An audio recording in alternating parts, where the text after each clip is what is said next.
Unmute test. Mute.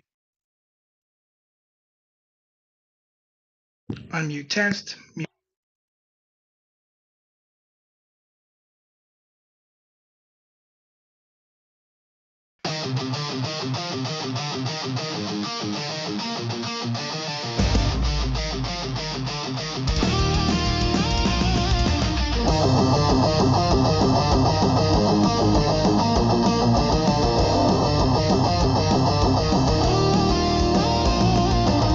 Crustacean King, digital screens, Canito Carquino's the name, a tidal wave of fame. He clicks and he clacks through internet stacks, a crowd with a cause, defying all laws.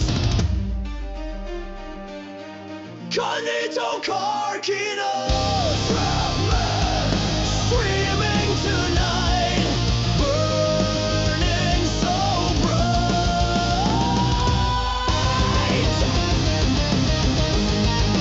burning so bright. Pokemon hacks, Yu-Gi-Oh attacks, GTA madness, MRPG madness. Holy crap, scuttles through digital rumbles. No sleep for the wicked. This crap is addicted. Canito Carquino's crap madness, streaming tonight, burning so bright.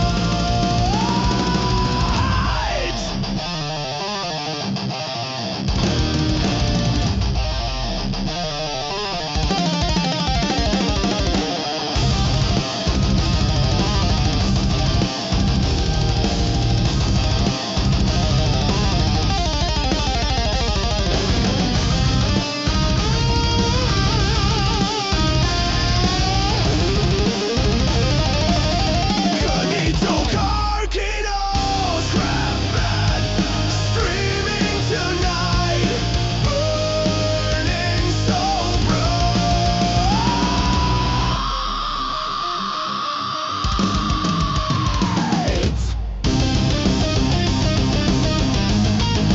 Burning so bright.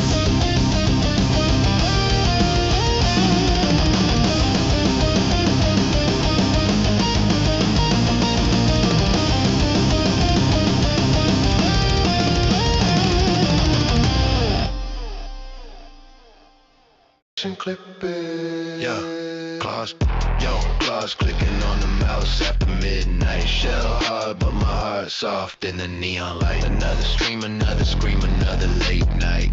Got that digital sea legs walking upright. Sipping ain't easy when you're rocking chillin', but the dopamine be pumping hard to quit it. Crustacean clip it. Yeah, that's my name. React to the flames, all for the fame. Level up your pay, play the game. Crustacean clip it. Ain't nothing the same.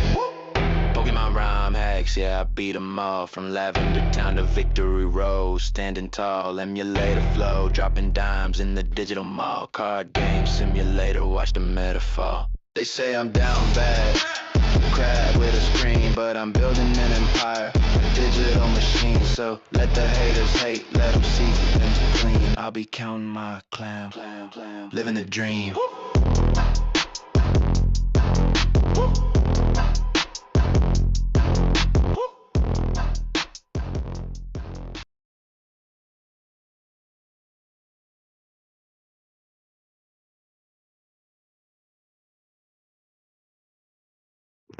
Good evening, ladies and gentlemen. We're going to jump into some reacts. And then we're going to do some gaming. It's not going to be as long of a stream as last night because I just simply will not have that much available time tonight. I'm only in the office for 7 hours, and I don't spend every single waking out moment of my time in the office on stream because I have to pack up my shit and go. But we'll still get a good 5 or 6 healthy hours out of tonight. And I will see you guys again on Tuesday night. So let us begin.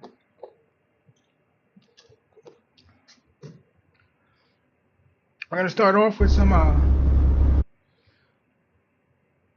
we're gonna start off with a new dash cam lessons video. Easiest way to get plowed by a semi truck by dash cam lessons. Let's dive on in.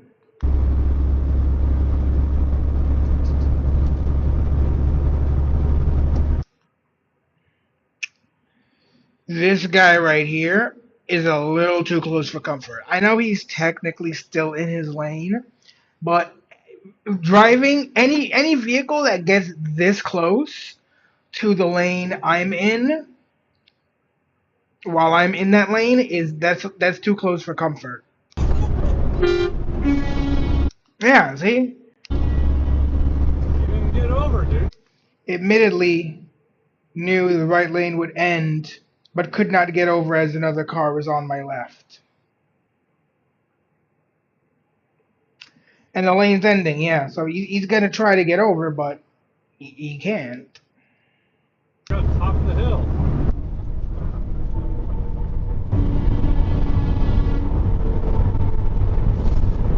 Is he gonna try to cut you off now, You though? have to merge safely.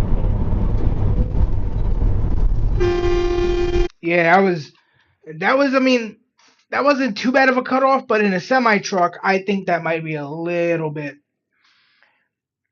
This guy, he was clearly a little butthurt that the other guy didn't just let him in, and so he wanted to like get his get back.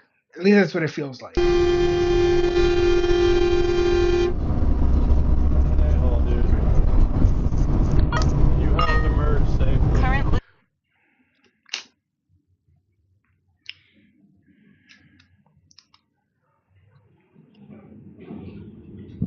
Okay, now things would be fine if you just kept going this way, but I have a feeling you're gonna try to do a fucking Jersey slide, and you're gonna get. This one might be where the title comes from.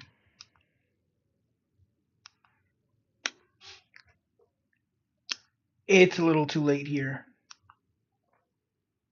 Yep. Damn.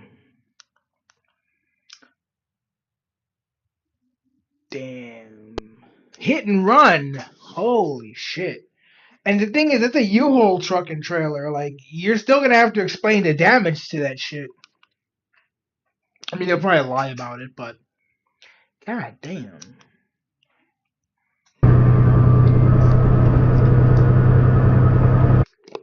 Holy crap, that's a lot of trucks. Uh-oh. Here we go.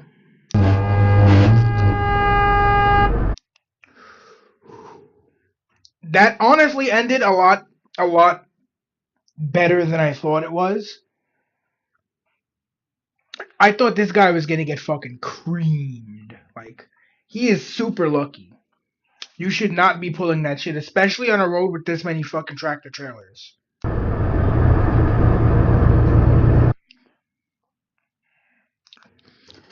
All right, so we got 3 lanes and one of which is closed.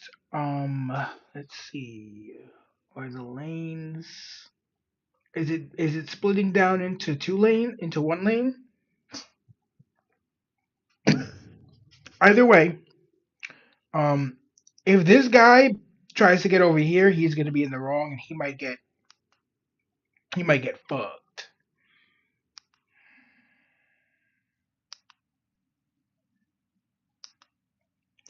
Oh no, it's this guy.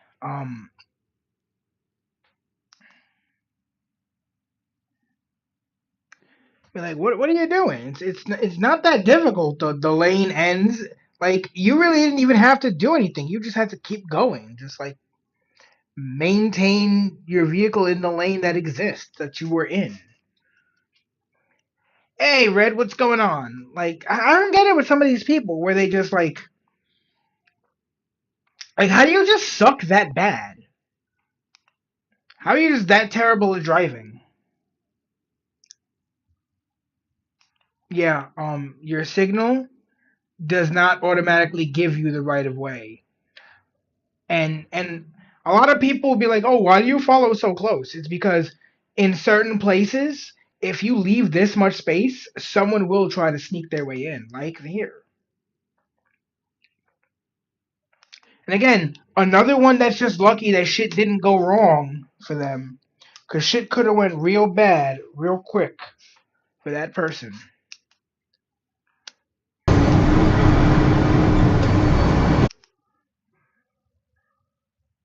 Oh, Detroit. Okay.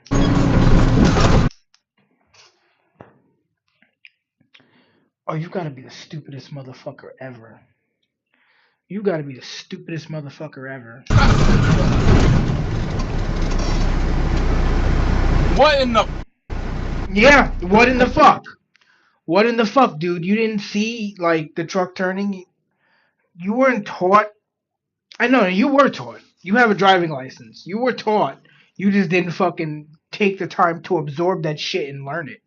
But you're not supposed to do that because trucks, tractor trailers, turn a lot wider than a regular fucking car because, you know, they're the length of a goddamn apartment. Hold the f over there.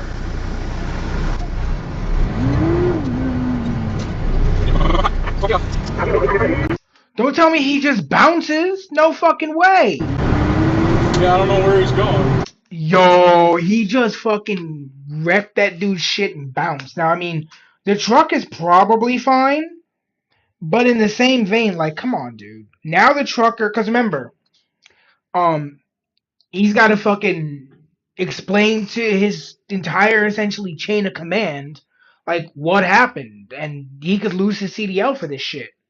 This is why you get a dash cam. This is exactly why you always drive a dash cam. D&D fantasy fishing. That sounds cool.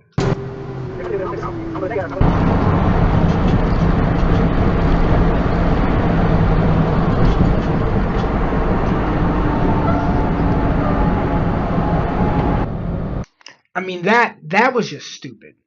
Like again, this is one of those things where like a lot of people might not think this is a big deal, but like first of all, you're on the blind side of the truck because the driver sits on the left side of the vehicle. So already he's got the best chance of not seeing you could give him. And then you're going to pull up alongside the blind side and cut ahead. And I mean, you should have pulled up a little bit more if you were going to do this. Like again, you did it where no one really got hurt, but this was way too risky for my tastes.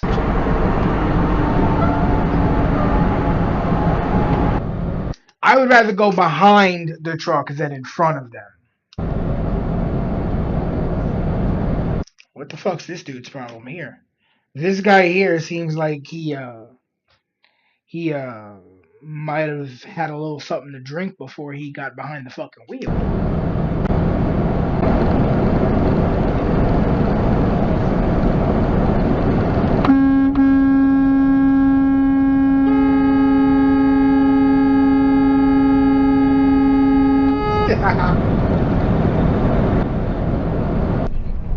Yeah, that dude. I can't tell for sure if he was drunk, but if I had to put money on it, I'd say he was probably a little sloshed. Um, and that's not good, man. That's not good. You definitely shouldn't be driving a large vehicle like that under the influence. There's a big sign back there that says the can move over. Oh, I fucking hate people who do this shit. And she is absolutely. This is an absolutely valid crash out, bro. You saw the signs that you had to get over. You saw that shit. You just decided to not, or you weren't paying attention, and you decided, all right, I'm gonna fucking just cut off a truck and drive in the hashed out area and risk a crash, all for, all for what? Convenience? We're just going to cut the original audio right here because I went off like Chevy Chase. Oh, I could imagine. Oh yeah, that's really bright. That's really fucking bright.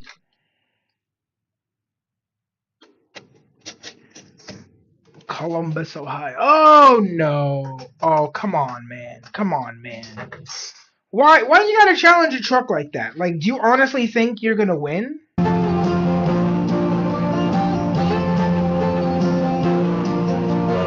Like, I mean, in all honesty, as a general rule of thumb, I give trucks the wide berth because even if you're right, you can still go right to the fucking cemetery when you get fucking smashed into one of these fucking things. So, you can be as right as you want. It still doesn't stop you from being fucking dead.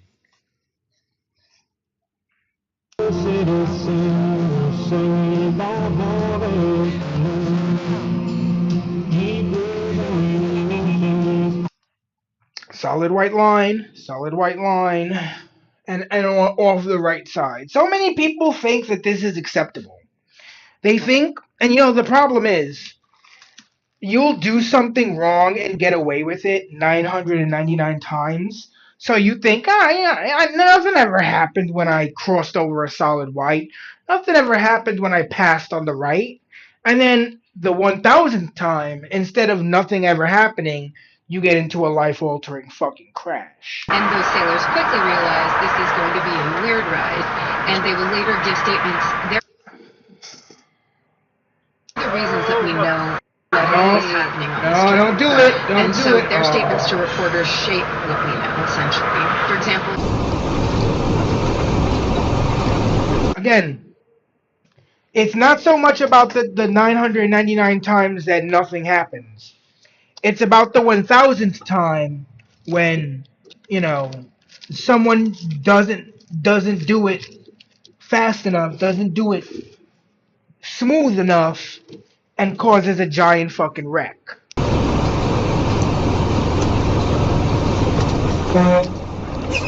Oh!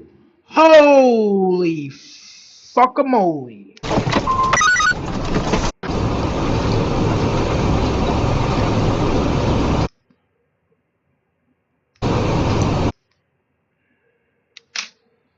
Hold on. What is 70 kilometers an hour in miles per hour?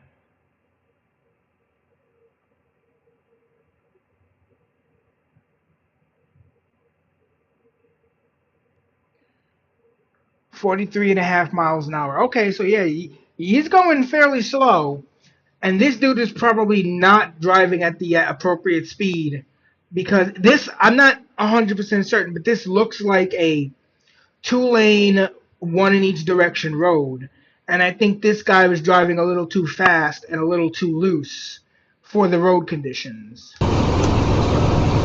Because he just flies in.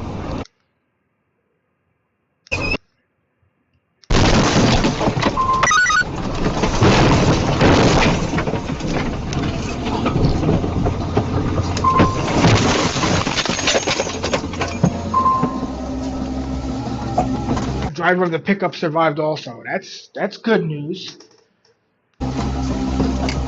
Oh shit. We were both transported by ambulance to the hospital and released after treatment.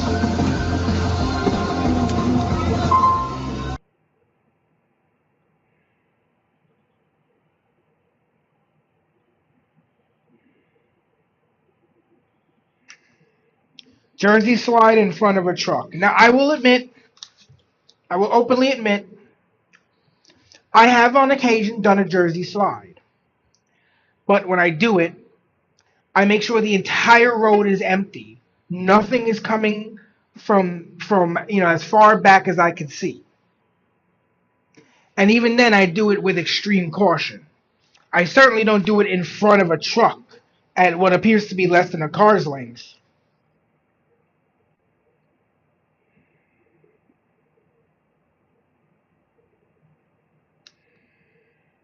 What a dickhead.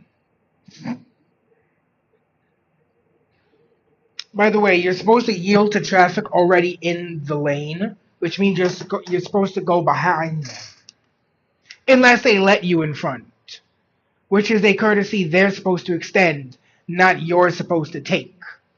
And by they're supposed to extend, I don't mean they're obligated to. I mean they're the ones who get to say, hey, you go ahead, not, oh, I'm going to go ahead and you have to wait.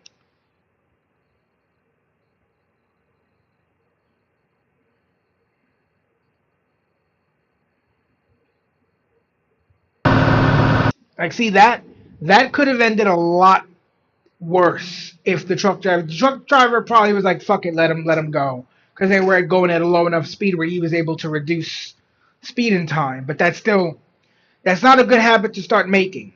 To start just pulling in front of not pickup trucks, in front of big rigs, and just hoping they'll slow down in time.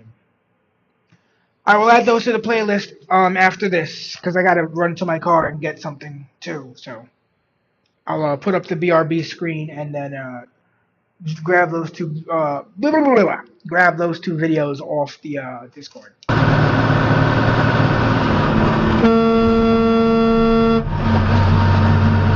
Again, turning traffic is supposed to yield to traffic going straight.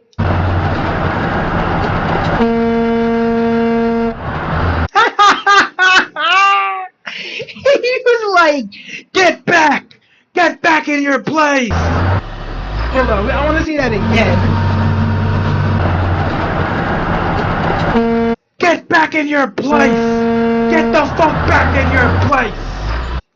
Yo, that's beautiful, bro.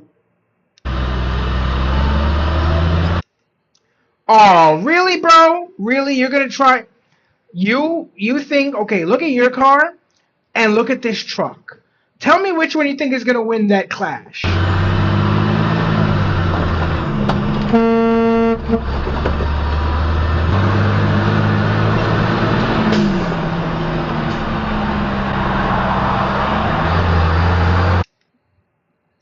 Look at Mr. I think I'm more important than everyone else.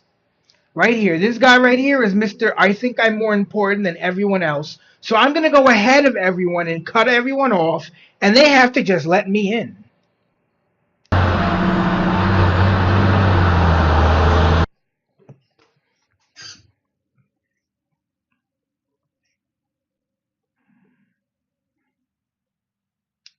Bro, I didn't even see that thing come. See, this right here is exactly why you don't cut off a truck on the right side. I barely even registered. And remember, hold on, let's watch the second video, the next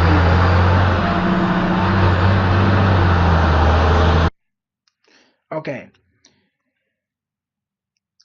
Remember, the dash cam, as you can see from just the frame, is pretty much centered in the middle of the truck. The driver is not. So the driver sees more something like this. Right? So even I barely saw that car until it was too late. What the fuck makes you think the fucking driver is gonna see it when he has probably a worse vantage point than the camera? And this is the consequence you pay for being fucking arrogant.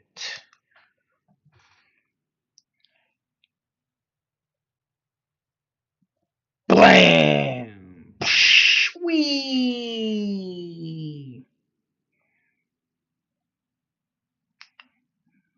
Car continues straight on an exit-only lane, resulting in them pit maneuvering themselves a self-pit.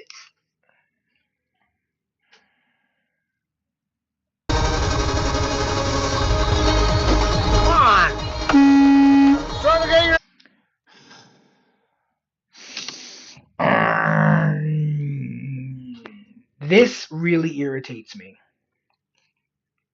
Because you see, he's waiting, right? He's waiting for the traffic to go. And because this guy doesn't want to wait his turn, this guy could have gotten fucking quite literally killed.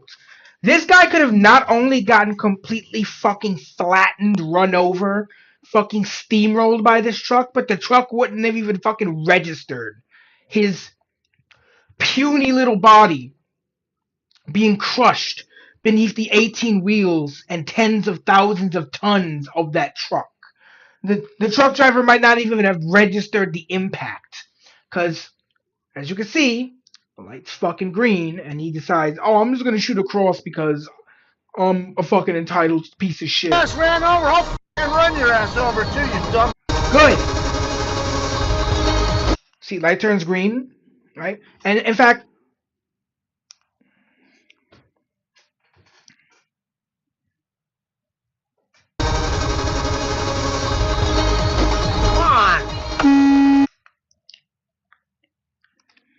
first of all, I don't know if riding on the sidewalk is legal or not, because this looks like a driveway built into a sidewalk, because you can see there's clearly like markings indicating that this is the roadbed, and this appears to be like sidewalk material. Riding on the sidewalk typically not allowed for adults.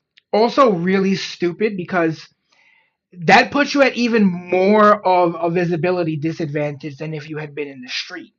Like, you quite literally, he's got the green light. He could have flattened you, bro. He could have totally flattened you. Trying to get your ass ran over, I'll fucking run your ass over too, you dumb motherfucker. Sounds like me.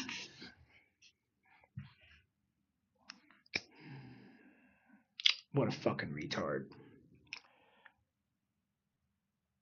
I think the truck's gonna hit him. I don't think he's gonna be fast enough to avoid.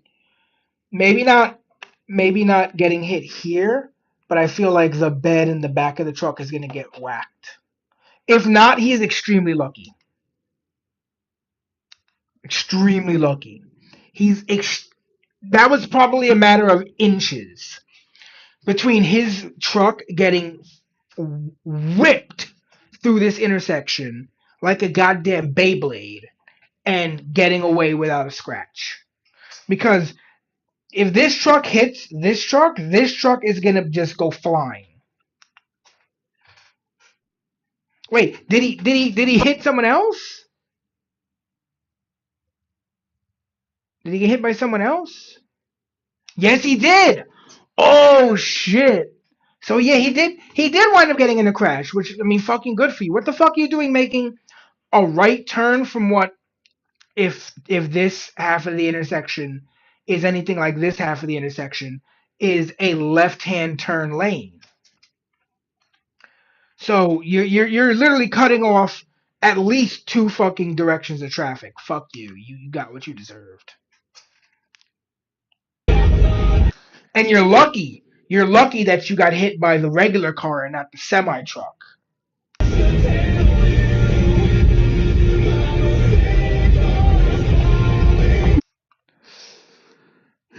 Well, we're probably going to be in a crash. Because what are we going? 33 miles an hour. I don't think you can brake in time. If you can, like, it maybe the brand new brakes and a good driver, but I think we're going to be in for a crash here. Skill. I can tell you, if I was the driver of the camera truck, my asshole would have been puckered during that incident.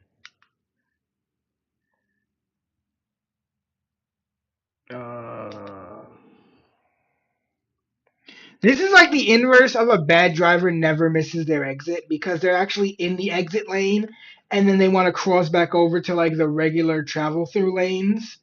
They're doing it in absolutely the wrongest way possible. Like, in every way possible, you couldn't be more wrong. You're cutting off a truck in front instead of going in back. You're cutting solid white lines. Like, the entire thing is just all wrong.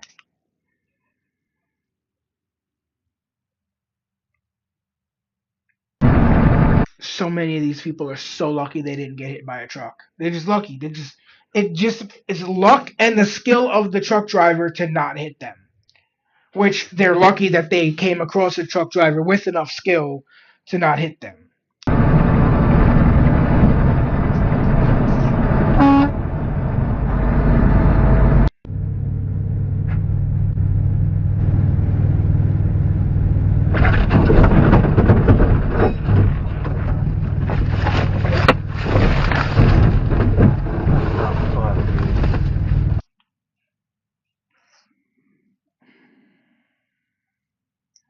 I think you might be pulling a little bit too much for that pickup truck.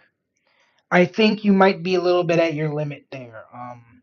Cause you're clearly you don't have the chops to pull something to trailer something that big and that wide. Cause you done fucked that shit up now.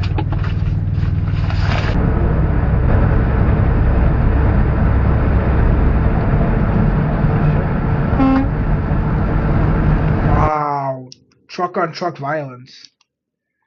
And the craziest thing is, you would think of all people, truck drivers would be like the last people to fuck with their fellow truck drivers because they know, how much power and how wrong things can go. But it goes to show there's fucking morons everywhere.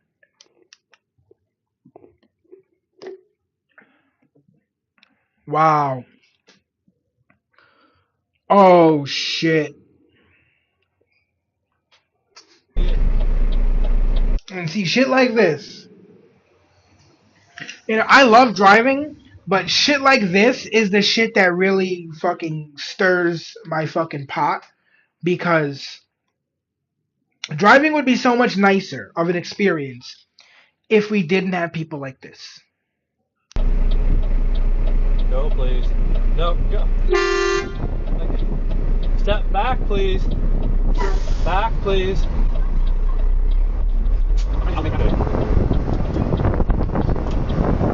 Yeah. Um. If you've ever been at an intersection, well, excuse me, if you have ever been at an intersection and wondered why is the stop line so far behind the corner, this right here is the reason. The reason the stop line is so far behind the corner is because on occasion you either have buses or trucks that come through and have to make the turn, and they got to make that wide fucking turn. They can't do that if your car is situated all the way up at the front of the road. So a lot of times you got to wind up doing what we call the reverse of shame. Ooh, that looks freshly paved. I was driving to work today and they were repaving a lot of the highway. And there were still some parts that were milled. Ironically enough, the HLV lane was like the last thing that's getting repaved, but they're also repaving some streets like near my house, and those shits got milled on my 2 days off. And I know they'll be like that for like a week or so. Meanwhile, the highway in Long Island got milled, and they repaved that shit like right away. It's just insane how like different places handle their roads differently.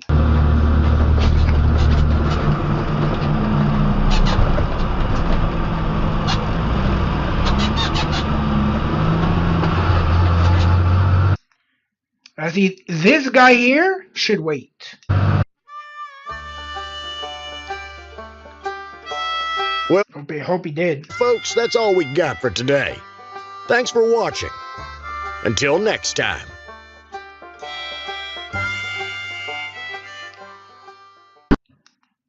Okay. Alright, hold on. Let me put on the BRB screen. I remember I wanted to add those videos you sent me to the playlist. I have to go to my car. I know what I gotta get in my car, so that's not. Was there anything else? Oh yes. I wanted to plug in my phone. Shit. Okay. I have been just kind of Customer came in saying that completely completely out of it today.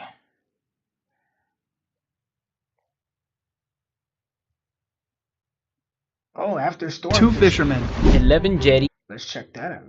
After storm fishing. Probably riled up all the fish and shit. Let's see, to watch later. No.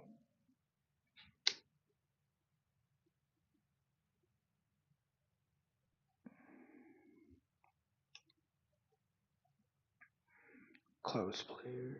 Alright. And I'm going to be back in like literally like 5 seconds. I just gotta run to my car and grab something.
Alright.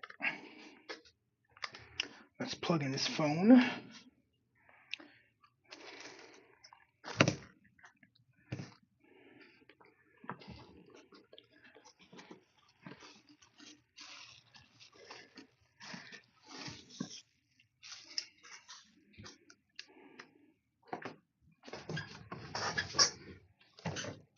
Alright.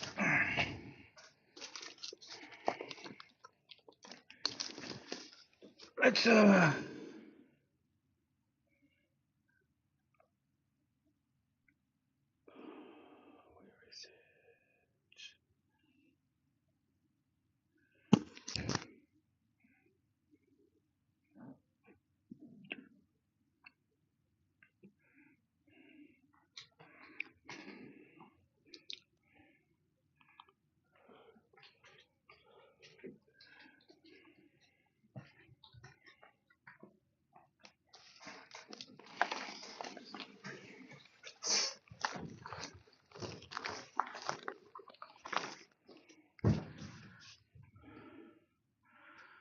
Oh my god, so much to scroll through. Okay, we're at the end of the playlist again. Let me just plug in my phone. Where's my flashlight?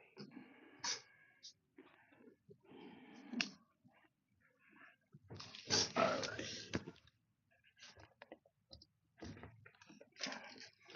Phone plugged in.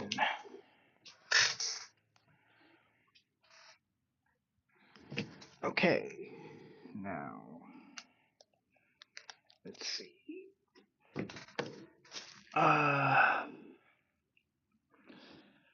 This time of year. I actually do want to do this video now. I saw this. This is not his newest video, but considering how much shit I've seen about some European weenies bitching and moaning about air conditioning, I figured this is a little bit more time appropriate. This is Project Farm, coldest and quietest air conditioners ever tested. Let's start going in. This time of year it's extremely hot, and if you're like me, you're trying to beat the heat. I just went out and spent a small fortune on air conditioning units, so let's get the testing underway and see which brand is the best. In the first test, we'll see if the U-shaped air conditioners. I don't know about like the price points of a lot of the other things he's tested, but I can tell you air conditioners are fairly expensive, especially when you're buying like, what do you buy, like 5 of them? Yeah, that's a good chunk of money. Make less noise than the standard window ACs. We'll also see if the portable units create the coldest air. Then we'll compare energy. Wait, did the fucking thing not come down? Oh, all right.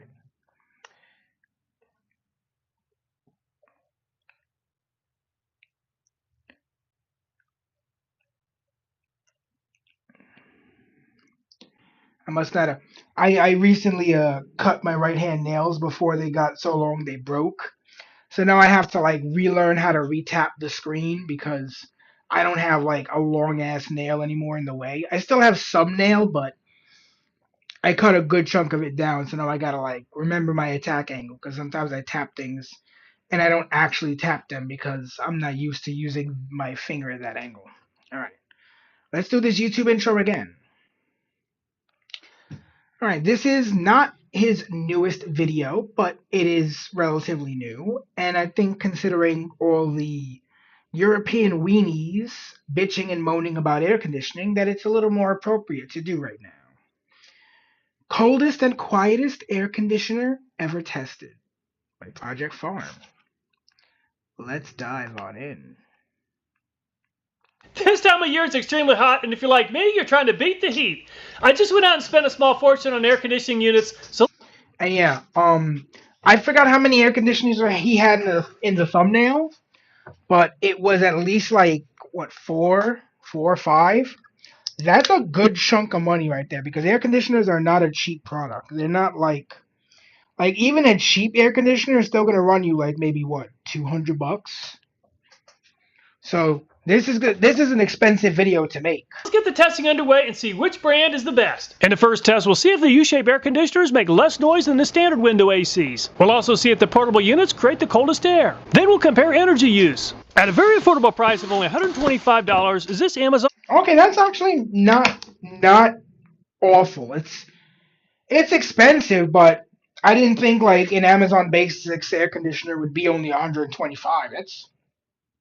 That's reasonable. Basics brand. And the Amazon Basics arrived in very good condition, no damage to the box. I avoided the big box stores and all the AC units were mailed directly to me. The Amazon Basics is rated for 5,000 BTUs. It has 7 precise temperature settings and 2-speed cooling and fan modes. Low cool, high fan speed, and low fan speed. The direction of the air can be aimed left or right, but not up or down. The air filter is super easy to remove and install. They claim it has a low noise level at only 56 decibels. We're going to test that. It's designed to cool up to 150 square feet. It fits windows 23 to 36 inches wide and needs a minimum of 13 inches of height. Estimated energy costs are $44 per year based upon the energy guide. It does include an If that's true, that's not terrible. Instruction manual, but it does not include a remote control. And the Amazon Basics is made in China. 63.5 watts on low fan speed. I mean, in all honesty, like not having a remote control, it sucks, yeah, but it's not the worst thing. For $125, you know, if I had to choose between having an air conditioner with no remote control and having no air conditioner, I would pick having an air conditioner with no remote control.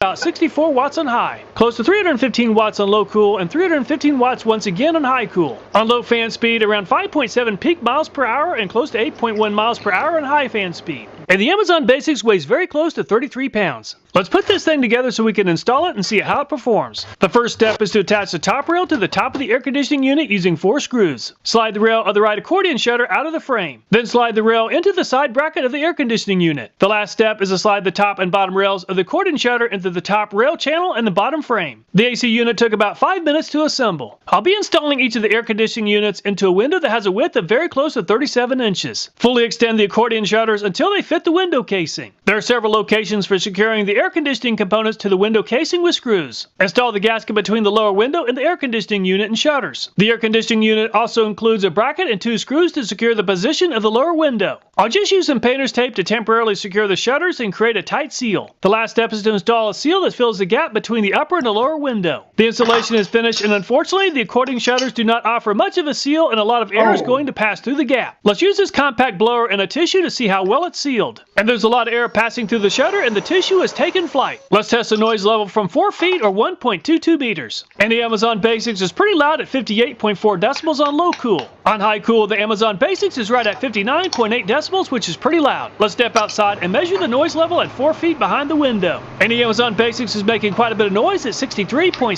decibels. The air conditioner has been running for about 15 minutes. Using one of the winners of the thermal imaging camera review, the coldest part of the cooling vent is around 51.8 degrees Fahrenheit. For the official test, I'll use a calibrated thermometer. And the official number is right at 50.8 degrees Fahrenheit. Let's remove the Amazon Basics to make room for the next brand. At a price of $169, is this LG brand. Just like the...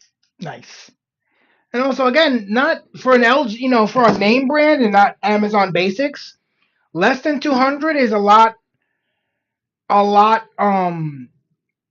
less expensive than I thought.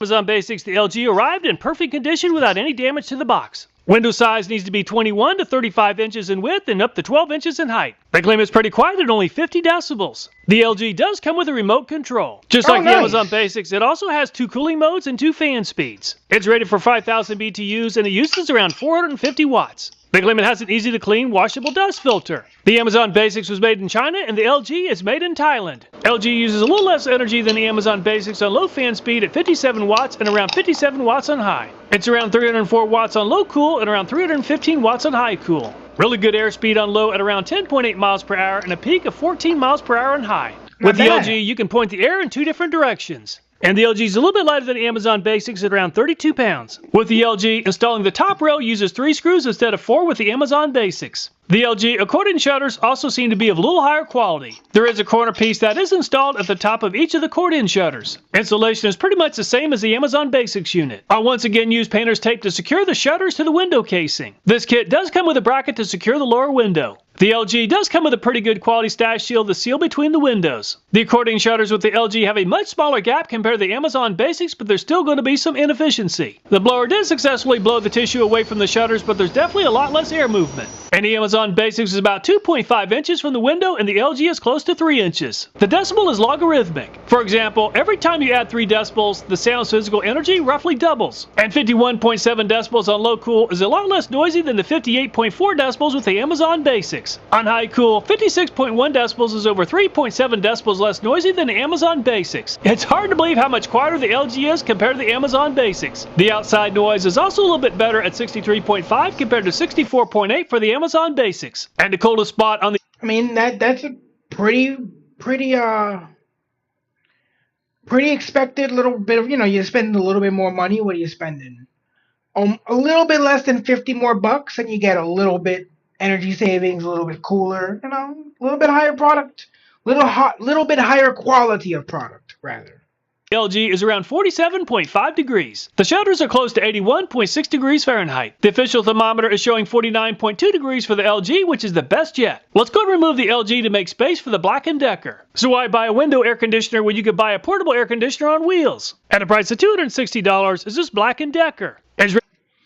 $260 isn't even that terrible. For 8,000 BTUs or 5,000 BTUs, especially for the portable wheelie version, which is typically more expensive than a window unit. SACC. SACC stands for Seasonally Adjusted Cooling Capacity. It provides an actual cooling power in more realistic world conditions. This accounts for the heat that's generated by the machine and the exhaust hoses. The climate cools air down to 61 degrees Fahrenheit. The Amazon Basics and the LG are rated for cooling 150 square feet. Compared to the window units, the portable AC has a much larger filter. The Black & Decker claims it can cool up to 350 square feet. You can roll this unit around on 4 wheels. The Black & Decker does come with a very nice looking remote control. It does require that you use an exhaust hose as well as a window adapter. It can pull 50 pints of water out of the air in only 24 hours.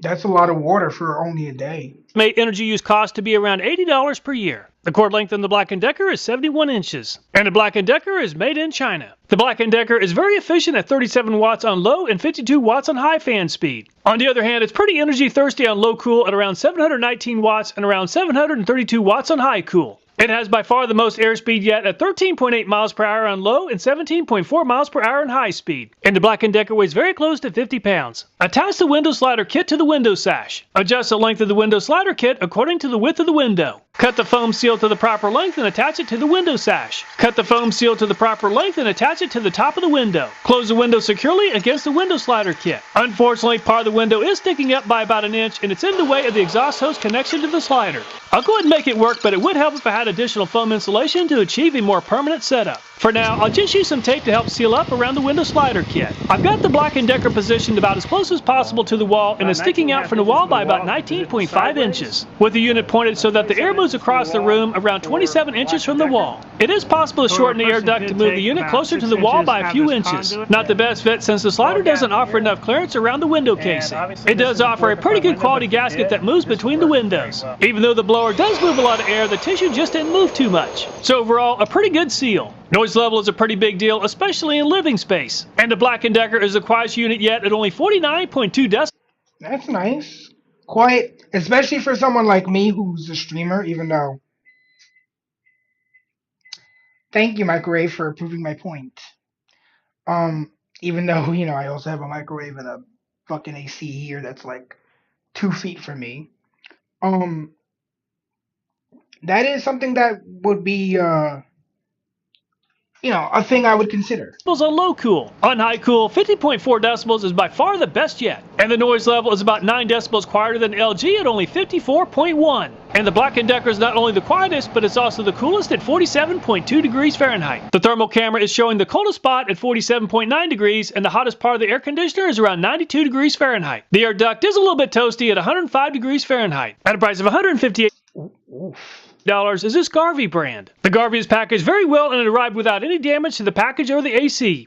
It's designed for rooms up to 150 square feet. The Garvey is rated for 5,000 BTUs. They claim it uses around $44 of energy per year. The Garvey does not include a remote control. They claim it has up to 7 customizable temperature settings. It has 2 cooling levels and 2 fan speeds. They claim it offers a very low noise level at only 51 decibels. It's designed for windows that are 23 to 34 inches wide and you need a minimum height of 14.5 inches. You can aim the flow of air in 2 different directions. And the Garvey is made in China. The Garvey is at 64 watts on low fan speed and around 64 watts on high. The air conditioner used pretty much the same amount of energy on low and high speed at around 317 to 319 watts. It does do a decent job with air movement at 9.8 miles per hour on low and 12.3 miles per hour on high speed. And the Garvey's pretty light at around 35 pounds. Let's go ahead and install the top rail, which is pretty similar to the Amazon Basics with 4 screws. The accordion shutters are almost the same, but definitely different than the LG and the Amazon Basics. The quality of the foam window gasket is not as good as the previous ones. Unfortunately, the sliding shutter is not designed to offer a good fit with this window casing. There's also an air gap along the side of the AC unit and underneath it as well. There's also a pretty big gap under the shutter. And there is a lot of air passing under the shutter and the tissue took flight. The front of the Garvey does stick out by about 3 inches, which is the same as the LG. And the window seal is in place. The Garvey kit also includes the hardware to secure the window and shutters. So let's go ahead and test the noise level next. Not as quiet as the LG or the Black & Decker at 55.9 decibels on low. And it's pretty noisy on high cool at 59.4 decibels. Outside noise is the loudest yet at 65.6 decibels. On a positive note, the Garvey does produce some pretty cold air at 47.8 degrees Fahrenheit. The thermal camera is showing the coldest spot at 47.1 degrees. The accordion shutters are a little bit warm at 84 degrees Fahrenheit. Let's move on and test the windmill next. At a price of $340 is this windmill brand. Wow, that's a lot. That's a big jump up from the, what was it, 125 as for the first one? Like all the previous AC units, no damage to the packaging or the AC unit. They claim around $67 of energy use each year. They claim it's a 6,000 BTU quiet smart window air conditioner. It's Wi-Fi compatible and has a remote control. The insulation kit is by far the best and it even comes with a pair of scissors to trim the insulation. They also claim that it's the easiest to install. It's rated for up to 250 square feet. They also claim it's very quiet at only 49 decibels. Air blows up and out into your room at a 45-degree angle for better cooling. And the windmill is made in China. Low fan speed and high fan speed use about the same amount of energy at around 69 to 70 watts. The air conditioner uses around 385 watts on low and 400 on high. The air is moving at around 9.6 miles per hour on low speed and 12.7 miles per hour on high fan speed. And the windmill is pretty heavy at 49 pounds. With the accordion shutters already attached to the unit, the windmill is the easiest to install so far. The quality of the shutters is definitely the best yet. The windmill kit also includes some phone panels to provide additional insulation around. You know what? No. I take back what I said before. I mean, it is a lot of money, but it clearly, even though you're spending more than twice the amount, like, you're getting a better quality product. You're getting a product that's going to do what it's supposed to do better than the cheaper one. So this isn't too bad. If you've got the money to drop, this is probably the one you should get then. shutters. The top of the unit can be fastened to the lower part of the window with a screw. I'll use some tape to seal the outside corners just as I did for the previous window units. There is a bracket for securing the lower window, and the gasket between the windows is in place. The blower is pretty powerful, and it did move the tissue away from the panel. With that said, obviously a lot less air leakage compared to the Garvey. The front of the air conditioner does stick out a little bit more than the other window units at close to 4 inches. On the lowest AC setting, the windmill is a little bit noisy at 52.4 decibels. On high speed, the windmill is one of the loudest yet at 58.9 decibels. Standing 4 feet behind the windmill and is pretty loud at 63. Okay, so it's loud. Let's see if the loudness is because it's more powerful. The windmill might be loud, but at least it's cold at 48.4 degrees Fahrenheit to move into 3rd place. That is pretty cold. That's very cold. The thermal camera is showing the coldest spot at around 45.5 degrees. However, the insulation is around 5 degrees colder than the previous brands at 76 degrees. Let's go ahead and move on to the Midea. At a price of $350 is a Midea brand. The Midea is rated for 6,000 BTUs. And the Midea arrived without any damage, just like the previous brands. It has a U-shaped design which allows your window to open, bringing fresh air into your home and maintaining more view. It's supposed to cool up to 250 square feet. They also claim it's ultra quiet at only 32 decibels. It's supposed to deliver a 37% energy savings at around 625 watts. In order to achieve the energy savings, it uses an advanced DC inverter technology. It works with Wi-Fi and you can control this thing from anywhere. I have to admit, this seems like a really innovative design. The gaskets, insulation, and hardware kit seem pretty solid. And the Midea is made in Thailand. Just over 6 watts on low fan speed and only 14 watts on the highest fan speed is the best yet. On low cool, around 380 watts. On high cool, close to 546 watts of energy usage. The Midea has a large discharge vent and the airspeed is at 5.2 miles per hour on low. It's around 9.1 miles per hour on high fan speed. And the Midea is pretty heavy at 48 pounds. With the Midea, there is a bracket that requires customization to fit your window. Place the bracket on the center of the window and ensure that the main support is on the interior side of the lip. Pull the spring pin and slide the arm until it contacts the window casing. Repeat for the other side. Press the adjusting button on each support arm to adjust the legs until they rest up against the wall on the outside. Ensure that the bracket is angled slightly towards the outside using the bubble level. Secure the bracket with screws. Fold down both the arm hinges and remove the screw. Slide the anti-slip arms from each side by an inch. Place the AC unit on the bracket. Ensure that it's centered in the window. Cut the sidearm foam to length and attach the window sealing. Use additional sidearm foam as necessary. Cut the adhesive window sealing foam to the width of your window and attach it to the bottom of the window pane. The anti-slip bracket must be extended to the window track opening until they stop. Secure the brackets in place with the screws that you removed earlier. Cut the window sash foam and insert it in the space between the upper and lower sashes. In all, about 25 minutes to install the Midea, and it's a pretty simple installation that just about anyone can handle. The front of the Midea... I mean, it's a little complicated, but it's something you can figure out. And I feel like the ability to still see through a lot of your window and to still have your window more operable while running the AC without having to worry about oh, I want to open the window, I gotta pull the AC out of the window.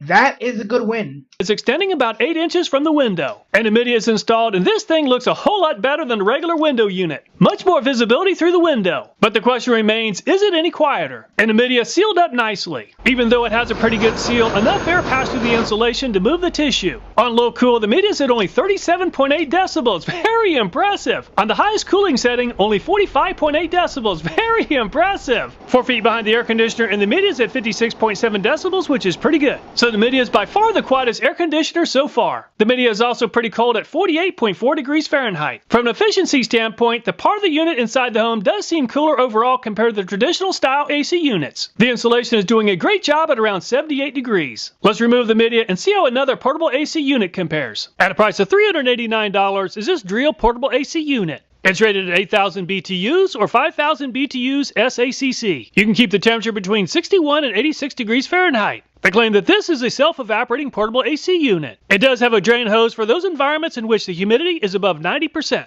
They also claim it's very quiet at just 45 decibels. And the Drio is made in Indonesia. This seems like a very high quality hardware kit with the Drio compared to some of the less expensive units. The fan uses around 44 watts on low and 53 watts on high speed. Just over 700 watts on low cool and just over 720 on high cool. The Drio moves quite a bit of air at 10.5 miles per hour on low and a peak of 16.4 miles per hour on high speed. And it's 46 pounds for the Drio. Attach the window slider kit to the window sash. Adjust the length of the window slider kit according to the width of the window. Place the insulation around the bottom and the sides. Cut the foam seal to the proper length and attach it to the top of the window. Close the window securely against the window slider kit. Just like the Black & Decker, part of the window casing sticks up about an inch and it's in the way of the exhaust hose connection to the slider. I'll make it work, but I'll need additional foam insulation to achieve a better seal. For now, I'll just use some tape to help seal around the window slider kit. I've got the drill as close to the wall as possible and it's out from the wall around 18 inches. With the unit pointed so that the air moves across the room around 26.5 inches from the wall. I could shorten the air duct to move the unit closer to the wall by just a few inches. It's just not the best fit since the slider doesn't offer enough clearance around the window casing. So overall, a pretty nice seal. The slide in the seal kit with the drill seems better than the Black & Decker's kit. And the tissue did move, but it stayed in place with the drill. Oh, shit, it definitely seems like the best yet. The drill is a little bit louder than the Black & Decker on low cool at 50.9 decibels. On high cool, 55.2 decibels. The drill is the quietest so far near the exhaust at only 53.9 decibels. And 53.8 degrees isn't quite as cool as the Black & Decker. Ooh. The thermal camera is showing the coldest area on the AC at around 48 degrees Fahrenheit. The warmest part of the unit is around 85 degrees.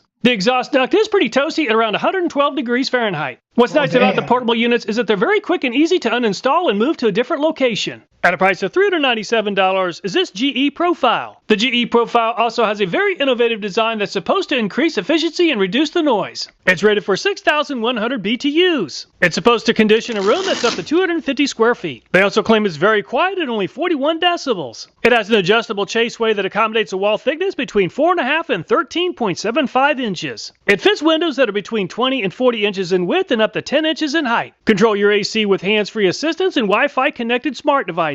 The GE Profile does have a good quality insulation and hardware kit, and the GE Profile is made in Thailand. On quiet mode or low speed, only 25 watts. On high fan speed, around 50 watts. And the GE Profile seems pretty efficient at 433 watts on low cool and 454 watts on high cool. It's around 7.2 miles per hour of airspeed on low and around 10.3 miles per hour in high speed. And the GE is by far the heaviest yet at 70 pounds. Locate the center of the window. Then center the foam mounting support in the window opening. Measure the window depth and use the table at the GE website to adjust the chaseway opening. The window depth is around 9 inches, so I'll need to adjust the chaseway opening position. I'll first remove the 4 locking screws. I'll move the chaseway to the first position. I'll go ahead and reinstall the 4 screws back in place to lock in the chaseway. Install the AC unit in the window. Adjust the supports until the unit is secure against the outside wall. Tighten the locking nuts on the supports. Make sure that the unit is level from the front to back and side to side. Let's install the side panel brackets next. The front edges need to line up with the window. Cut the foam side panels to fill the gap. Cut the adhesive weather stripping foam to the width of the window. Place the foam across the width of the window.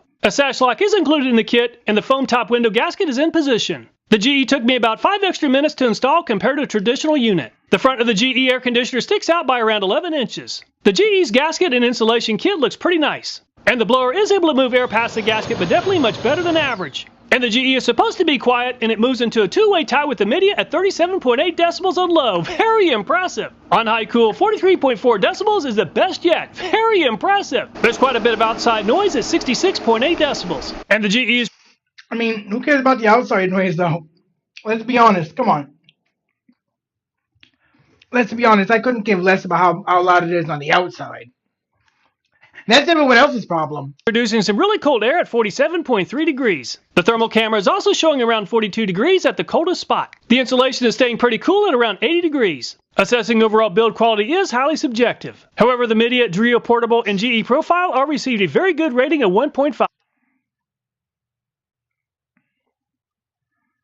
The Black & Decker and Windmill received a rating of 2. The quality of the insulation as well as the overall fitment can have an impact on efficiency. And the Media, Drio, and GE received a pretty good rating of 2. One of the two most important factors for air conditioning units, in my opinion, is noise level. And the Media and GE did an amazing job on the lowest cool setting at only 37.8 decibels. The portable Black & Decker and Drio units also performed well at 49.2 and 50.9 decibels respectively. On the highest air conditioning setting, the GE came out on top at a very impressive 43.4 decibels. The Media finished in a close second place at 45.8. Outside noise or exhaust noise can sometimes be an issue. And the Drio is the least noisy at 53.9 decibels. The Black & Decker is also pretty quiet at 54.1. If you're searching for an air conditioner that produces the coldest air, all the air conditioners perform well. However, which one was the coldest?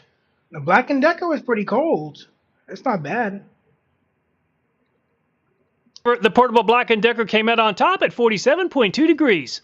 Although in all honesty, like 47, that might be a little bit too cold. Like, at a certain point, you wind up like reaching for the down quilt in your pajamas, and you're like, oh shit, I could just turn this bitch down a bit. GE was just about as cold at 47.3. So which air conditioner is the best? The left side of the chart includes the basic information that is not included in calculation. And this is why I love this guy's channel, because he gives you a chart for like, and again, you know, my needs for an air conditioner might be completely different than someone else's needs. Someone else might care a lot more about the external noise than something like energy efficiency or, you know, how cool it makes the room. So he gives you charts for each one to say, okay, you know, if you care about this particular aspect of the product, this one is the best. If you care about this particular aspect of the product, this one is the best. He's very, very thorough with his testing, which is why I think he's one of the best channels on YouTube. Because, like, if you're looking to buy something and there are multiple different versions of that thing and you want to know, like, which one works best for you, and he's done a video on it, you'll almost certainly get some good information off his video. The winner of this review. I've converted the raw data for the graded areas on the right side of the chart into a first through last place ranking. And the U-shaped media came out on top with an average finish of second place. It has a great build quality and it's an amazingly quiet air conditioner. It would definitely be my choice if you're looking for a window unit. And the GE finished in second place with an average finish at 2.3. It too is an amazingly quiet air conditioner. If the U-shaped design meets your needs, I would definitely consider the GE as well. If you're looking for a portable air conditioner, considering the price, it's going to be very hard to beat the Black & Decker at a price of under $300. It's relatively quiet and it produces some really cold air. Finally, if you're looking for a super affordable machine, I really like the LG. It outperformed the other two competitors that are priced below $200. I'm really impressed with those U-shaped air conditioners. I'm also pretty impressed that all the AC units are so well packaged. All of them arrived in the mail without damage. All the videos in this channel, including this one, are viewer suggested. He's got merch. So if you have a video idea... Hey, that's cool. He's got merch. Oh, and he has the... He did a video on bladeless fans. I'm going to have to check these out. Because, if you're trying to beat the heat, a tower fan might be the solution. So the question is that $30 tower fan... Wait. Hold on. Let me add that video to the playlist for next time. Because, between air conditioners and fans, like, this is the season where I'm kind of obsessed about that shit. Because, I don't like it being too hot. In fact, since I gotta maybe this weekend I'll set up my air conditioner. Get it set up so that I can actually start using it because it's too hot. It's too goddamn hot. All right.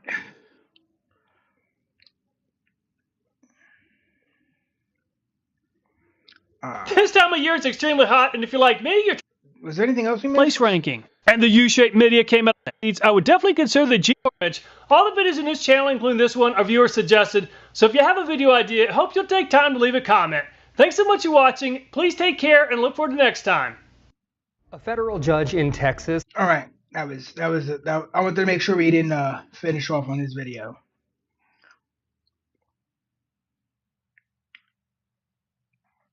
I like this guy's channel too. So we're going to jump into this. Yeah, we'll jump into this and then we'll do I think we'll do that fishing video next after this. This is 6 upgraded Pokemon that are worse than the original by False Swipe Gaming. And I know one of them is most certainly Mega Garchomp, because Mega Garchomp was such a disappointment versus Vanilla Garchomp that Vanilla Garchomp sees more play than Mega.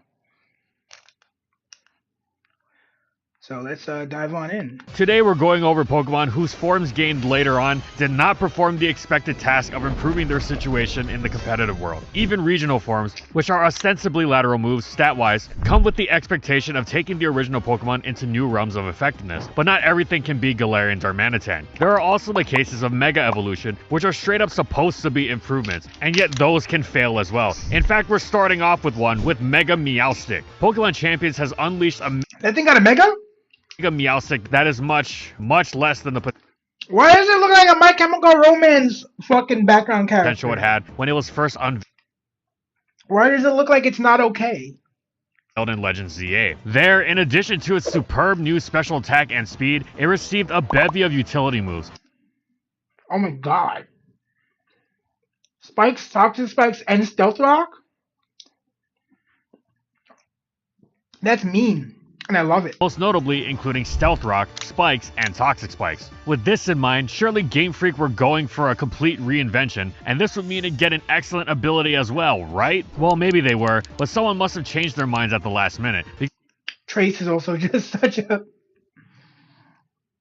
It's an ability that can be very helpful, but can also just be completely useless. Like, depending on what you trace,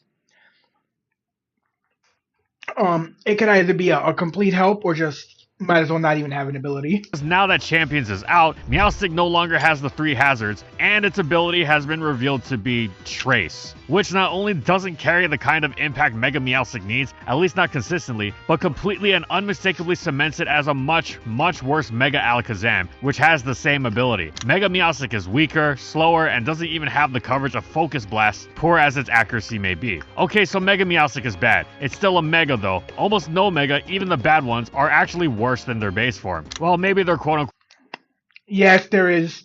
It's called Mega Garchomp. But worse insofar as they're not worth using the Mega slot, and thus you don't want to have them on your team at the cost of another Mega Pokemon. But pound for pound, the Mega is still going to be more useful than the base form, even if it's not actually going to be very useful itself. This would seem to hold especially true for Meowstic, which in its base form is largely considered pretty underwhelming even in its support role. What base Meowstic does have though is one of the best abilities in the game, Prankster. Especially in VGC, Prankster. This is what allows it to actually achieve... Prankster stresses me out. Yeah, I see that now. They took inspiration from both ends of the spectrum on it. That's cool. I guess that was a way that they were like, all right, look. And I think they did the same thing with Pyroar, where they're like, okay, look. These two Pokemon have gender differences in their things, but we don't have the money to pay the team to make 2 Megas for both of these. So both genders are going to Mega into the same form because we just can't afford to pay the design team for 2 more designs. Something more concrete than its Mega Form Sub-Mega Zamgen. And yeah, Prankster, I used to think Prankster was kind of a bad ability, not bad, but like a underwhelming ability. Until I realized how quickly you could just set up bullshit and make the rest of the battle an absolute pain in the ass. Special attacking, with priority dual screens and Thunderwave, as well as the excellent all-around support of Fake Out, which fits such a support set far better than a Mega Evolving Attacker. Meowstic still may not be a good Pokemon, as there are far better options for such support, but it's going to tangibly have some sort of positive impact on the battle, far more reliably than its Mega counterpart. In addition to the fact that you don't want to waste your Mega Stone on something so spectacularly outclassed, Game Freaks achieved something really special here. Not only did they give a Mega Evolution to a terrible Pokemon, they somehow made that Mega Evolution worse than its base form, which, well, really boggles the mind, as you would much rather have the Prankster double support of base Meowstic and a better Mega than Mega Meowstic and a better supporter. Now, for a Pokemon whose competing forms aren't in a tragic race to the bottom, we have Galarian Moltres in single. The generation between 4 and 7 were rough for Moltres, what with its tremendous fear of Stealth Rock. It had so much potential that some players tried to reach, most notably, its niche on Gen 5 Rain teams, of all things, thanks to the power of its Stab Hurricane and the reliability of Rain Dish Tentacruel's Rapid Spin. But ultimately, it just wasn't worth the effort. Supporting Pokemon that had a standard Stealth Rock weakness was difficult enough. If you were going to go with a quad weakness, it could have the game-ending potential of Volcarona, or be an unstoppable KO machine like Mega Charizard Y. Even Talonflame eventually fell off for not being able to do enough relative to its rock weakness. So despite Moltres' potential, as it was an amazing answer to most Infernape sets in Gen 4, for example, it mostly focused on tearing up the lower tiers, which it did indeed do, but Moltres seemed like exactly the kind of Pokemon that needed a new form, one less mortally terrified of the sneaky Pebbles, to give it even a semi-reliable niche within standard. Terrified of the Pebbles. I do have to admit, Galarian Moltres looks so fucking cool. I mean, don't get me wrong, they turned up the edginess all the way on it. But they did a damn good job. Play. Enter the ferocious Galarian Moltres, which, with its shift over to Dark Flying type, became like the Honchkrow that never was. At base 100 special attack, it didn't seem particularly powerful, and was much weaker than the famed base 125 of the Cantonian counterpart, but its outstanding offensive toolkit more than made up for this. Its initially weaker stab, Hurricane, quickly surpassed its Cantonian counterpart with Nasty Plot, and could potentially...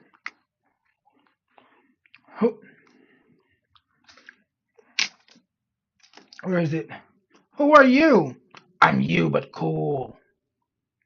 Go even further if it dipped to half HP, at which point the Berserk ability would activate to give it another +1. Among its other uses, it also meant it could potentially weaponize taking Stealth Rock damage from 75% or less. Its Dark Stab was also excellent. Its signature move, Fiery Wrath, was effectively a Dark Pulse, 20% flinch and all, which would have already been solid, but it actually went further with 10 more base power over Dark Pulse, leaving Fiery Wrath clocking in at a solid 90, making it one of the strongest moves that could also cause a flinch. As a bonus, Galarian Moltres did have base 125 in another stat, its special defense, and such effortlessly excellent tanking in the face of opposing special counterattacks served to enhance its dangerous offense, especially if it chose to equip Weakness Policy as its item to boost its special attack even further. And it wasn't just overloading on power either, as it also boosted its speed and agility to really take over games against any style of team. Indeed, Galarian Moltres was the superior Moltres form in the 8th generation. This wasn't the default brought by Cantonian Moltres' old Stealth Rock struggles though, as Gen 8 also brought heavy duty boots into the picture, and Moltres was one of the item's most delighted beneficiaries, gaining for itself a specific yet legitimate niche in OU, not only having its solid walking ability unlocked, but able to punish the contact moves of metagame staples like Melmetal with burns via its Flame Body ability. Still, Galarian Moltres' brand of offense was more well suited to the metagame overall, punishing many of the metagame's defensive cores, particularly in its domination of bulky staples like Slowbro and Galarian Slowking. So why is Galarian Moltres on this list as not surpassing the original? Well, because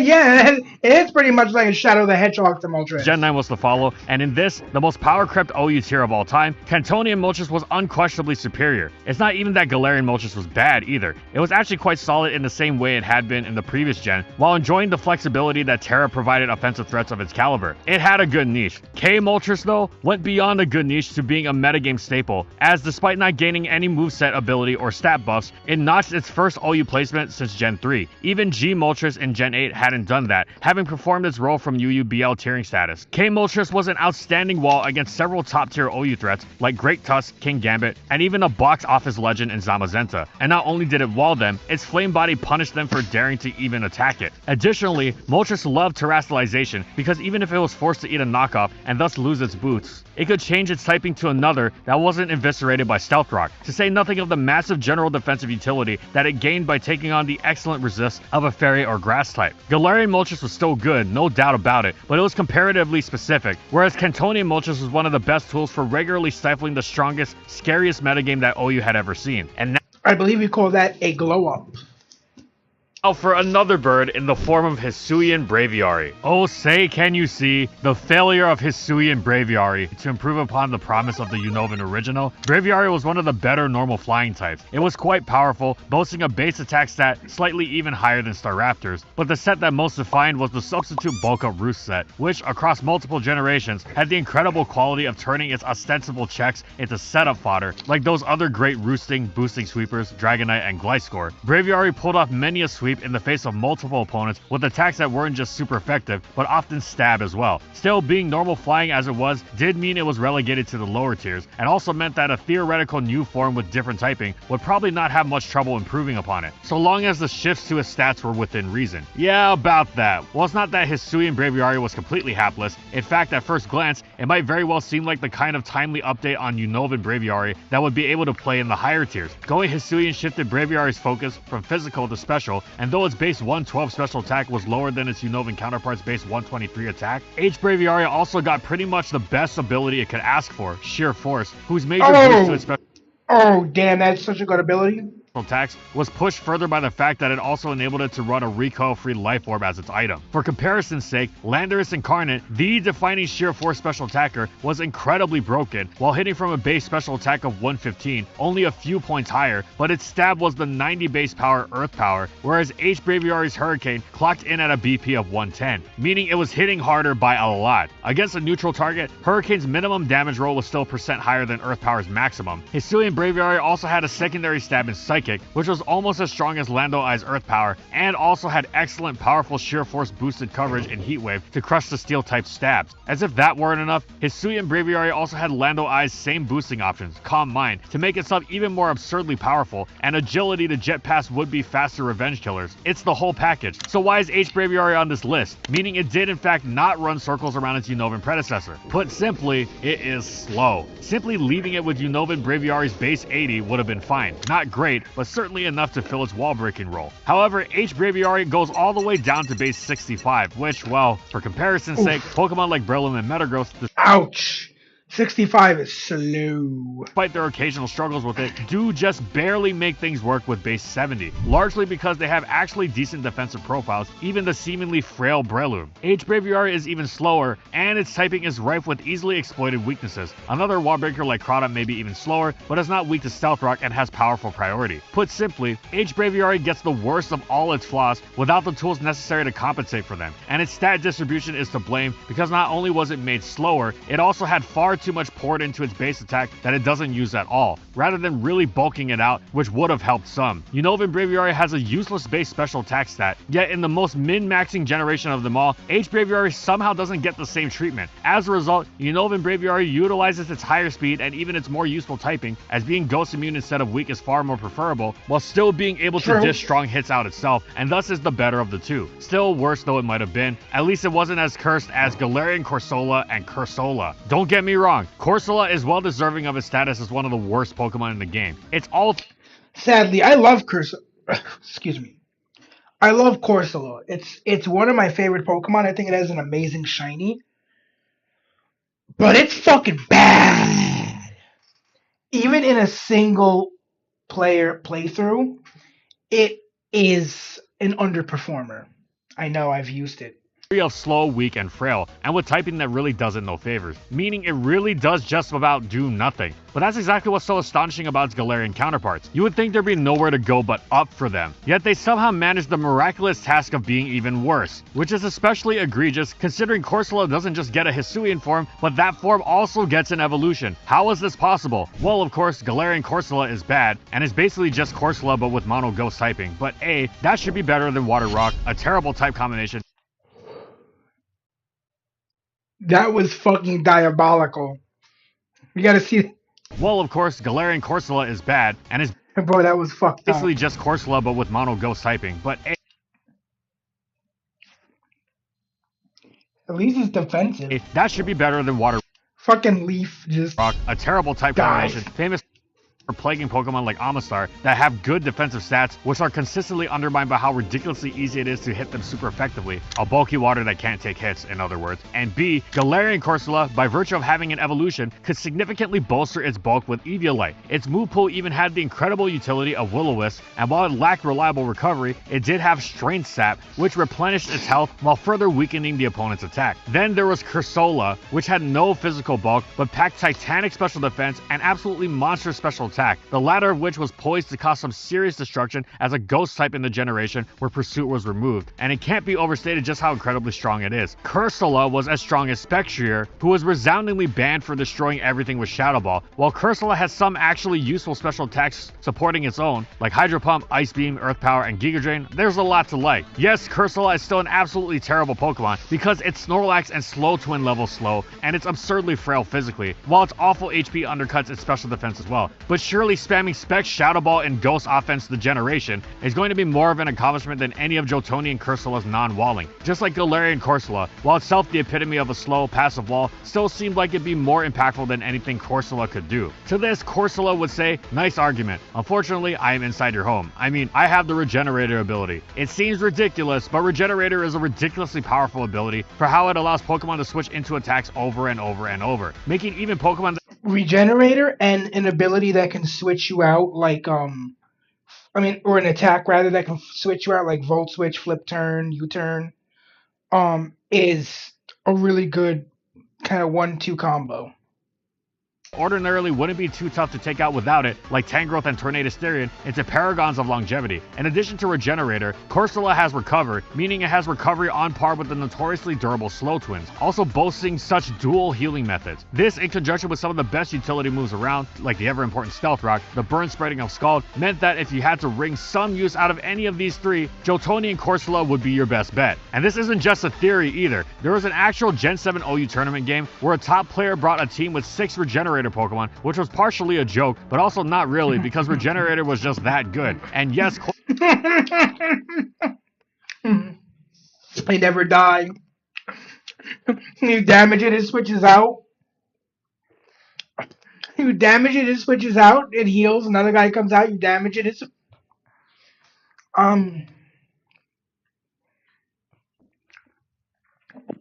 no, but if anything, I'll DM you if something comes into my head. In all honesty, I've been kind of like in a fog these last few days. Corsola was one of those 6.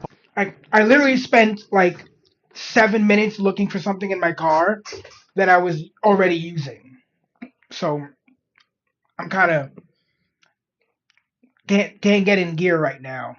I'm trying though. Pokemon. And not only did the team win, Corsola actually contributed to the win, dominating the opponent's Defog Tornadus by endlessly switching in and getting up Stealth Rock. Later in the battle, it even hit Torn with Power Gem, forcing the Torn to switch out and sacrifice its teammate Landorus Therian, which had previously been toxic by Corsola, by the way, meaning that Corsola effectively even got a KO. Neither Galarian Corsola or Corsola had ever come anywhere near this level of success. So yes, both Corsola's regional form and its evolution have failed to improve upon the original. Now technically, Corsola has also had the slightest of slightest niches as an answer to certain variants of none other than Gen 2 Snorlax, so it really isn't a contest. Nobody would actually use it, but it's still more of a niche than anything its counterparts can muster up. It's really the kind of thing to make you say, I can't believe they made it that worse. But don't worry, the same sentiment somehow applies even more so to the next Pokemon with Hisuian Avalugg. Hisuian Avalugg is so similar to the Colosian predecessor, you almost wonder what the point of it is. There's barely any shift at all. It's still a slow with Hisuian Avalugg. Hisuian Avalugg is so similar to the Colosian predecessor, you almost wonder what the point of it is. There's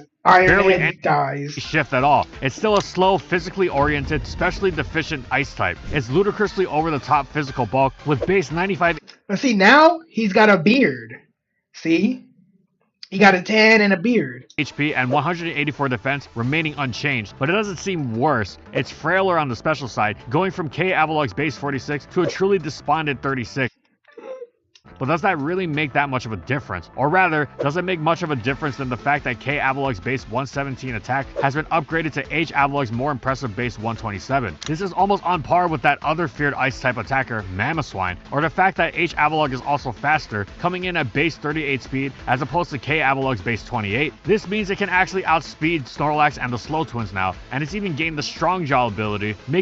Could you imagine getting outsped by a literal fucking iceberg? That's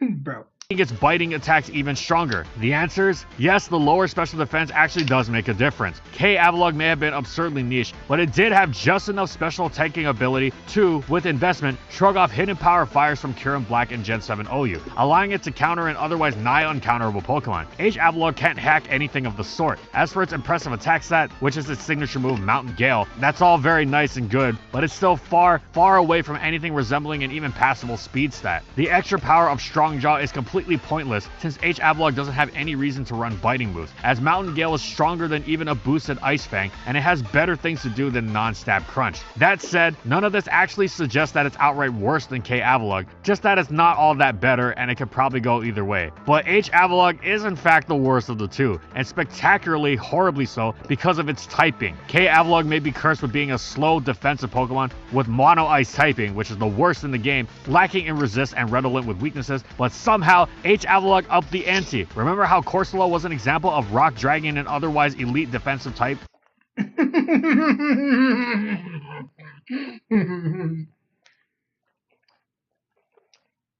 Double weakness to ice and fighting.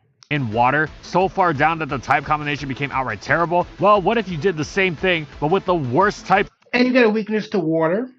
the game. That's right, Ice Rock is almost incomprehensibly bad. Being fire neutral is kind of neat for an ice type, but being quadruple weak to fighting and steel is really not. Gaining weaknesses to water and ground sees Ironhead coming. Guess I'll die then. This is also utterly terrible. The few resistance gains, flying, and poison aren't anywhere near important enough to make up for it. For all of its flaws, K. Avalon can actually find a lower tier niche much more effectively than its Hisuian follow-up. And now for our final Pokemon on this list, we have a if it ain't broke, don't fix it situation with Mega Garchomp. Regular Garchomp was fine. Anyone who's faced Cynthia in Platinum knows regular Garchomp was already a fearsome beast and did not need any more done to it. Original Mega that is worse than its base form. Now, base Garchomp is one of the most competitively successful, important And why did they make it slower? Pokemon of them all, in both singles and VGC. So on the one hand, it doesn't seem that strange, but on the other, it's still supposed to be a better, stronger version of the original form, right? How hard is that to mess up? Mega Garchomp certainly is stronger, no doubt about that, but at quite the cost. With other Megas still already great Pokemon, the idea was simple. You want to give it a Mega Evolution, you simply just make more Tyranitar. Stronger, bulkier, faster, same ability and everything. Since Tyranitar is already great, its base form will still be used, preferred even, but nobody can really accuse Mega Tyranitar being worse. It has opportunity cost, as sometimes Tyranitar wants some other items like the irreplaceable Choice Scarf and things of that nature, but Mega T-Tar is an absolute beast of a Pokemon, and if you are able to fit it on your team, it will do the majority of its base form's tasks but better. This is decidedly not the case with Mega Garchomp, which, forget opportunity cost, most of the time you just straight up don't actually want it. Yes, it's much stronger and much bulkier, and you know, Sand Force is actually an incredibly useful ability, given its long-standing partnership with Tyranitar, so it's not even like that change from the base form's rough skin is some sort of downgrade. However, even more than the dual stabs, sword stance, and everything else that's great about it, base Garchomp's defining trait, since it was running circles around Diamond and Pearl, has been its unique, incredibly impactful 102 speed. Mega Chomp on Garchomp in general is a fast Pokemon. The other hand, goes down to base 92, which is a huge drop in speed stat to be sure, especially on something so powerful and bulky, and getting the jump on base 90s is quite good. But when you have an alternate that's still pretty good at dishing out and taking hits, but with a much more impactful speed stat and doesn't take up a mega slot, it's no competition. Garchomp's base form is far more valuable even before getting into the opportunity cost of the mega slot. Now, Mega Garchomp isn't actually bad, far from it. On certain teams which don't need other megas and have the trade-off in speed compensated elsewhere, often meaning sand teams with Tornadus Therian and Sandrush Estradrill, then its ludicrously powerful sand-fueled wall breaking can be very welcome. However fearsome though it may be, it is a specific choice as opposed to its base form, who's excellent on myriad of playstyles, make it a staple of the metagame.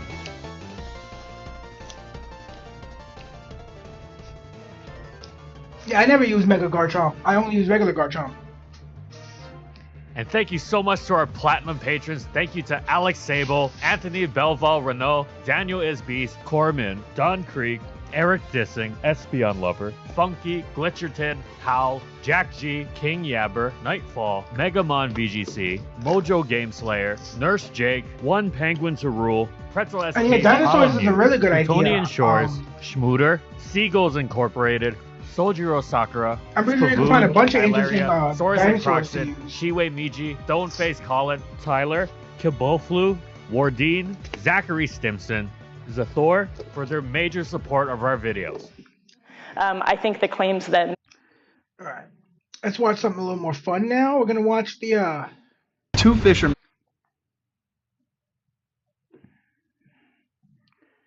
Oops. Told you my fingers aren't as dexterous now because they're used to having much longer nails, so I have to adjust my angle of attack.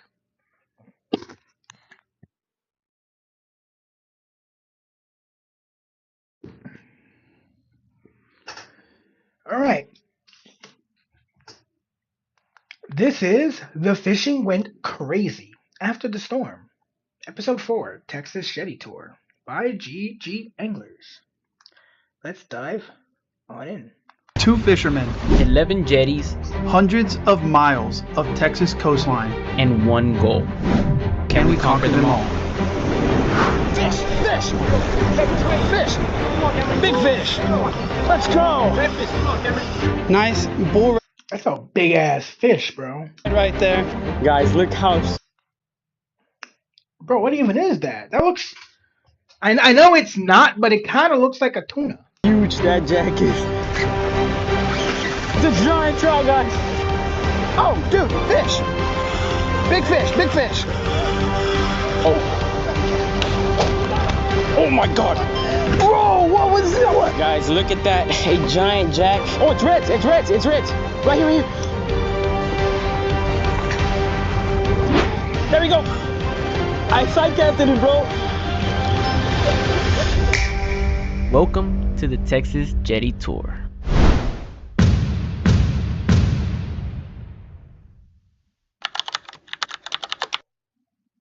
Well, it is currently 7 a.m. We have been up since 4 this morning because we wanted to head out and get here super early so we could be here right as the sun was coming up. But unfortunately, we had some bad weather roll in that was not predicted. We've been so excited to get out here all week. It's been looking like the best day to get to the jetty. And then of course we wake up this morning and there's a horrible rainstorm. So we are currently just sitting at the gas station, letting this bad rain pass over. Big old storm started this morning and it rolled on through. So it shows it should be past us by about 8 o'clock. There's been a bunch of lightning. We've been watching the lightning tracker too. So we definitely don't want to get poured down on and electrocuted out at the jetty. But the good news is this is a great time for us to sit here and check the Salt Strong Smart Fishing Spots app. So then once the weather finally does clear, we can make the most out of our time and get on those fish as soon as we hit the rocks. According to the Smart Spots overlay, it's saying that the Quintana Jetty is great today. We're gonna check the tides here. We can see that we have an incoming tide. Low tide was at about 4 a.m. High tide's at about 12. It's one of those slow one tide days, but there should be a feeding period from about 8 to 10, 7:52 a.m. to 9:52. It's currently 7:30, 7:29 exactly, and that rain's supposed to clear about 8. So we should be able to get out there for that bite on that incoming tide. The wind's gonna be blowing northeast. Also not what it was predicted to do, but it changed. Northeast at about 15 miles an hour.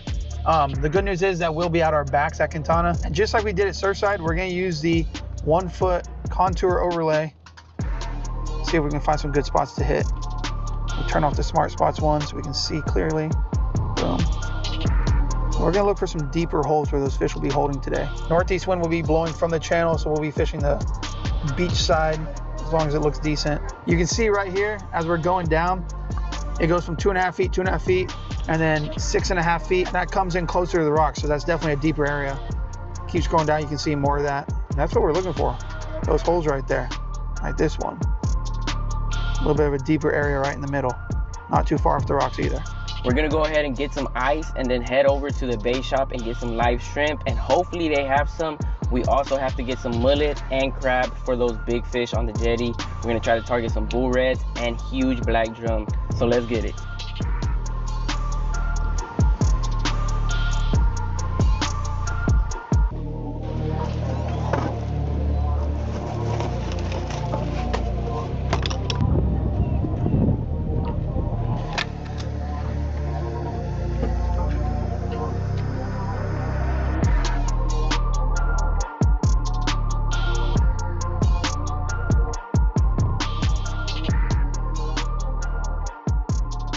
We just got out here to the jetty and the winds have switched to a northwest wind, and that storm over there is coming right back to us. The water's looking great.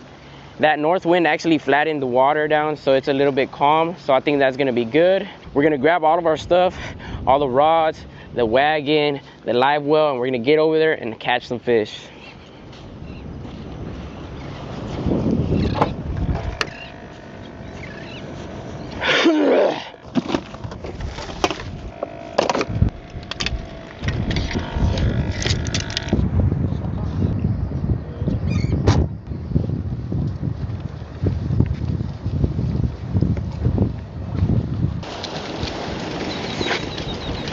All right, just getting on the jetty here, and I'm looking down towards the end of the jetty, and there is a huge school of birds going crazy down there. So no telling what it can be. This time of year, it could be a school of Spanish mackerel moved in.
All right, we're back. It could be jacks, it could be bull reds, you never know. Or it could be nothing at all. But we're making our way down here. We got quite a far walk. And just as Kevin was talking about, that north wind has really laid down the beach side of this jetty. So we're gonna try to hurry, and hopefully those birds will stick around until we get there. We're getting close to the end here, and those birds have disappeared. So it looks like we were about 15 minutes late. But I wanna show y'all something. If you come out to the jetty and you look at the floor, in certain areas, you're gonna see a lot of these scales right here. And these scales are from either black drum or bull reds. So if you find an area that's loaded in scales, that's a telltale sign that people were catching bull reds or black drums there. And usually it's a good place to cast out a big old piece of crab or a mullet or whatnot and see if you can get hooked into one. Just gotta follow the breadcrumbs and they'll lead you to the fish. With that being said, we're gonna go ahead and rig up and probably start fishing right here and then work our way down towards the tip. Kevin's gonna be throwing a big old spoon to start. I think he said he's gonna be looking for big old redfish on the bottom or maybe a jack if we're lucky. And I'm gonna start with live shrimp under a popping cork. Let's go ahead and see if we can get hooked into something. All right, we just made it here to the jetty and we'll be throwing this gold spoon. This is a 3-ounce spoon. And of course we have those upgraded hooks because sometimes we'll hook into jacks over here, bull reds, and you gotta have some really good hooks. Whenever I use a gold spoon or a spoon in general, for redfish, I like to bounce it off the bottom, bounce it all the way back. But once you're close by, you gotta straight retrieve real quick because you don't want to get snagged. But that's how you get a lot of bites.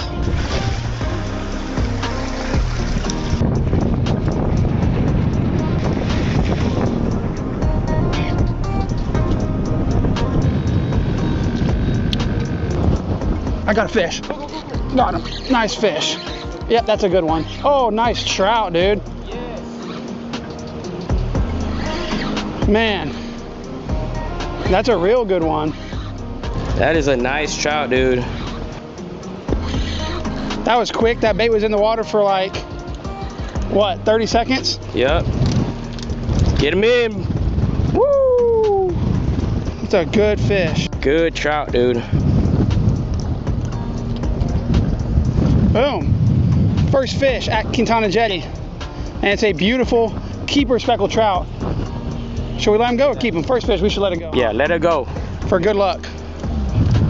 That is a good fish. All right, shrimp number 2, going out pretty much in the same spot. We're only fishing probably 10 to 15 yards off the rocks. Oh, dude, look at, hey, Kevin, slick. It came off. That was another good fish. A slick just popped up right here on the rocks. For those of you that are unfamiliar with the slick, usually you see them more in the bays, but a slick is a oil slick on top of the water where fish have been feeding, and then they're regurgitating whatever they're feeding on, whatever little bait fish, and it comes up and it makes that oil looking slick. I'm gonna make a cast out around that. Oh, dude, that was an instant bite. Bro, cast into it. Cameron already got 3 bites on the live shrimp, so I'm gonna switch over to the saltwater samurai popping cork. I was throwing a lure, but live shrimp is getting all the bites right now, and I want to get in some of that action.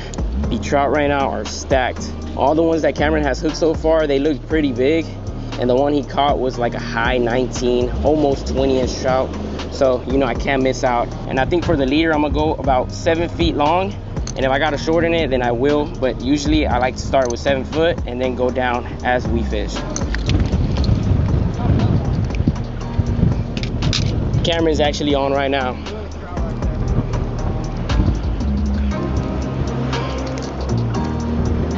Get him, bro.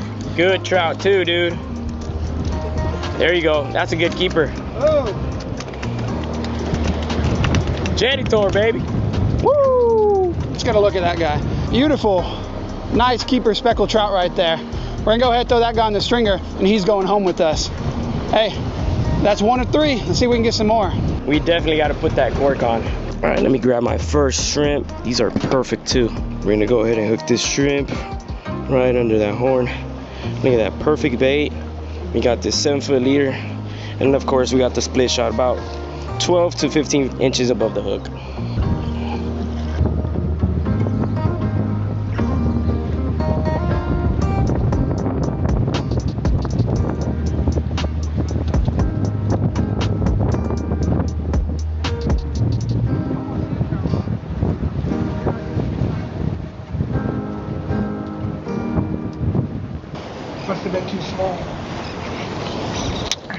Oh, this is a good fish. Don't worry about it. Welcome back, man. Trying to get that camera on, dude. Bro, he destroyed it.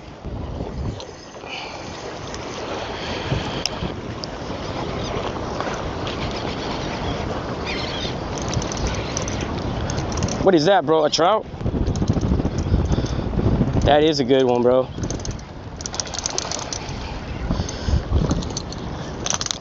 Let's go.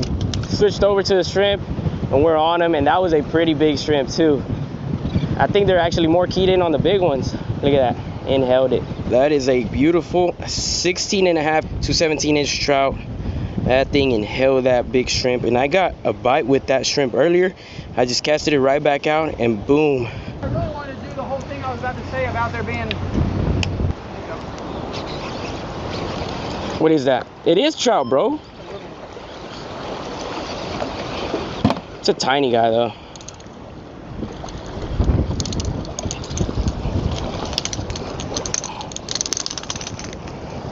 Look at that. That's a tiny guy, but since he's real small, we gotta let him go real quick because they are very, very sensitive.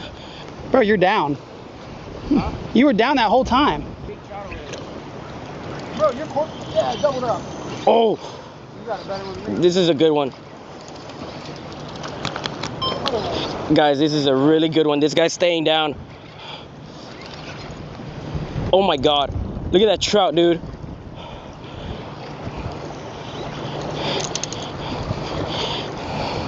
All the way, bro. That's how you do it. Whoa! And it feels like it's a completely different day because the sun just came out. It is clearing up. Wow, look at that trout. Yeah. That right there is a good speckled trout, man. This thing pulled down. It was fighting real hard. It was staying down, but look at that. It wasn't going anywhere. We're gonna measure this guy real quick just to show you guys how big he is.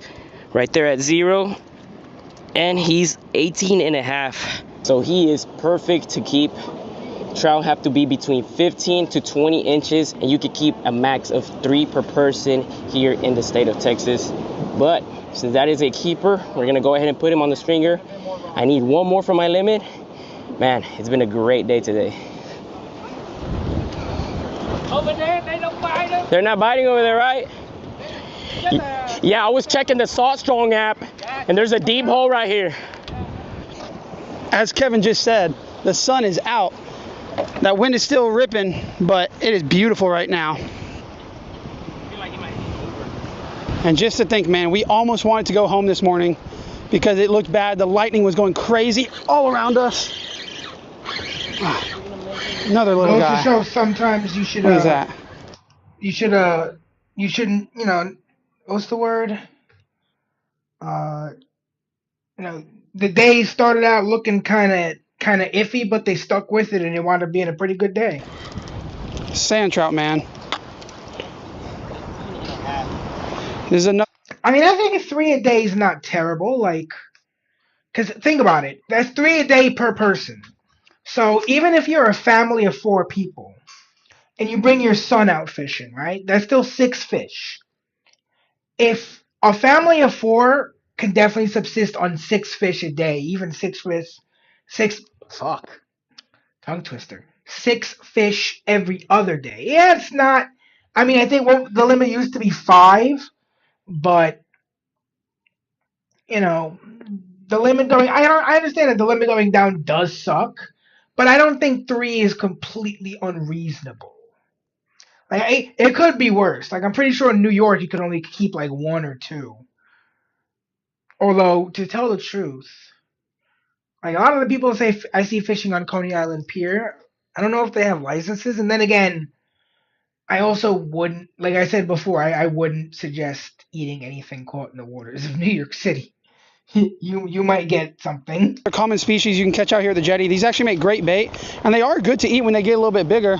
You just got to eat them right away because they'll get mushy if you try to freeze them. But hey, another very common catch, sand trout.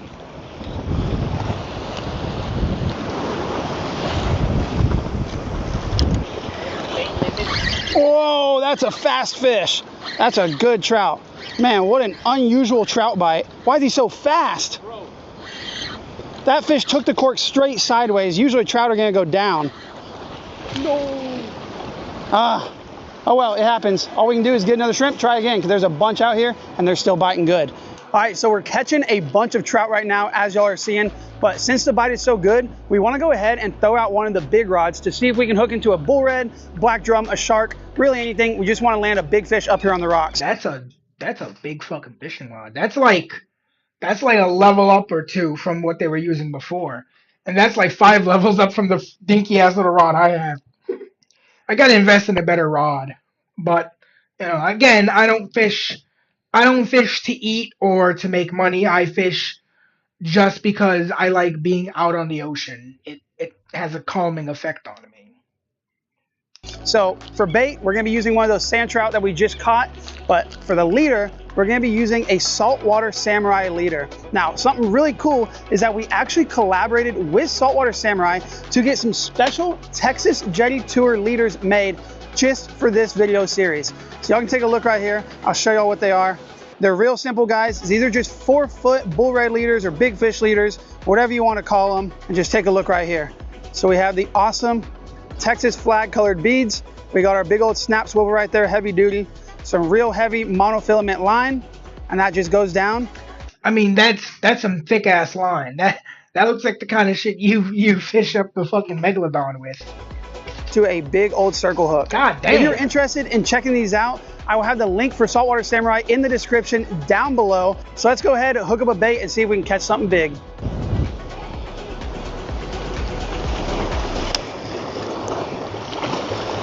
Oh my God.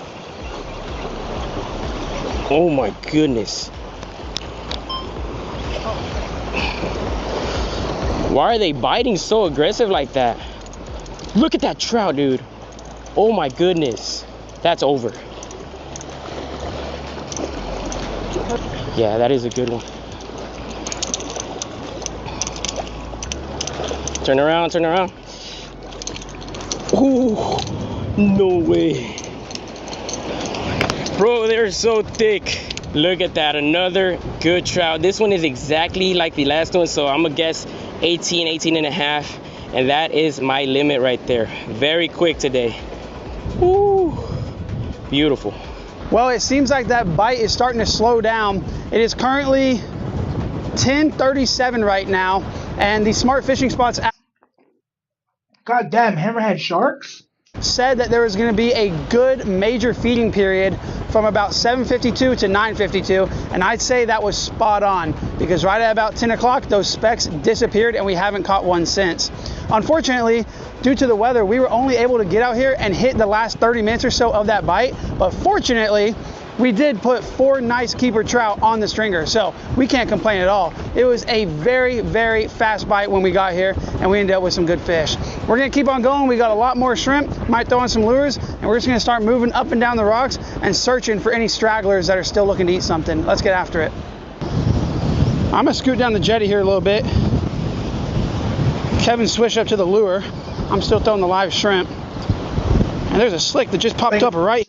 Like, just that sound alone is so calming to me. Just the sound of the waves hitting the rocks and shit. I just enjoy being out on the water. Here, oh, and this is slippery. This looks like a dry spot.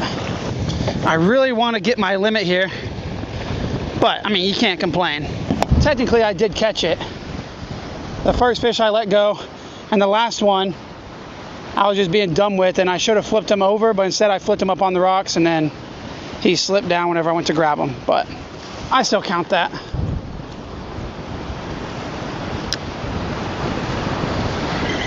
Broke me off, bro. Broke off the whole cork. Well, bad news is I lost that cork, but on the bright side, if I reach into my goodie bag here. Asks Grok, how large of an aquarium do you need for a hammerhead shark? I do have plenty more. Big shout out to Saltwater Samurai for hooking us up with a bunch of corks for the jetty tour here, as well as those bull red leaders that y'all been seeing us use. I love these corks. They're super loud. And I love that high visibility pink color. You can see it no matter the conditions. If y'all are interested in checking them out, we will have a link to Saltwater Samurai in the description down below, as well as a link to pretty much all the gear we use and the Smart Fishing Spots app. So if you want to help support us, as well as help support those companies that made the Jetty Tour possible, go and hit the link in the description down below and check them out. All right, we're retied here. Let's get a shrimp out. Let's see if we can get hooked up again. Wait. Out. All right, we're retied here. Let's get a shrimp out. Oh. I thought that was my phone or something. Okay. Let's see if we can get hooked up again.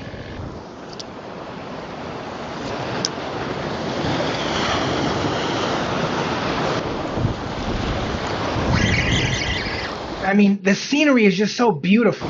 Oh, that was a heck of a bite. That's beautiful. It doesn't water, feel the huge, color, but it might be a good one. Come on. That's a good one. That's a keeper. Bro, don't go over there. Come this way. And the flip. Boom. Nice keeper trout. Let's go.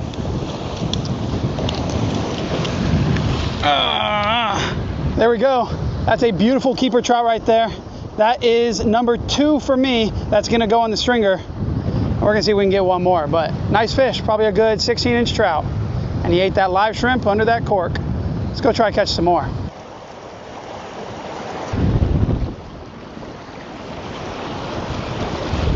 Oh, I'm in the free line zone, dude. I ain't gonna lie, you were on that. Whoa.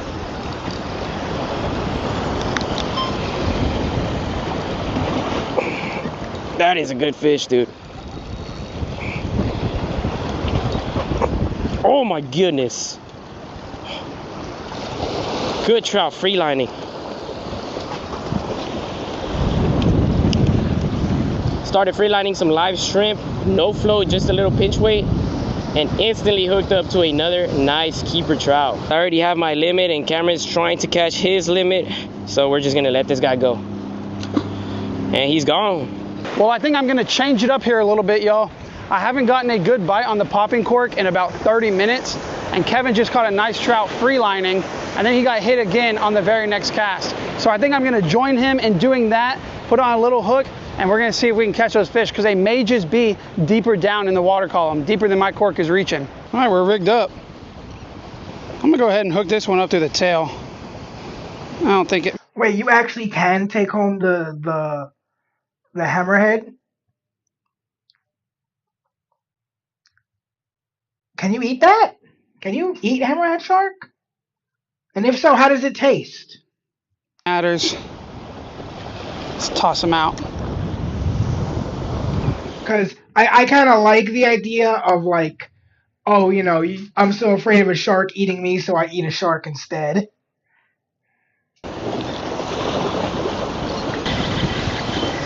There we go. That's a nice one. Dude, a big old trout just came up on the rocks right here. Man, on the free line with no weight or anything. Boom, baby. That right there is a nice trout. That's my best one of the day. I'm gonna go ahead and measure that guy, although I'm pretty sure he's probably about 19 inches. And if that's that last keeper, he's going on the stringer and I'm limited out. Let's go find out. They have, at least in the videos I've seen, these guys have never failed to hit their limit. Like, they've never not caught enough, which is pretty good to say for the waters around Texas. That's pretty impressive. Right there at the head and down here at the tail, he is 19 inches on the dot. Beautiful keeper. And there we go, guys. That right there is my third keeper trout. So we are limited out. We got a 2-man limit. What an amazing day this has turned out to be. Let's toss this guy on the stringer and see what else we can catch.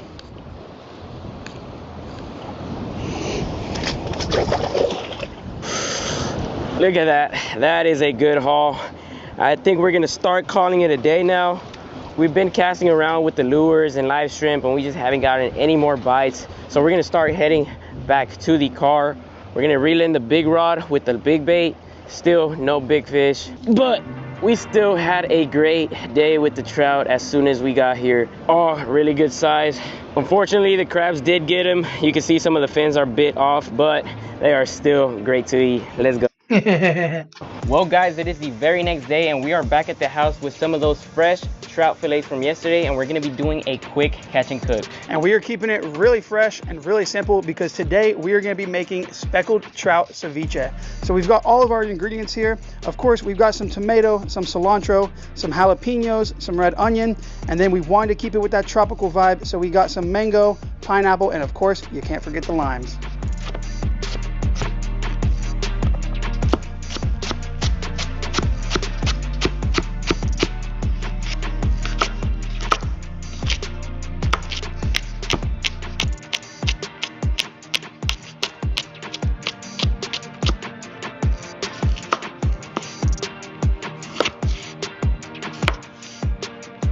Okay, so let's go ahead and get right into it. So if you don't know what ceviche is, it is essentially fish or some type of seafood that is cooked in lime juice or any sort of citrus juice. And the acid from that citrus helps to cook it, as they would say. So all we're gonna do is start by cutting up our fish. And whenever I'm making my ceviche, I like to do pretty small chunks here to help it cook through quicker and just to make a better bite. So we'll do about like that, and we'll start slicing it up.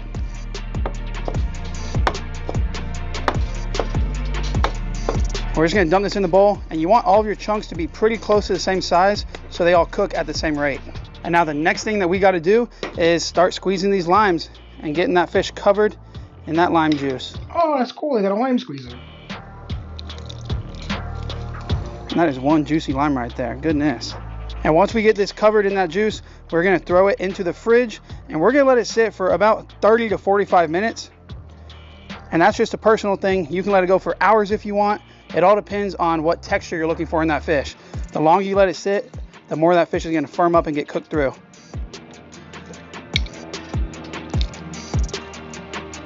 Well, it has been about 45 minutes, and if you take a look at that fish, it is nice and white and cooked through. So all we got left to do now is add the rest of the ingredients, and our ceviche is ready. So we're going to start with our tomato right here. Just a scoop of that. We're going to go in with a scoop of these red onions. Maybe a little more. And then we're gonna add our mango, pineapple, cilantro, and that fresh jalapeno.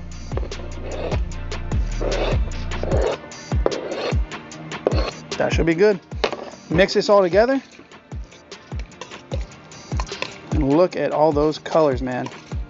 It does look visually appealing. I'm not a fish person at all, so this isn't probably something I would eat, but it does look visually appealing. It looks very pretty. And I can see how you can put that as like you can definitely do a nice presentation with that in terms of like making it look like a good dish to eat. Very, very vibrant looking.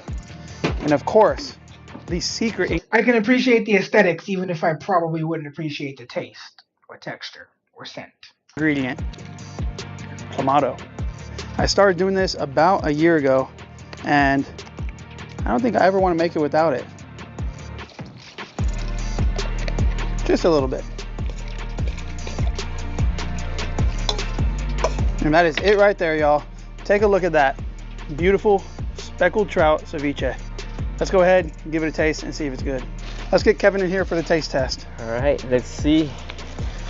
It looks really, really good. Gonna grab a good bite with the chip. Oh, you did tortilla chips in it. Okay. See if it focuses. Can you guys see that? Oh, that looks super good. I mean, I would give it a taste once, but I can't make any promises about how much I would like it.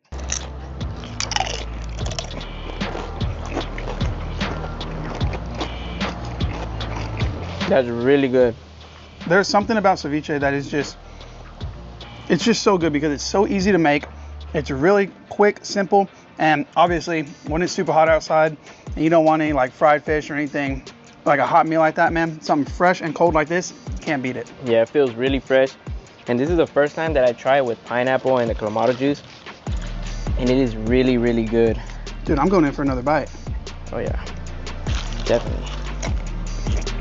I love that pineapple in there too. Well guys, we're gonna be finishing this off. This is the end of the video, but I do have to let you guys know that we're gonna be taking a 1-week break. So the next time we see y'all, it's gonna be further down south. And with that being said, don't forget to hit all the links in the description down below to check out all the sponsors of the series, as well as our website, where y'all can go check out all of our merchandise. And once again, a big thank you to Salt Strong for sponsoring this series. That is the end of the video, and we'll see y'all in the next one. Peace. That was very good. I enjoyed that video.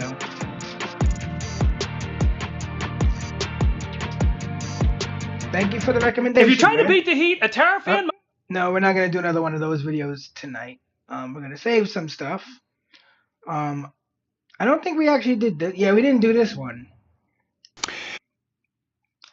Alright, so we're going to dive into this one. I actually saw like the shorts version of this and saw that it was a full-length video. And so I said, let me react to this. I built a Donkey Kong's 100% lore accurate coconut gun by no bitrate. Let's dive on in. You know, out of everything we've ever built on this channel, this is the first one that really concerns me. Not because we may have made a mistake with a coconut or calculated something wrong. That's not good. Or used the wrong materials. But because we did everything exactly as it appears in the game, which is a nice concept for a video, but in practice, it might be the most dangerous thing we've ever done. And I'm supposed to hold it while it fires. Eventually. For the first time, I'm not only thinking, hey, maybe we shouldn't have built a weapon based on a video game that earnestly uses the word spurts. Can fire in spurts. But also, maybe this is a bad idea entirely. And after working on this potential disaster for the past 4 months of my life, I'm starting to feel like a real, well, ass idiot. Because what future me during this test doesn't know is that in the pursuit to recreate an item from a 25-year-old video game that I was obsessed with, that I can't believe the game's 25 years old. Goddamn. Nintendo didn't even really want in the game, we have either successfully made a really dangerous weapon or a giant bomb wooden explosive. But also, you know, maybe not. And the worst part of all is I didn't even feel like this was a choice. Oh my God, oh. I didn't even feel like I had a choice. I felt like I had to do this to keep everyone happy. So, let's do that. Here we go. Here we go. Performance for you. If you know the words, you can join in too. Yeah, I let a 25-year-old video game item dictate the past 4 to 6 months of my life. But that's fine. It's okay to be curious, but it's not okay to lie to you guys. So, let's go ahead and make sure we get this right. Computer, show me the goods. Ooh, expensive. Behold, Donkey Kong's coconut gun. Used in Donkey Kong 64. And that's it. Unlike Diddy Kong, he was never seen with his trusty firearm ever again in any game, which is even weirder based on how front and center it is in said DK Rap's lyrics. Regardless, let's take a closer look. In the game, it appears to be a log. But more specifically, it's a log with a grip that's as big as Donkey Kong's upper body. You collect coconuts and it fires them out at high speed. Okay, so yeah, this can be dangerous. Coconuts are very fucking hard. Like I've eaten coconut before, where like I get it at the store, and they're a tough little bastard. Admittedly, that's not enough info to build a functioning weapon with, probably. But surely, the game has to have more info, like the theme song that has a whole verse about the coconut gun. What does that say about it? Here's a coconut gun. Can fire in spurts. If he shoots ya, it's gonna hurt. So, log, big log, bazooka-shaped log, fires coconuts quickly. But how fast? Well, I'm not 100% sure what constitutes it hurts, but we'll have to get back. Honestly, getting hit by a coconut at pretty much any speed is going to fucking hurt. They are hard. Back to that. First, tasty but hard. We have to make a big log. There's probably a better way of saying that. At its core, the coconut shooter is just a log with a coconut-sized hole in the middle. But to find the right diameter log, we have to first find out how big a coconut is. And I have a plan for that.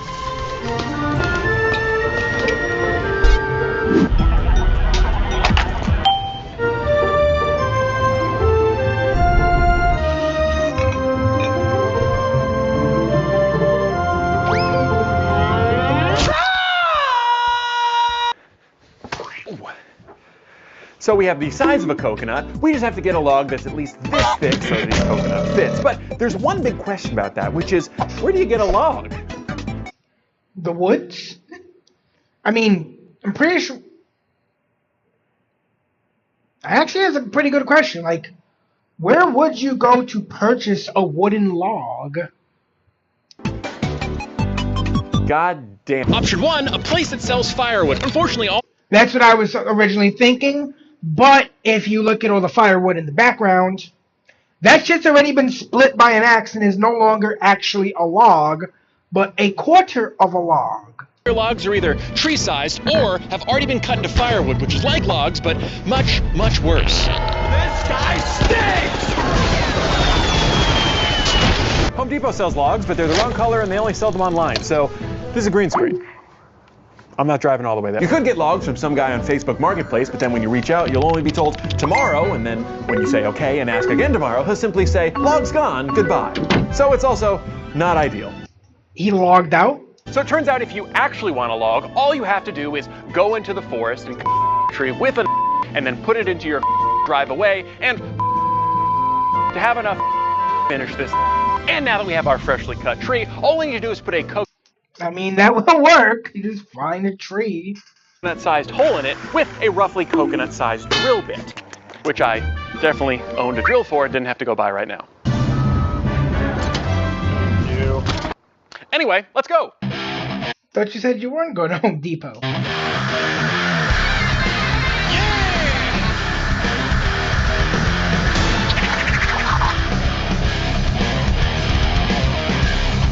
This might take longer than I initially thought. I'm trying to think if there's... I know there's a quicker way to do it, but... I'm trying to think of ways, and unfortunately a lot of the ways I can think of would work better for metal. I don't think you could use powdered thermite to burn through it. You'd think you would just, like, burn the log. So this is probably the best way to do it, and I'm just stupid and a little more destructive than necessary. Now, we have our log, and it's about to fit a coconut, but we have to turn our attention to said coconut. Well. Now we have our log, and it's about to fit a coconut, but we have to turn our attention to said coconut's propulsion system to make sure that they hurt. Let's skip over the coconuts for a second, and instead turn to how to get them to hurt. Or in other words, how fast are they supposed to fire out of our cannon? To figure that out, let's turn to how fast they go in-game. And unlike how this process usually goes, I'm actually excited to do measurements because I never really owned this game. This was my rent from the video store 80 times instead of buying it game. But because of eBay, now I own this. Nice. Nice. I approve. Whoops, wrong thing I bought on eBay. Now I own this. So not only can I play the game, I can figure out how fast the coconut's going using the game. So let's do that. Basically, all I had to do was go over to this cabin, talk to Joe Rogan, get the gun, then go over to this waterfall, fire a coconut directly downwards into it, and record how long it takes. But speed is the distance over time. We don't know how long the distance is from the cliff to the water below. And since there's no in-game ruler, we're gonna have to find the distance some other way. If only there was a guy in skateboarding type clothing who could teach me science. So today we're at your cliff jumping to show a simple trick that using a little high school physics and a stopwatch, you can judge the height of really tall objects. Oh my God! It's Rob Dyrdek! Basically, Rob explains that to calculate the height of something you're jumping off of, just jump straight off, time the fall, then square the amount of seconds and multiply it by 16. So I took Donkey Kong. Okay, my brain is bleeding now a little bit. Sorry. I'm not good at math. The edge of the waterfall, jumped off, and got a time of... Then I plugged that into the Roberian theorem and got 21.9 feet for the height of the cliff. Then we just divide that height in feet by the amount of seconds it took the coconut to reach the bottom of the cliff to get roughly 17 feet per second, which converted into miles per hour is... which sounds slow. Yeah, except it's a fucking coconut. They are, what do you call, hard. We've established this before.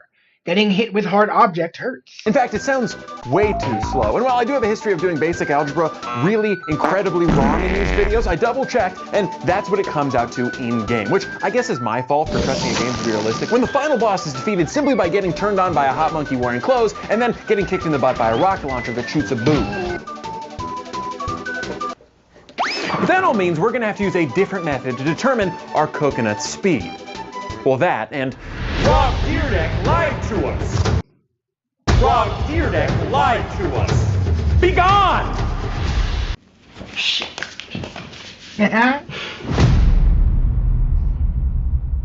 Okay, so after an hour of drilling, we have our coconut-sized hole. Actually, every part of that was a lie. In reality, it took several days, multiple drill bits, multiple scare drops on the ground, and one fairly serious moment when the bit jumped out and cut my leg open and ruined one of my 4 pairs of pants. Another visit to the Tall Toddler Boutique for me. And as for size, when I went to go put our projectile in said finished hole, it didn't fit. And then unlike in video games, not every coconut is going to be the same circumference around. Some are going to be bigger and some are going to be smaller, so that hole isn't going to fit all of them. Tried another coconut, and it did fit, but way too well, allowing it to move in and out way too easily. And both are equally bad. Now, because of our brief time experimenting with ballistics, I've learned that anything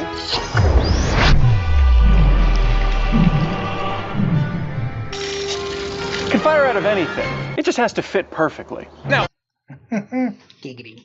Coconut's round and our barrel is round, right? Ow. Wrong. You may think a coconut's round, but it's actually pretty far from it. When it comes down to it, anything natural is never going to be a perfect sphere. Well, almost anything. Almost anything. So the best I could do is find the roundest coconuts on Earth. Or more specifically, the roundest coconuts on Earth that I don't have to drive more than a mile from my house for.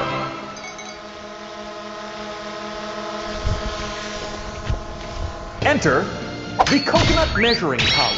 Using the old Prism XL, we printed a tube that's the exact diameter of our cannon's barrel. Ergo, it's an easy way to take our barrel to the store. So we can find the roundest, most perfect sized coconuts out of the bunch. With the that's actually a smart way to do it. That's probably smarter than anything I would have cooked up, to be 100% honest. Only side effect being looking a little suspicious at the grocery stores. If you're buying them, you can do whatever you want to them first. Okay, so we have our barrel, our projectiles, and now all we need to do is build our coconut shooter to exact game spec. So, without further ado, it's building time.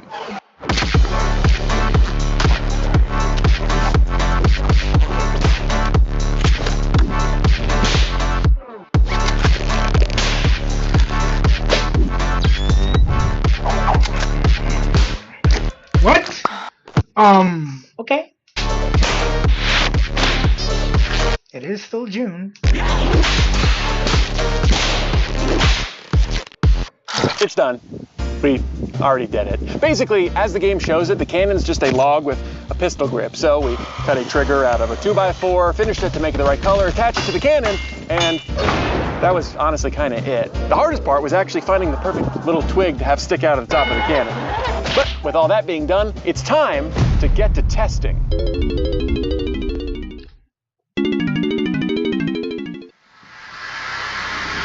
So, like most of my videos that are actually worth watching, we headed to the desert to test our homemade coconut gun with slightly less of a chance of going to jail.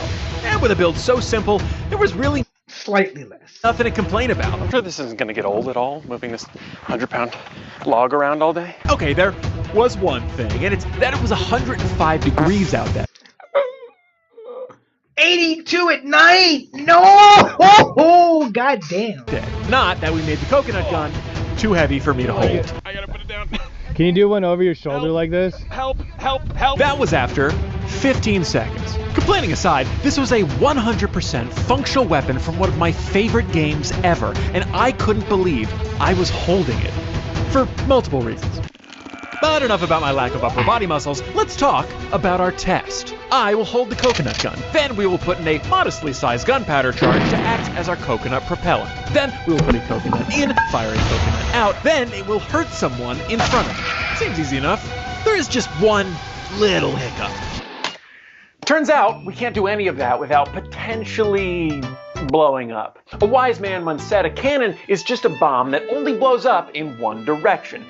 Pretty much. Pretty much. And this is made of wood, not steel like cannons usually are, so the odds that this blows up in every direction is, well, it's the most likely thing to happen. So instead of me holding it while it fires, we're going to replace my hands with this nifty stand and replace my body with the wood sled? Coconut sled? You get what I'm saying. Himself, Donkey Kong. We just have to order a cheap costume online, and as long as it looks even a little bit like Donkey Kong, we are all set. Unrelated, have you ever ordered anything from a website called Temu?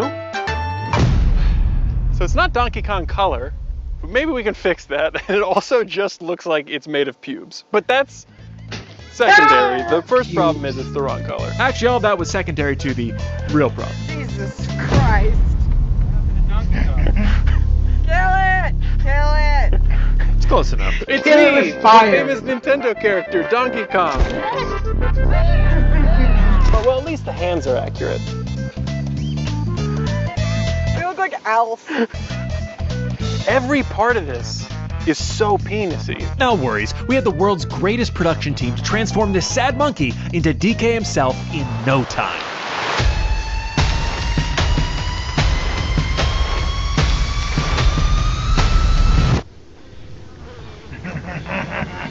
Sometimes it's okay if it doesn't copyright infringe too much. If we're going based on this it's alone, I think we're safe. Yeah, I think Nintendo would be exposing themselves if they said that this looks too much like Donkey Kong. And with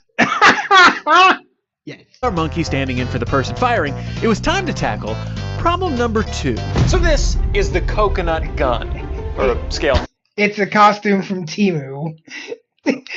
It's not really anything. It's just, it's Chinese slop. Model of it, and this is gunpowder. Now, gunpowder is dangerous, but not so much on its own. If something sparked this, it would simply flare up. But the second you put it into the log and cap it with a coconut, well, now that's a weapon, a live weapon, and a live weapon that we're going to be standing in front of for most of the day. And even worse, if there's some sort of spark from static electricity or maybe friction from jamming a coconut that doesn't quite fit in and the gunpowder goes off with the coconut stuck inside, then it's a decompression of the tube variety. And not like a silly, whoopsie, uh-oh, I made a mistake. Decompression. Like a sends foot-long splinters 100 yards in every direction type bomb. Shit. Now, naturally, I replaced gunpowder with candy sprinkles here, but you could see how it would be scary if that was real gunpowder. Yes. So basically, we've determined after going back and forth with a bunch of real engineers that this is really dangerous to be near when we're loading or firing. Or it's just dangerous to be near in general. It may explode at any moment. So, I'm not going to be near it. And Joe's going to be doing all that. It's really hot in here. Oh dear God. Yes. It's really hot. But it's better than being dead. So we've yes, it is. Determined this is the best thing to do. To be fair, this was his idea. The fact that it's hot and he's changed his mind is secondary. I don't want to wear this anymore. I want to go home. No. Joe will be a torso if he blows up because he's got nothing down here, nothing down here. I'm behind the plate. Exactly. Joe actually has something to keep him safe that we've never had before. A blast shield. Equivalent. In reality, it's actually just a bunch of scrap metal we repurposed from that time I turned my car into a tank. Not to mention we have a full safety plan to keep the coconut loading and fuse lighting as risk-free as possible. Unfortunately, nobody told Joe that, so he had a few barely relevant safety concerns about how he could blow up. The first shot, biggest concern is electrostatic discharge. We're in the desert, it's dry. If I rub this thing wrong, it'll make a spark, explode. If it's the second shot, there might be part of the log still burning, and when I put the powder in, it might touch and explode. You know, I actually never thought about that as a possibility for the fact that, you know, you're using wood as a barrel material. Well, shit. It's only dangerous. Well, it's dangerous all the time. Like I see cracks here. Yes, it's dangerous all the time. By the way, it is a log, but it could very easily just succumb to the pressure of the gunpowder going off and become a giant wood grenade. Already, because it's drying out. This thing's gonna fucking explode. What a negative Nelly. But if everything does go to plan, then we need a good target to help us answer our second question. If it shoots you, is it gonna hurt? And what better target than me? Pretty cool, right? Yeah, so what the fuck? Long story short, I got tired of paying some people in Georgia like $300 a pop for every ballistic gel head we use, so I thought we'd show them by doing it ourselves. First, we rented a 3D scanner camera and scanned my head. Then we 3D printed the negative of my head on our Prusa XL. Then we made a silicone mold of my face that makes both releasing the whole mold easier and also gives the details of my face. Then we acquire some bones from a source that isn't important. Then we pour in some homemade ballistics gel and voila! A custom ballistic gel head that only cost us a non-important fraction of what it would have cost online. The only problem is it has to be stored in the fridge, so this one has been in my refrigerator for 2 months. Oh dear. But that's actually pretty cool. That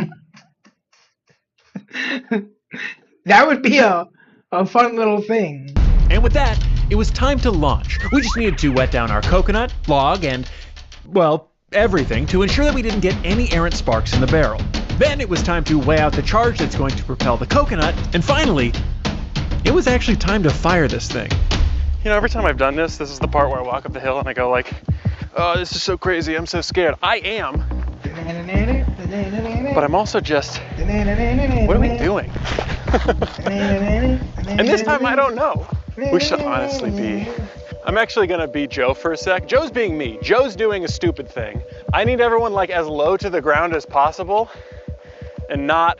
Am I in danger zone? Yeah. Yes. I'm not gonna say I was doing a bad job managing my nerves, but I've had better moments. I can't afford a lawsuit. Actually, your family will get nothing. I have no assets. All right, maybe I wasn't helping at all. Is everyone feeling a spot? I'm gonna get this on camera. Everyone feeling a spot that legally they feel safe in? Okay. I promise I will not sue you if I get injured. Okay, great. This is actually a good time to thank fellow YouTuber Superfast Matt for coming to the desert and signing away all liability for this shoot. Check him out if he doesn't blow up. Speaking of which... Okay, Joe, we are all set. Whenever you're ready to go, we're rolling. This was it. A month's worth of work, either culminating in blowing my fake head off, or my real one. Now I'm nervous. Can I go down? Yeah. You know, Joe really talked up using the shield, and he's just poking shit completely in front of it. Dude, there's something on my ass with that twig. That's a twig. I'm trying to have a moment here. Ready, go for it. With the coconut going in front of the charge, all bets were now off.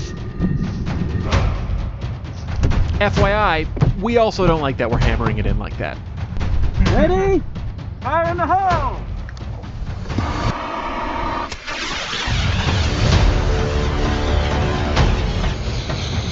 Don't blow up, don't blow up, don't blow up, don't blow up. Work, work, work. Work. What do you guys think, chat? What do you guys think? You guys think it's gonna explode, or is it gonna fire at least one coconut like it should? I think it'll work a couple of times, but I think after using it, like, I don't think 4 or 5 shots, it'll be safe after that. If it survives 5 shots, that'll be impressive.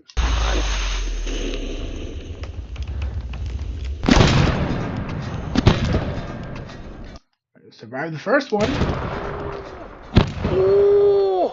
And it probably completely obliterated that ballistics dummy head.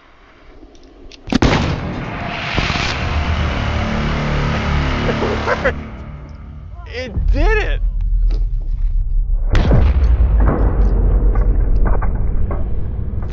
Oh my god! Joe's not doing too hot. It's hard to run in this. All right, let's see what we did. There's liquid, but it's... What did it hit? Did it hit the... It hit the table. It just knocked him over. We missed. Like you can see here. The coconut cracked open. Oh my god. Okay, look at that. That is metal. And it put a big fucking noticeable ass dent in that metal. If that shit hits you, you are cooked, buddy. You are cooked. It put a dent right in the sealed hole towards the table. And after wedging a rock underneath the cannon to aim it upwards at my head and replacing the charge, we were excited to launch again. Well, I was excited. Was it scary? Terrifying. And while he seemed slightly concerned on camera, he was more explicitly concerned off camera. How much confidence do you have that 0? Basically speaking, we weren't out of the woods yet. And we get to do... Yeah, because remember, every shot puts shock through the whole grain structure of that wood. So, you know, eventually that wood's going to weaken to the point where it's going to just split apart. This all over again, hopefully with a direct hit. I got nothing quippy. I just want this to work. We're all set, Joe. And yet again, Joe got to loading another coconut in a very calculated way. Again, I don't really know what the shield is for. We'd spend all day making it and just set a presidency in front of the barrel. We're good to go. Let's go. Fire in the hole! Fire in the hole!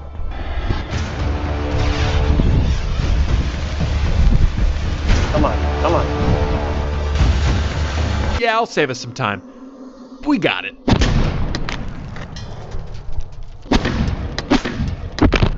Oh my God, we got it.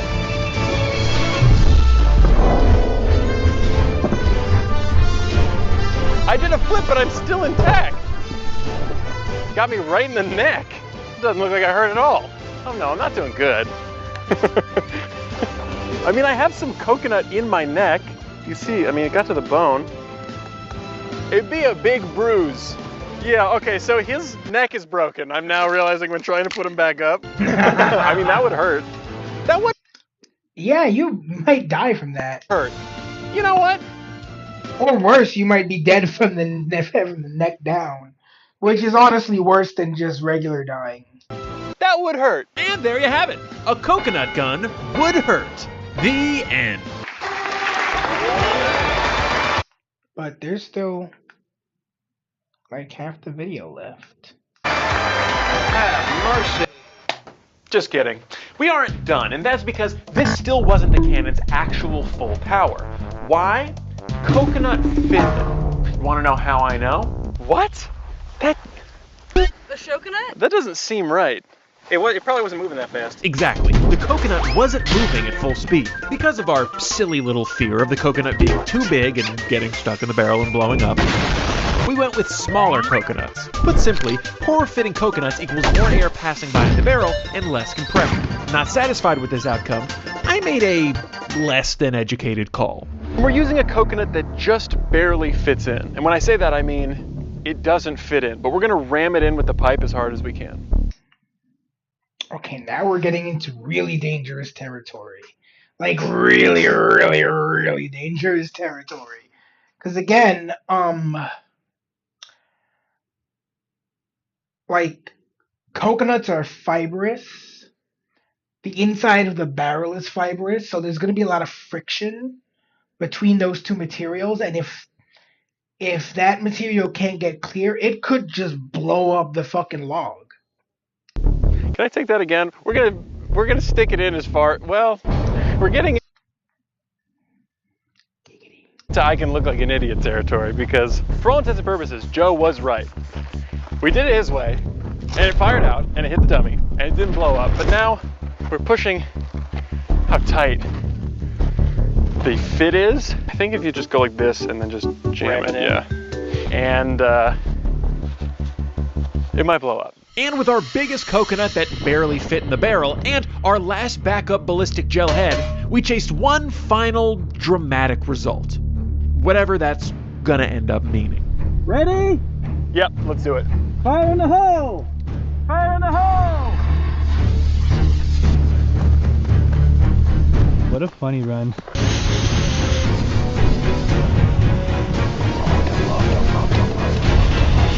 Come on, come on.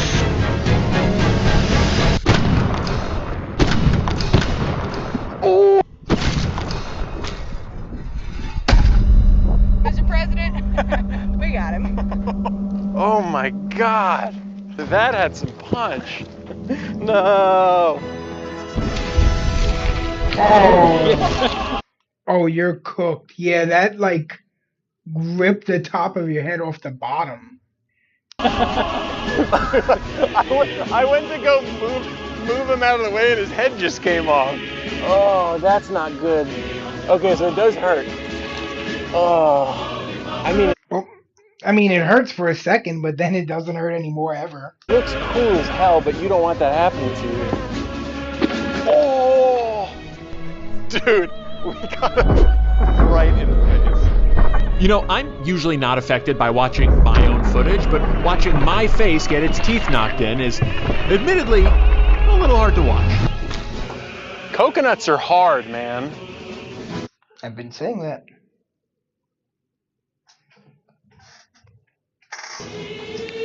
I mean, we did it.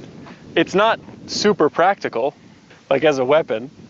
I don't remember Donkey Kong wearing a helmet and big gloves and body armor. But it does work, technically. I think there's some pretty obvious problems here. Sure, we made it exactly the way that appears in the game. And sure, it was pretty cool looking, but it wasn't awesome at working like it worked in the game at all. Help, help, help. But that all pales in comparison to what I think is our biggest whiff of all, which is spurts. Even after extensive research, I'm not 100% sure what Can fire in spurts. even means, but I know for sure that a cannon that takes 15 minutes to reset and run away from doesn't count as spurts. But what if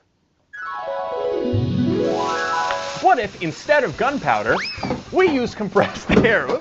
Instead of gunpowder, we used compressed air. That would drastically cut down on the probability of something exploding and liquefying me, and also allow us to quickly reset and fire one coconut after another, aka fire in spurts. Basically, we make an air cannon that fits a coconut and then build a log around it. But before we go and build something completely custom, can't we just take an existing air cannon and stick a coconut in it? So I bought a handheld t-shirt cannon off of Craigslist. And it was a concerningly good deal. But I do have a sneaking suspicion it was broken. No, that seems like it's right. I think it's leaking. So goodbye t-shirt cannon and hello bead seeder. This baby uses a huge amount of compressed air to seat tires onto the rims of cars at tire shops. Not to mention blast the pants off of unsuspecting workers / future legal defendants. Just like that, and damn. Comedy gold, which, while funny, has also led to people legitimately having their butts explode, so maybe skip that joke. But needless to say, this baby moves air. All we needed to do was modify it to have a barrel that fits a coconut and move the trigger so we can press it outside the cannon. These don't usually have pistol grips. Then I have to make it look like a log, which I could use a real hollowed out log for like we did the other cannon, or we could just 3D print everything. And while the build volume of my Prusa XL is big, it's not log big, so we had to cut the log into a bunch of less giant pieces. Then we assembled all the pieces together and slapped it over the bead seeder, completely hiding our scientific cop-out. Added a couple coats of paint and some painstaking brushwork, and getting somebody else to do everything, and you have yourself a one-to-one recreation coconut gun. Now we need to make sure that we're actually correct and that nobody's going to be blown up using this. We We haven't done that yet. We were just gonna fire it and see what happens. Yeah, we decided to skip those checks and just send it because this video has already taken half a year to make. But there's probably not gonna be any problems. So, I bought an air compressor for this. I didn't really realize it needed to be plugged into like pretty serious AC power. So, Plan B became Plan A. And with a few light pumps, I will get up to the required 130 PSI. And after 5 minutes of painstaking pumps, I was almost at 130 PSI. Money! Give or take. Thankfully, I did have the strength to persevere. No. Here you go. Give or take. And thanks to Brooklyn, I was able to set up the other important test piece. Me! Again, although unlike the ballistic gel heads, this one is much more durable. And that's because it's made out of dragon skin. It's an insanely resilient yet squishy form of silicone. Now personally, I know about it because it's what the Mythbusters made their test dummy Buster out of. And unbeknownst to me, it's also what's used to make a different type of Buster that I rather not talk about. Okay. Which I wish I did know earlier, before I chose to make everything this color. Although looking at the final product, I think I can see why the Mythbusters liked it so much. I'm making a rocket out of me. This is gonna kill you. All right, there we go. So yeah, we've got our indestructible head and a nifty slow motion camera we rented and definitely know how to use. Which I may or may not have been too excited about renting and living out my actual YouTube dream. They said, here's your slow-mo camera. Here's your Amazon Basics lab coat. IP stealing aside, everything was going pretty... Well, I'm just kidding, I immediately messed up loading it. Did I do this wrong? Probably would have been a good idea to put the coconut in before charging it, right? Yeah, if there's one thing to learn from this video, it's that if you want to put a projectile in the barrel of something, you're going to want to do it before you put 130 PSI of air in it. I'm saying, like, what is the vibe of the room about loading it well? I guess if I do it, what am I going to do, sue myself? Look at that! I'm the safety marshal and the lawyer, all in one. All right, maybe don't stick your hand in the... All right. Okay. I don't really know what's going to happen. Like, bounce back is non-zero, but it will certainly have less energy. Okay, safety speech over. Let's see what this thing can do. 3, 2, 1. Oh my! Oh my!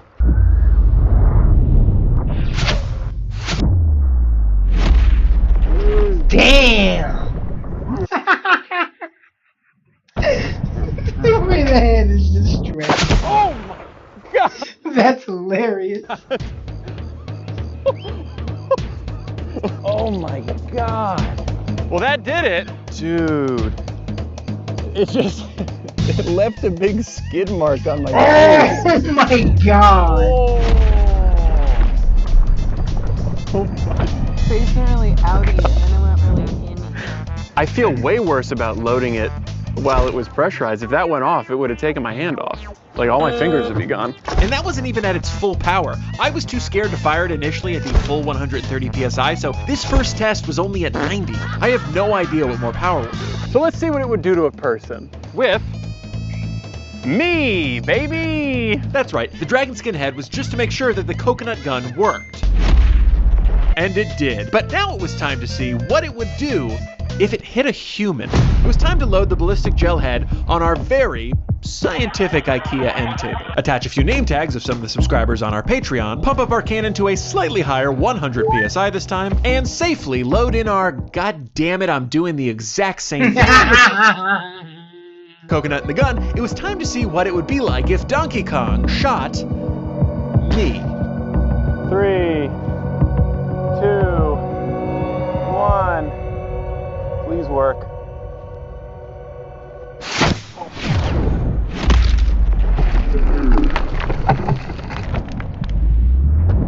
Oh! Ow! Did you get hit with a coconut? What? All right. It turns out this joke I made 10 minutes ago Like, bounce back is non-zero, but it will certainly have less energy. was based in reality. And in even worse news, we didn't even get great footage of him getting hit. But enough about other people's pain. let's look at my face. That was not the intended effect. Although it would be really bad if it hit you in the mouth. Yeah, you'd be totally cooked. It's crazy how it just flew back at you. But you know what, in the slow-mo, it didn't look like it was going that fast, Joe. So you really made a big stink about nothing. Yeah, what's that going, 1 mile an hour? That's nothing. And with a similar result to the actual log coconut gun, narrowly avoiding a lawsuit, and the teeth punched in on my head, it was about time we packed it in, and I'm pumping the gun back up. Again, you forget to load it before you charge it. Okay, guess we're doing this again. Just cut to the good part. After another 10 full minutes of unfortunately framed pumping, we successfully maxed out the coconut gun at 130 psi. But this time, I wanted to make one change. All right, so this is me not leaving anything up to chance. I'm gonna use paper towel kind of as like a sabot. A sabot is something that you put around a projectile in a barrel that kind of takes up all the empty space so that there's a better seal between whatever's pushing the air out and the projectile. Because my fear is that like we're losing air around the coconut, so I'm just gonna jam some stuff in there, and hopefully that, you know. And after jamming in the biggest coconut I had that still fit in the barrel, ready? It was our last shot with our last head. This is everything we got. All right, 3, 2, 1. Yeah, I'm not gonna lie to you. I was not expecting this. Oh my God!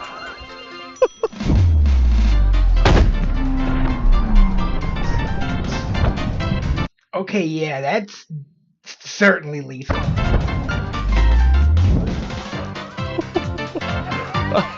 You'd be Omega Day. Shit! That's what I wanted! Dude, what is this? What part of the body is this? Oh. That's more than 2 Tylenol. I'm saying he should take 2 Tylenol. This is what 2 Tylenol does to your brain. Yeah, okay, so there was a fitment problem. And as I looked at the pieces of coconut and head littered all over the ground, and I rewatched my own forehead being removed, there was one thing front and center in my mind. I feel way worse about accidentally pointing it at almost everybody here at least once while we've been filming. That's actually probably my bad. There's coconut in there. Because this could have happened. Forget about that and instead focus on that we did it. A real coconut gun. Now, I will be honest, we did fire other stuff out of it just to see the footage on an expensive super slow motion camera. I'm fisting 30 hot dogs into this barrel. Giggity. As you can see from the footage, it was a tangent, to say the very least. So if you want to...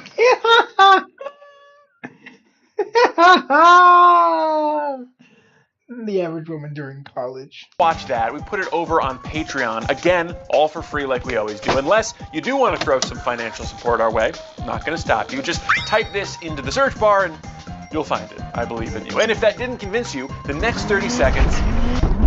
Jeez! Or you can click away to whatever Mark Rober video's on down there. But I will warn you, I drove a car off a cliff for almost no reason, unless you ask the tax man. So really think if you want to watch whatever's in those recommended videos.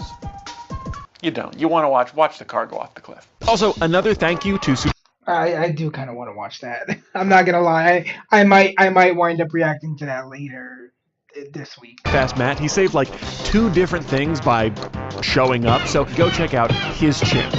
And now, fixing one last problem.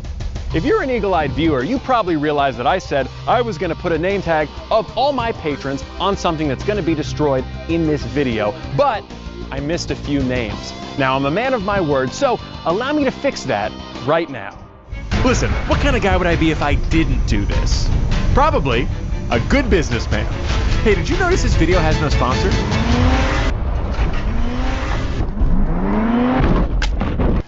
I sure did.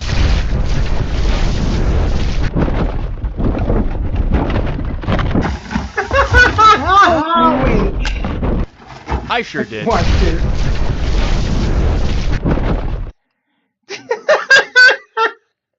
Look at the dashboard. Look at the dashboard. No. Oh no. Oh. If you're wondering if I broke even on this, don't. Okay, bye.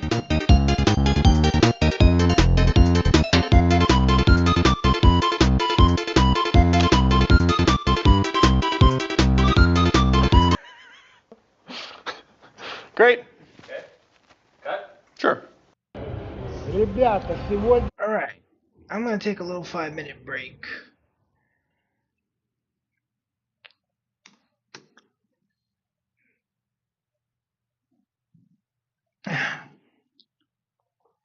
And I'll be back.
Alright, I'm back.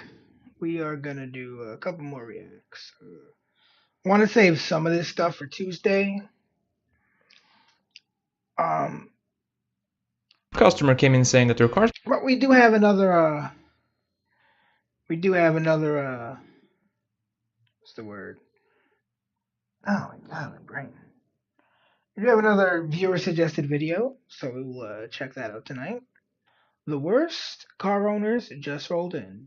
List of 2026 by Rolled In Reacts. Let's dive on in. customer came in saying that their car's been running a little warm lately, but they've been topping off the coolant every week or so, and that Why does it look like something like a melted dessert? used to work, but not anymore. Yo, hold on. Customer came in saying that their car's been running a little. Why does that look like melted vanilla? Why does it look like vanilla mint chocolate chip? Warm lately, but they've been topping off the coolant every week or so, and that used to work, but not anymore.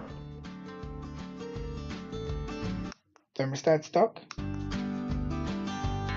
Customer states, car is really hard to stop, even though I just installed new brakes.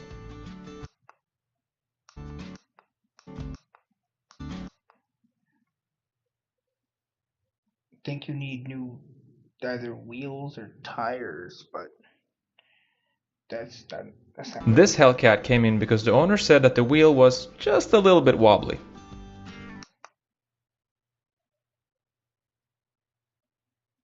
just a little bit.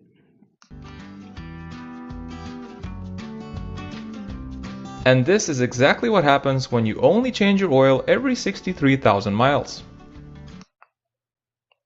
Every what now? And this is why you don't ignore a timing belt that's been installed a little bit too recklessly. The owner of this car had their buddy help them fix the steering, but had to come into the shop because the steering now felt a little bit loose. A little loose, just a little loose. And the owner of this car came in complaining about the rear window randomly rolling itself down, saying she thinks it's an electrical issue and asked how much it would cost to repair it. It's that little thing you got there in the back seat. The mechanic had a good laugh once he saw what it was all about. This customer came in with their Seat for an oil change, but the mechanics flat out refused to work on it because, well, it had quite an awful smell.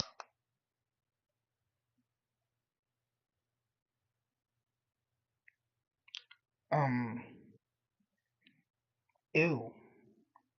Coming from the interior. And this customer states, "My windshield leaks oil. Please fix it." The technician found that the customer had mistakenly filled their washer fluid tank with vegetable oil.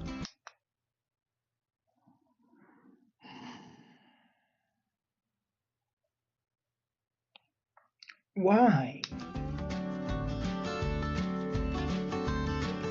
Customer states, "Car's been pulling a little to the right lately, but I think the road is just uneven. They don't fix potholes like they used to when I was young."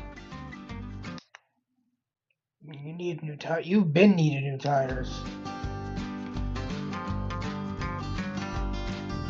And this truck came in because it wasn't running right, and this is what the mechanics found. Turns out that a valve spring had broken on cylinder 6, and unfortunately the customer had to get a whole new engine installed.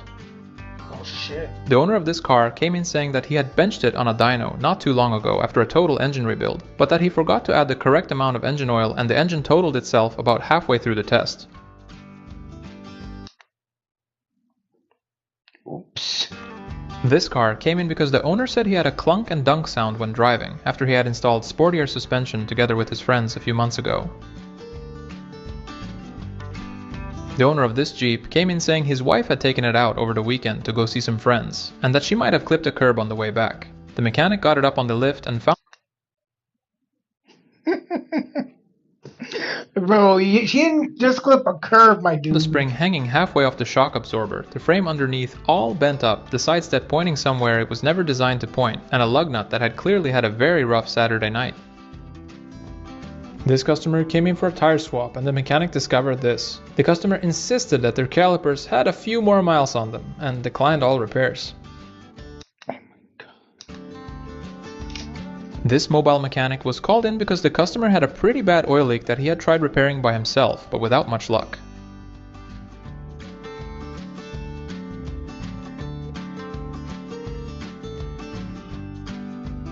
Customer states, "My son took the car for a weekend trip in the mountains, but car now has a clunking sound and leaks oil. Please advise." And this Volkswagen came in because the owner had started hearing a strange sound when driving after he had replaced the transmission together with his father. And this Jeep had apparently been in the hands of someone who believed that close enough is good enough, because the transmission looked like this when the mechanic got underneath it. Oh. This customer's Escalade came in because he had some issues after having been at another shop. Customer states, "She's got lots of personality. Previous owner was very hands-on with her, but I think that adds to the charm." Oh my god. Oh, that's a nightmare. Customer states, "My father-in-law helped me install new brake calipers, but now my brakes feel weird. Can you check it out?"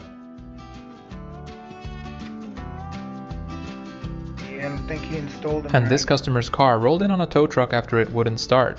Apparently, whoever was towing the car had towed it using both tie rod ends, and this is what that ended up looking like. This BMW X3 came in after the owner apparently crashed into and then drove over a guardrail while on his way to pick up his girlfriend at the airport. Gee, I wonder why. Customer states, door handle stopped working on the driver's side. I tried fixing it myself, but I think I made it worse. This customer had just bought this car the night before and found a small oil puddle on their driveway the next morning. Oh, fuck. Customer states, found these cool looking lug nuts on Temu, and they had free shipping, so I went for a whole set. But they're darn hard to get off. Please advise.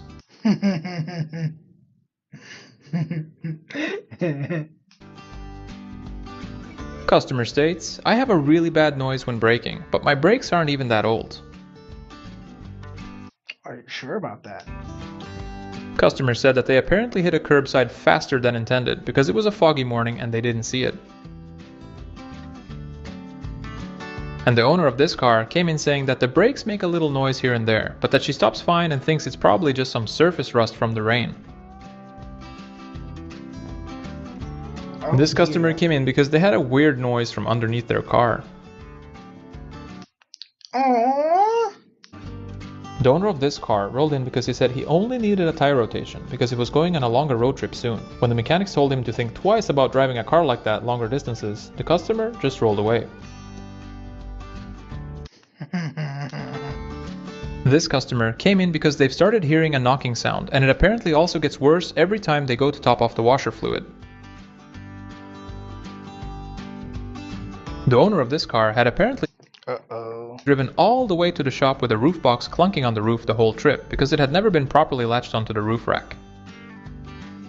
Oh my god, that's a hazard. And this customer came in stating a loud ticking sound coming from the engine, and this is what the mechanic found once he opened the motor up.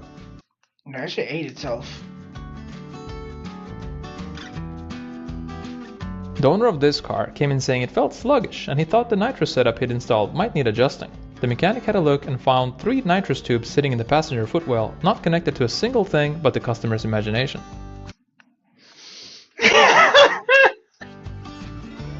This car rolled in with some starting issues after the owner and his friend had installed a new sound system a few weeks prior. What? Bro, the fuck? The fuck? And this car came in after the owner had done some work on their brake calipers but had tightened them with tie wraps instead of the proper caliper bolts. And this customer came in saying his buddy had done some drivetrain work for him over the weekend and that everything had gone great. The drive shaft, however, had a slightly different opinion. Oh, that shit full Twizzlered. Bro, that shit went Twizzler.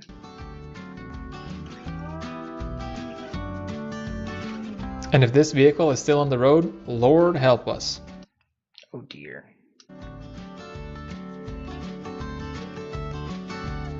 This car had been leaving a little signature on every driveway it parked in for quite some time, and the owner had apparently just assumed it was not from him. Customer states, changed my own brake pads, but now my brakes are squeaking more than usual. And this car came in on a You didn't do it right, bro. tow truck after the customer hit a sinkhole that had suddenly formed in front of them while driving to the grocery store. Damn, you fucked up mad shit. That shit is Customer came in all saying that jacked the up. brakes have been a little weak lately, but that he just had the whole front end gone through at another shop 6 months ago. This customer came in because they had added water to their engine after misunderstanding the add coolant message on their dashboard. Apparently, a neighbor saw him doing this and told him to stop and bring the car into a shop to get it fixed. Oh shit.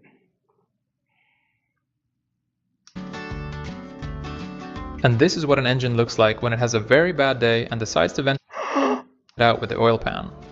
Oh yeah, you need a new.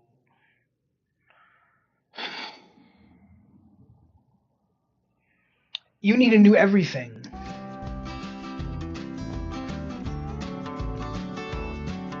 And this customer came in saying that either you fix my air vents or I will have to apply for a flying permit. Bro, the fuck is This that customer shit? came in with their SUV because they had some starting issues after they parked it on a riverbank during low tide while they were out hiking for a few days.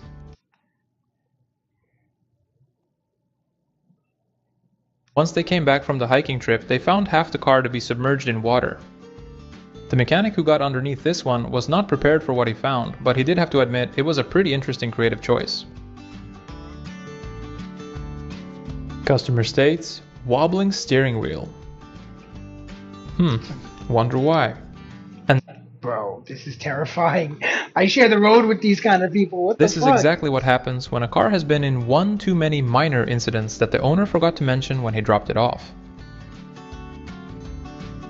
This customer came in because they had apparently been backing out of their garage when the garage door had started to close by itself. Oh, damn. Well, damn.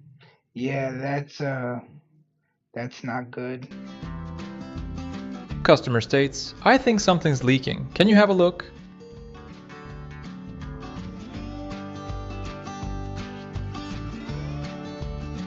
The owner of this car came in saying the hood had started rattling a little at highway speeds. Turns out the hood latch had snapped clean off its mount and the hood had been held shut by wishful thinking for quite some time. Well, shit, that's fucking scary. Because if that hood flies up when you're going, you're essentially blind. And this customer's car last had an oil change 65,000 miles ago. What? That's way too little time. I mean, too much time. That's way too little oil changes. You need to do it like.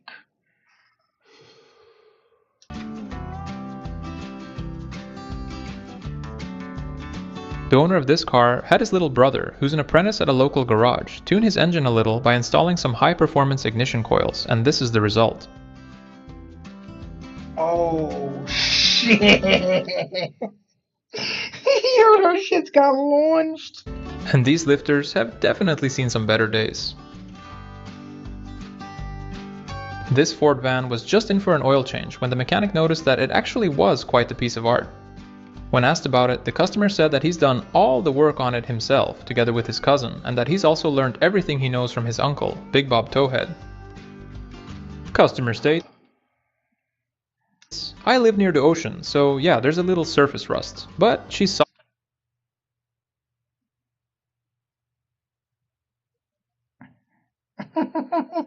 God it damn. where it counts. Where's the door? Customer states, my car jerks around too much. Yeah, something ain't right there. This car rolled in after the customer said he drove over a golf bag while in a rush to get home from golfing with his friends.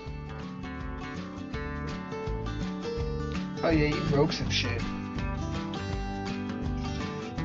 Customer states, someone keeps calling me all the time when I'm driving and my transmission has a weird noise.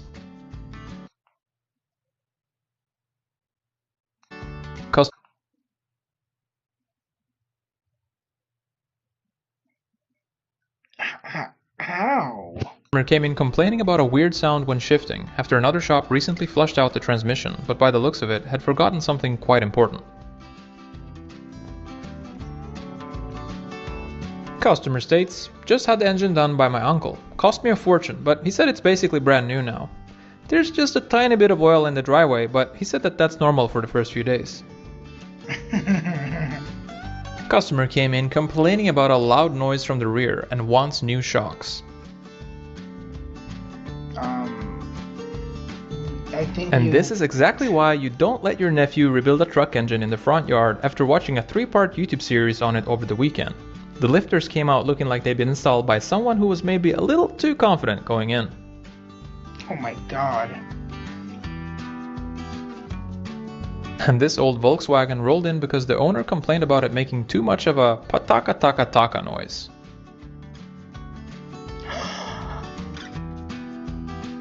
Customer states, side mirror is like my wife's mood. You never know where it's going. Bro, what the fuck? Shit's This shit's fucked up, man. What the fuck is your mirror gonna do? dipstick on this Infinity and found it covered in something that looked a lot more like a vanilla milkshake latte than engine oil. Uh-oh.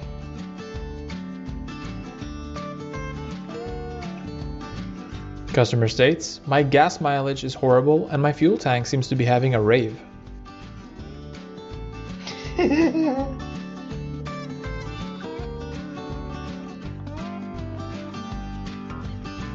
This truck rolled in because it sometimes wouldn't start, especially after the car wash. The mechanic spent a good 10 minutes checking the battery, the fuel system, and just about everything else under the hood before he looked down at the floor. Customer states, had a brake light for a while, then my buddy helped me fix it, but the light just came back on yesterday. Is that a clamp?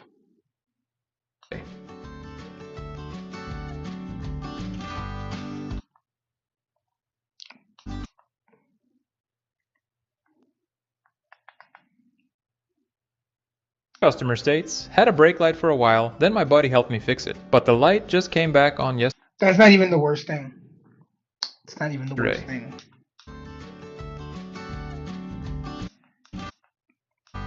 Bro, that tire is bolder than Tectone. What the fuck, bro? That's not. Oh yeah, your brakes, bro. Your tires are bald. Oh my god, that's fucking terrifying, bro.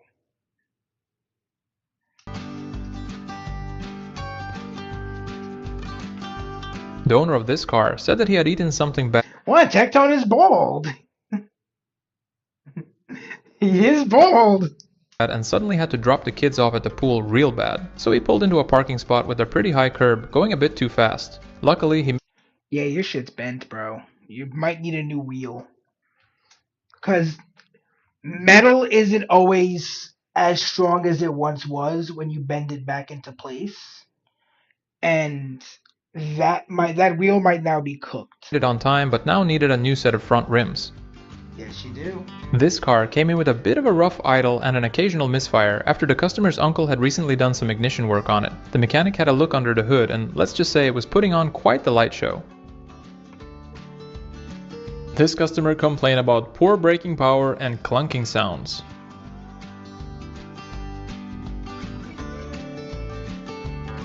Customer states, my buddy rebuilt the whole drivetrain for me and sorted out the clutch for a 12-pack and a bottle of Jack. But I'm not sure if he drank it before or after working on the car. Before. And yeah, so many, my uncle, my friend, my bro. Maybe you should, I don't know, look for someone. Maybe you should leave things to the professionals. Because I have a problem getting it in gear now. This customer had done his own yearly service, but had to come in because he now has a burnt paper smell when driving. Oh, I don't think you installed that filter correctly, bro.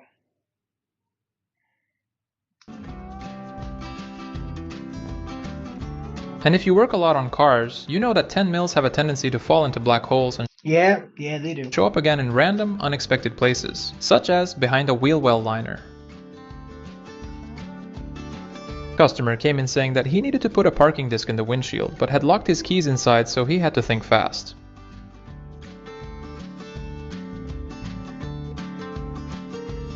And well, there goes 400 and something bucks. Semi-truck rolled in because of high fuel consumption and the engine light being on. The technician found the issue to be a pretty clogged up air filter. Apparently, the truck operates in a landfill and hadn't had a filter change since new. The owner oh dear. This car came in saying that their steering has felt a little loose ever since they drove through a large puddle that turned out to be a deep pothole. Yeah, you messed up the whole wheel. This customer came in asking if their RPM gauge is supposed to be this stiff.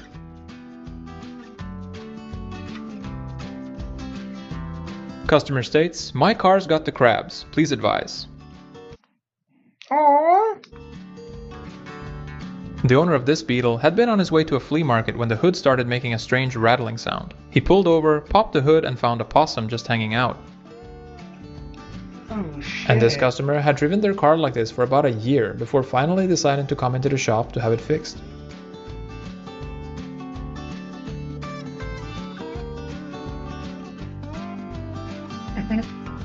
And this customer rolled in saying that he had borrowed his car to his wife for the very last time.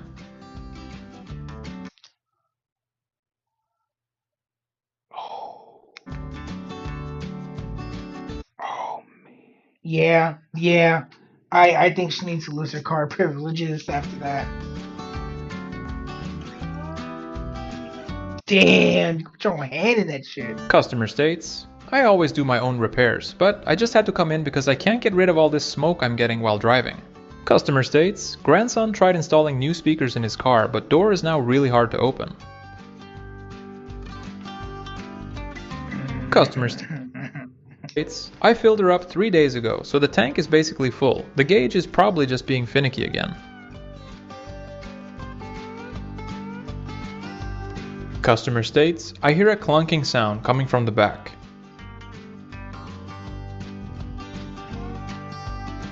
So many rusted out, eaten up ass cars too.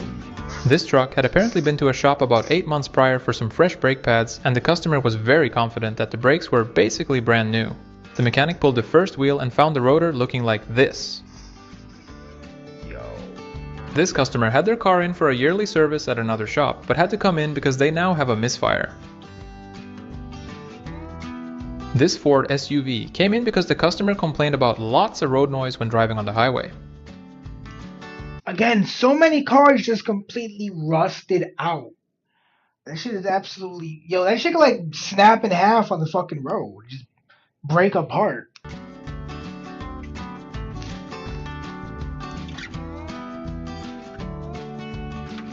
Customer states, car's been a little rough lately, but I think it just needs new spark plugs. Oh, it needs a lot more than that.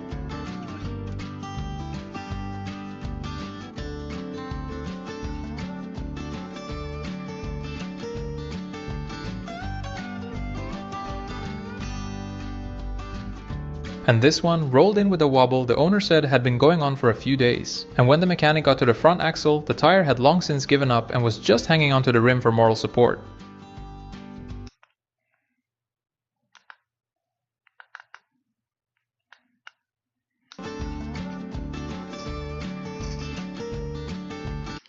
Yeah, that is why when I went to get my tire looked at, they were like, yo, you need a new tire? I just got a new tire.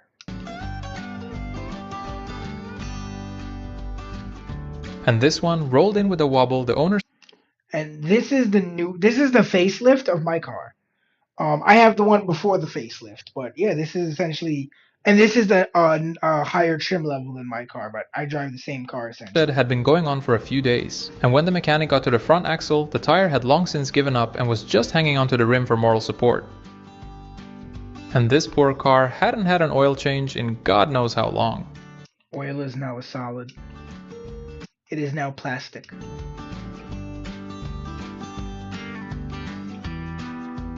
The owner of this Kia came in because it wouldn't start, and this is what the mechanic found. Holy wiring job, Batman. And bro, why you got such thin ass gauge wire for such high electricity power? The mechanic working on this one had to strip most of the interior out just to reach the cabin air filter box. He pulled the whole thing out, set it on the front seat, and when he opened it up, the filter inside looked like it had been doing its job since the car was new and had never once been thanked for it. Holy and sometimes the floor mats is for protecting the mechanic and not the customer's car. No damn. This Holden Commodore came in for a clutch replacement, and when the mechanic dropped the transmission, the pressure plate had apparently already decided to do the hard part for him. Yeah, I think definitely needed a clutch replacement. Holy fuck. Very beautiful, very nice. The owner of this car came in because one of their tires kept deflating after they had a flat fixed not too long ago at a different shop. I think they forgot some tools there. The mechanic working on this car found the rear of the car sitting on bare rim with a tire that had clearly decided it was done being part of the team. Customer states, change my oil and filters and swap my wiper blades because the ones I got don't work. Yeah, you gotta take off that protective The mechanic walking around this car noticed straight away that one of the rear tires was sitting at a pretty suspicious angle. He got underneath and found the rear lower control arm had rusted through and snapped completely off its mount. Oh damn. Again with the rust! So much rust! This car came in with a rattling noise and a coolant leak after the customer had installed a new water pump by themselves, but had accidentally forgot the gasket.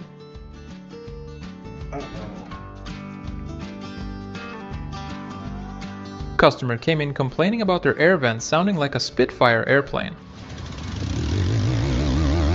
And this mechanic Bro, it does. Had a pretty interesting game of hide and seek going on in the engine bay with a starter motor that had apparently gotten tired of being bolted in place.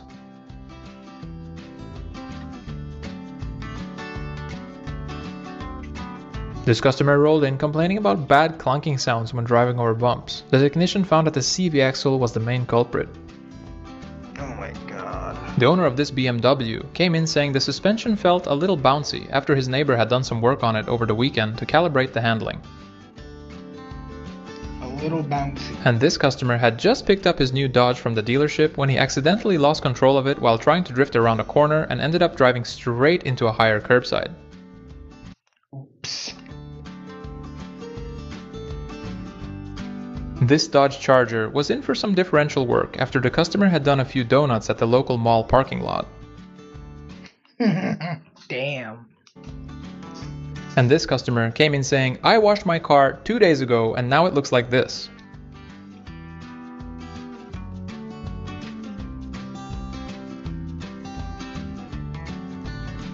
And this car came in because it had issues starting after having been parked in a garage that got flooded. Oh no. Customer states, just had a side exhaust put on and it sounds amazing. There's just a tiny bit of smoke on startup. Is that normal?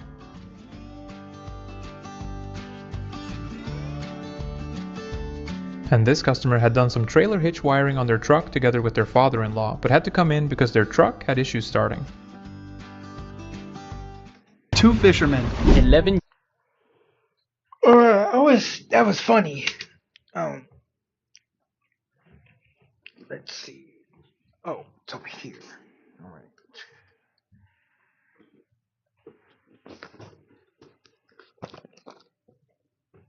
Got a couple more hours left in the stream. Let's do something a little more laid back today. Let's see.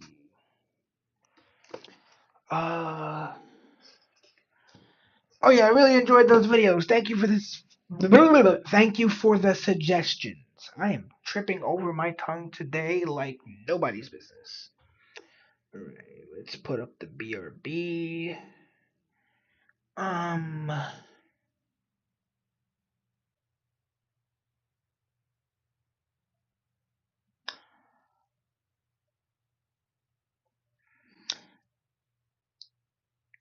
Yeah, let's actually jump into a little bit of Emerald Imperium for a little bit. And then we will see where the night takes us. This way.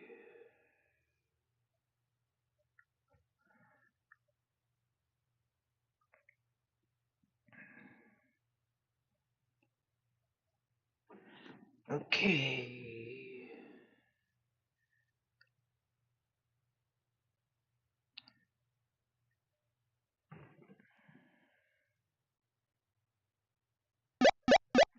Oh, that must suck, man. I hope you get it fixed soon. I gotta put my AC in soon.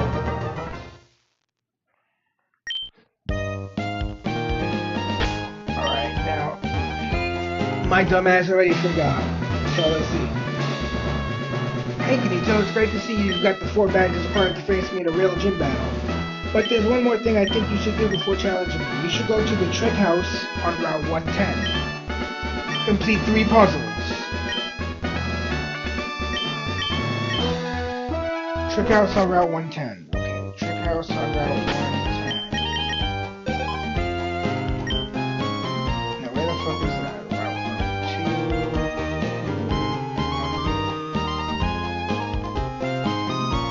1, 6,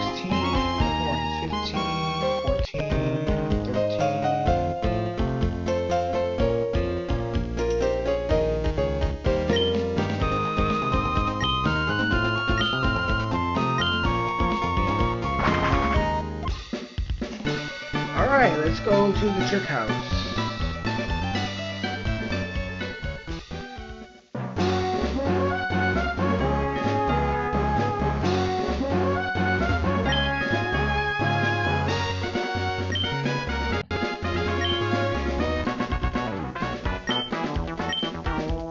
Hey, Wally, let's go.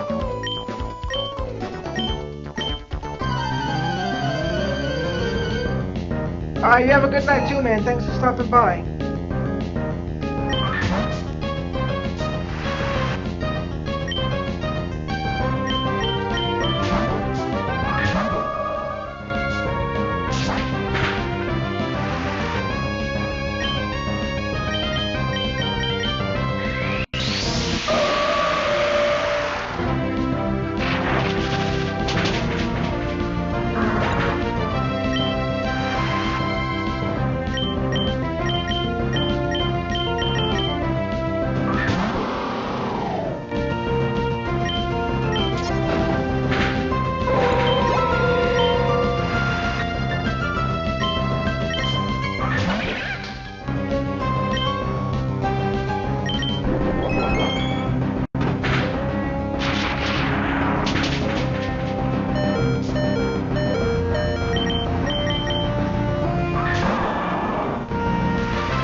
Nice.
Yeah, we actually got to bring a team. I didn't know Wally was going to challenge us. Alright, so 110.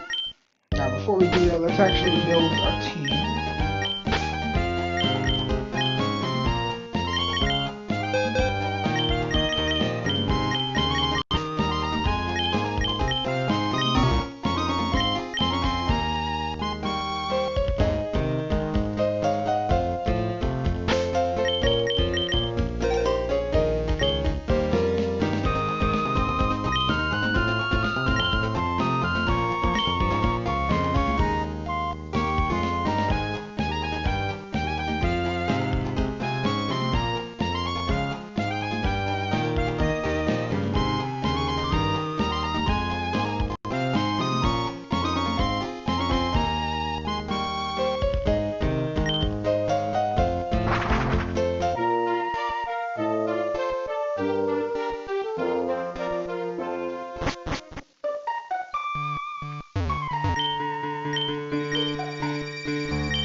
Tentacruel! This is all you!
Focus punch, okay.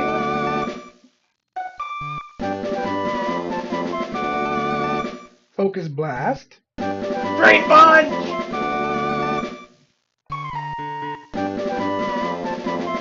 Body press. Aura sphere? Okay, let's go. Lucaria Knight, nice. Machampite, nice. Expert Belt, nice.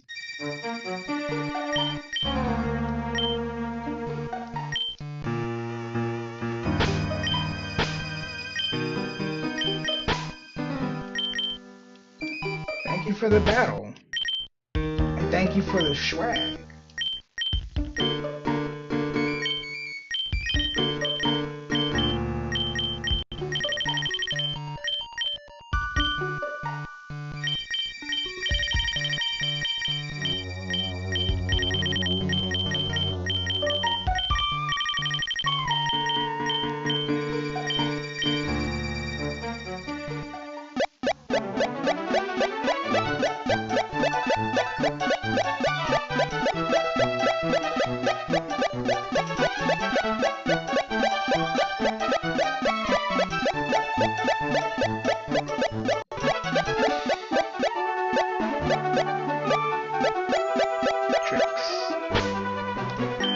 Get off this gay ass bike.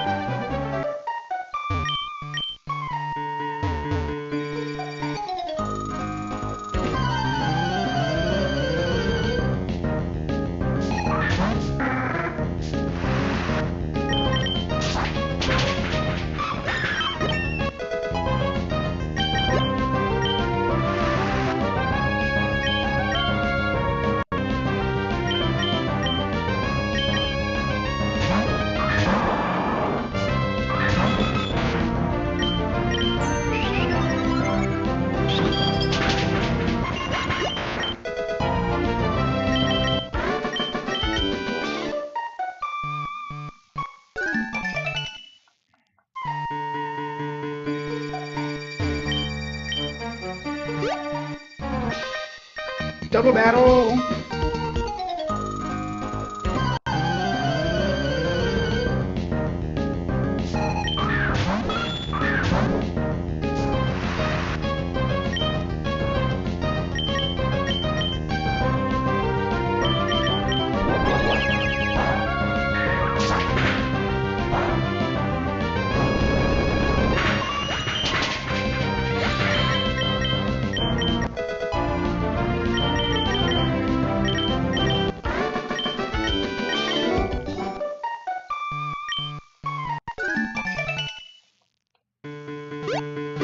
Okay, so we got some.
try that again.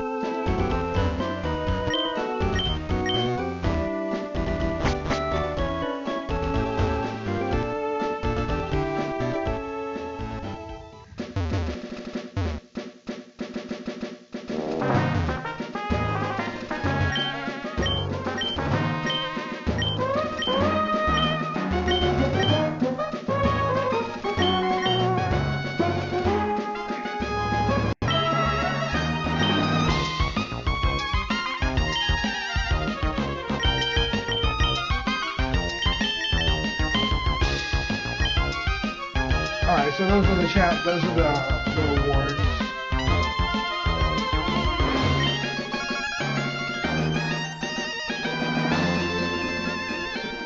Let me check something real quick.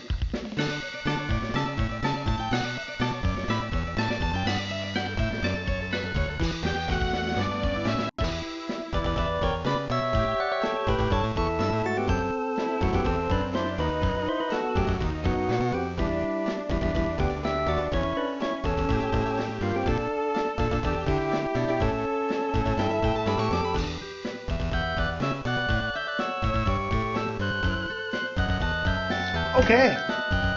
Where is that? Rustboro.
Training in a little bit, but I want to see something real quick. This got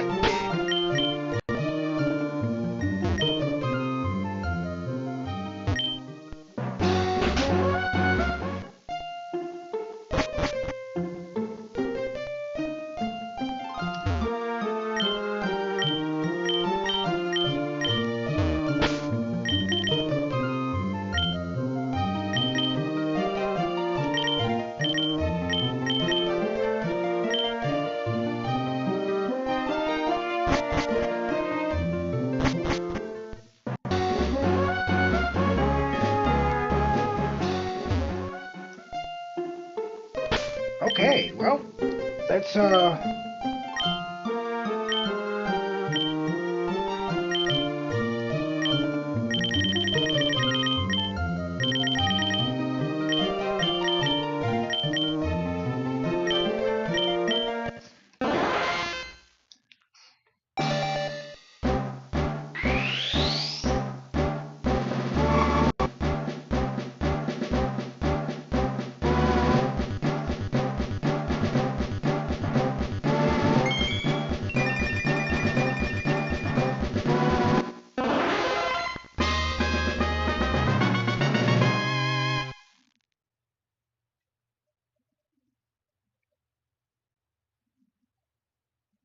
Alright, we got Stormy.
Okay, now let's move it up.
Perfect.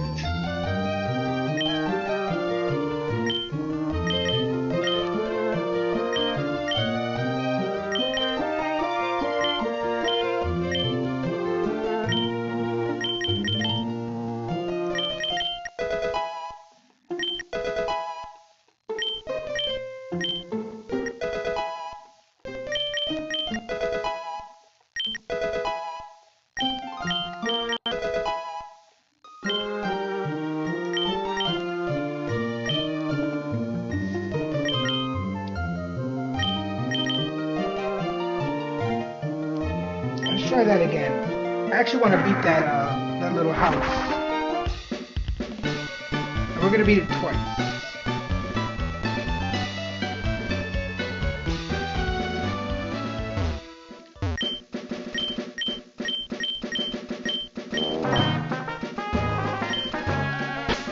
Save.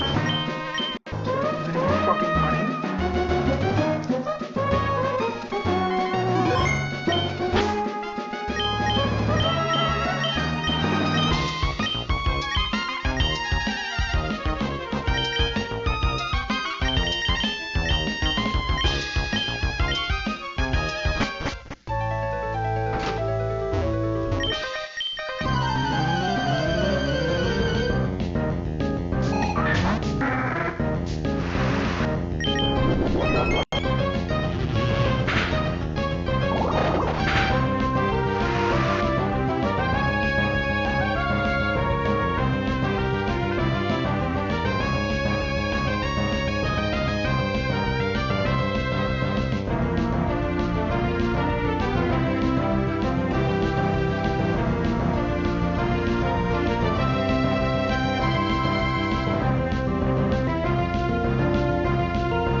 know what? Easy might not be worth it.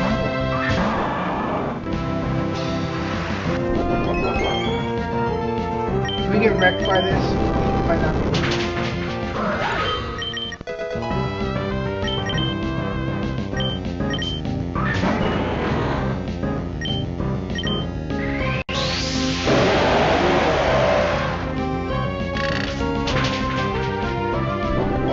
Nope, Eve's not worth it. At least not right now.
Do I have the TM for liquidation?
I'm looking for a dream lunch.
doing on this bike? Alright, let's try this one again.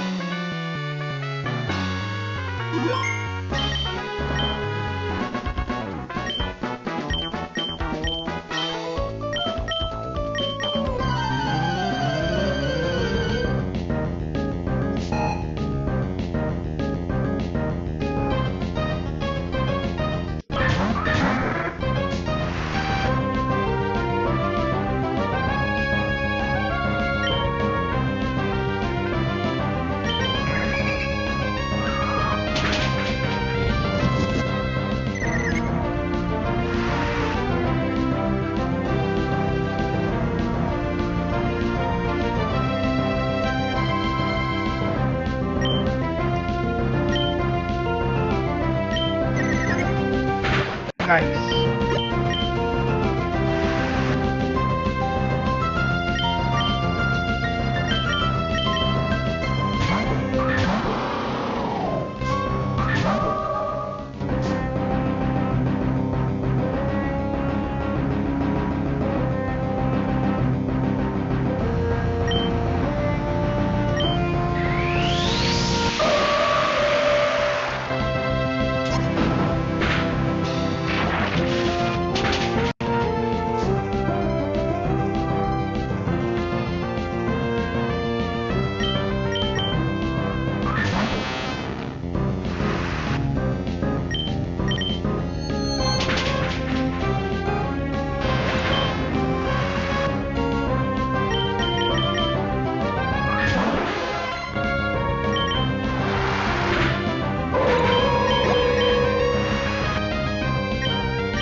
Fucking little bug killing my whole team.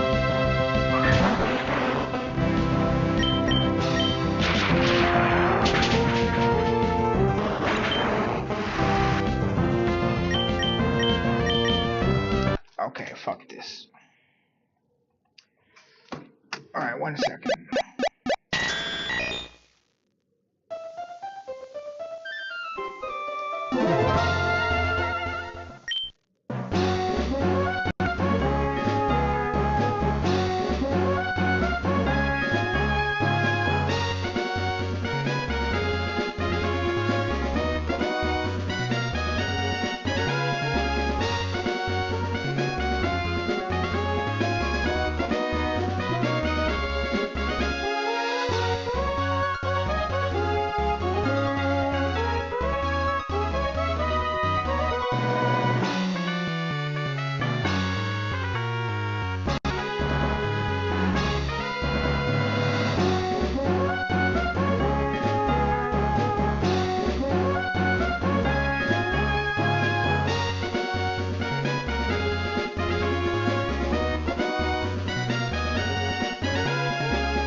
shit! Yo, he gave us a bunch of dope ass moves. All right. And now that we have the TM for body slam. Oh, look at that. Yo, look at that. Okay. Now that we have the TM for body slam, we can actually reteach it to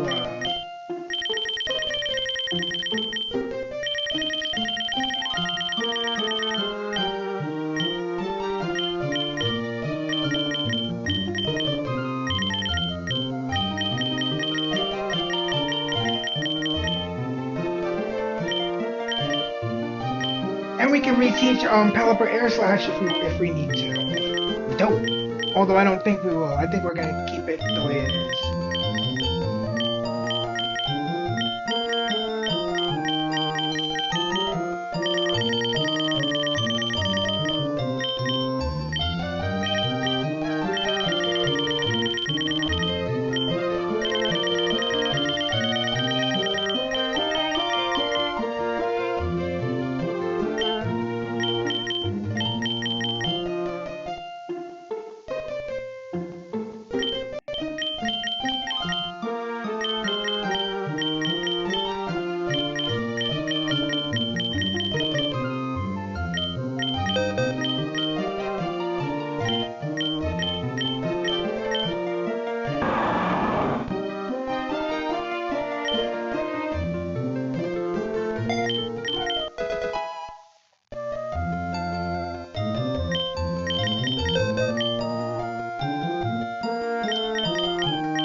Okay.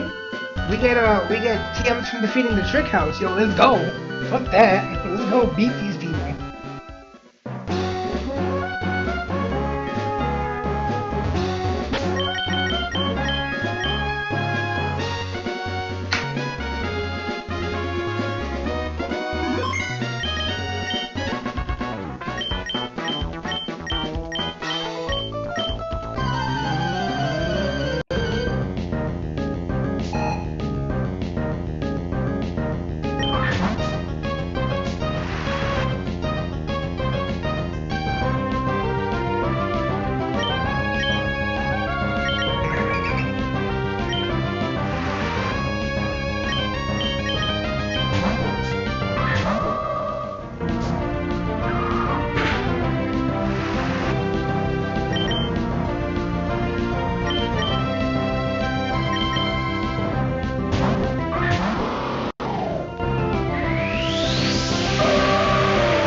What the?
Bullshit.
try this shit again.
Yo, what the fuck?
Jesus, that was fucking tough.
I have a feeling that that scroll there is important.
Unmute test. Mute.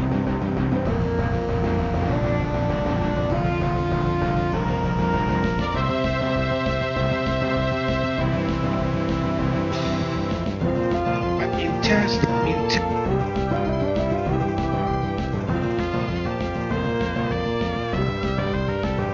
All right. Headset switched.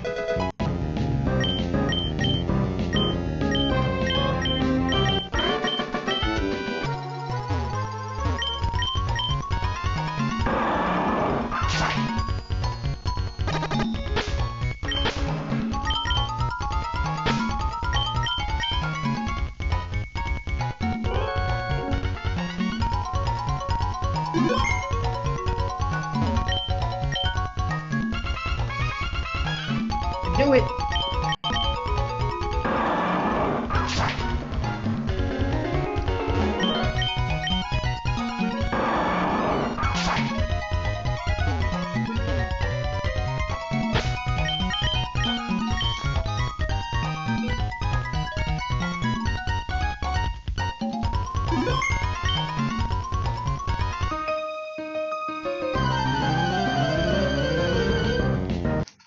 This is going to take a while. Okay.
Okay, so we can actually do this one.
Actually, you know what? Maybe.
course.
Okay. Solar Blade, okay.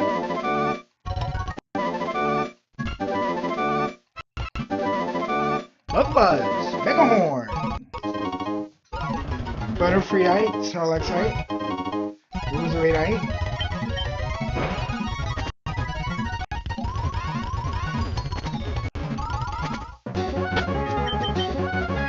Alright, one more and we get to challenge our dad.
Level cap increase. Let's go.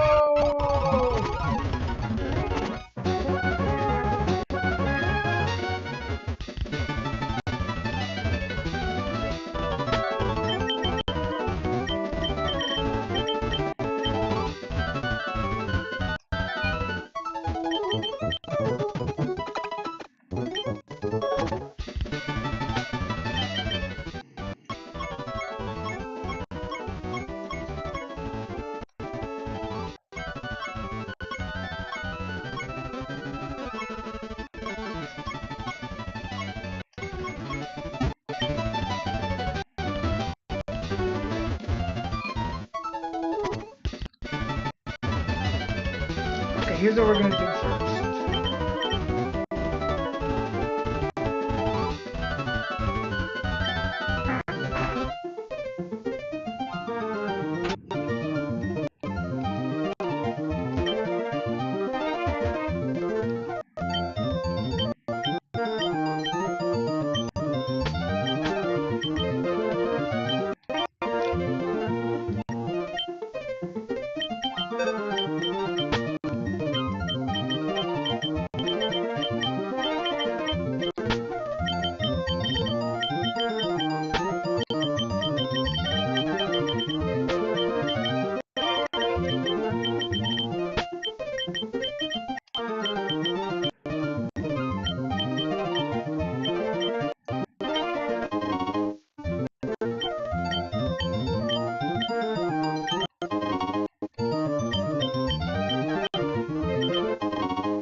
Okay, cool. We got Piplup.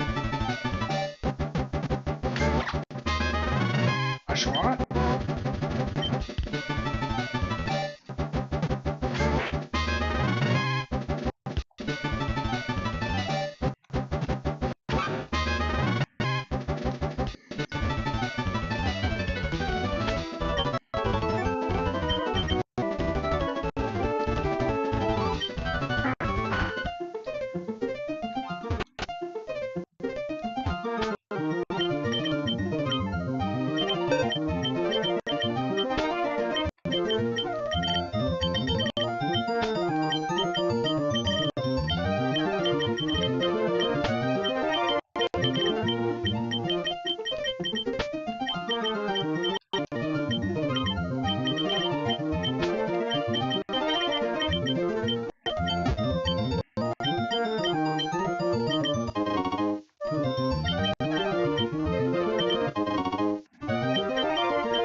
These eggs also hatch pretty quick. This is a very convenient feature.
If we don't get on this one, we'll just try with the team we have and see just how difficult Norman is.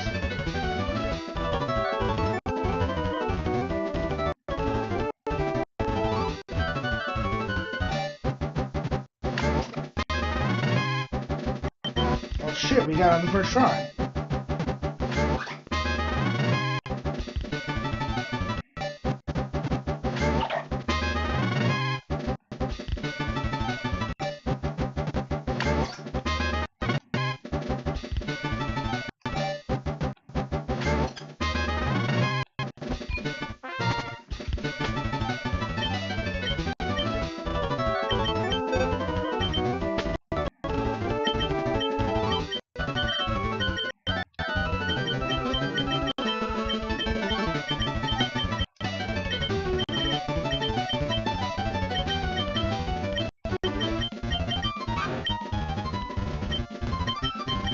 Motherfucker already had sheer force. Hell yeah.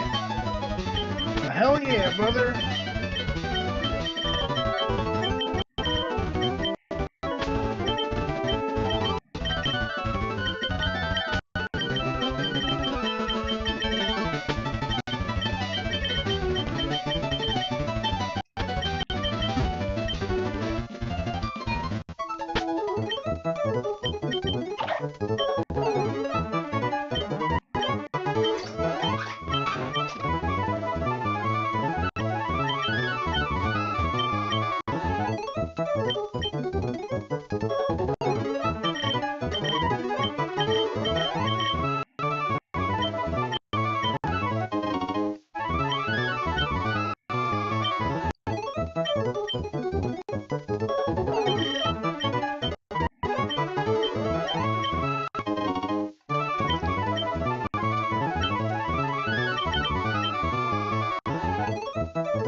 Okay.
Frogadier.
Greninja.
Alright.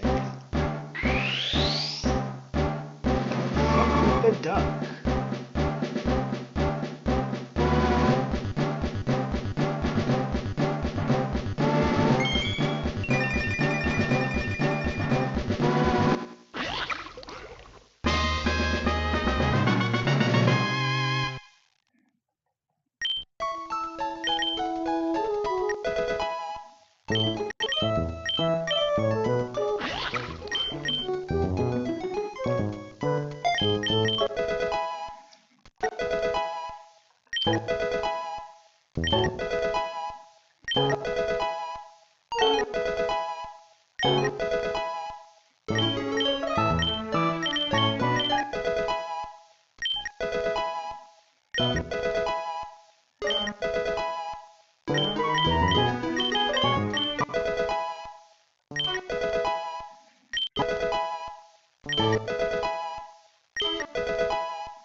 Almost there.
And now we got Empoleon.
Alright, water fighting. So.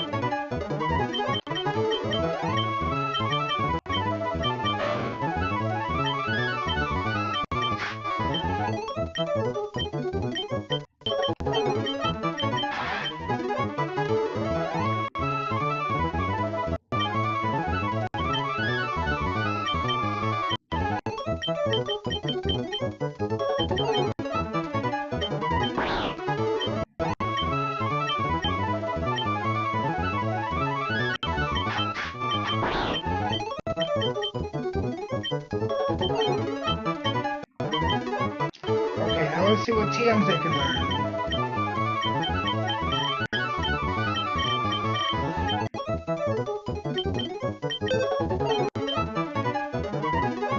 None of them can learn Drain Punch. Okay, that's fine.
Okay.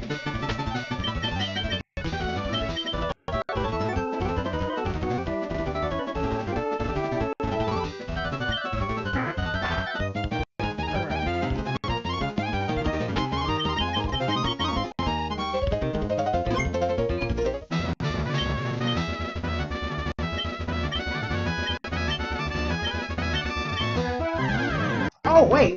So there's no... Okay. Okay, well, I thought there was gonna be a... Oh, okay. Yo, so I just go up against you? Okay. Let me just see how many Pokemon you have. 5. Okay.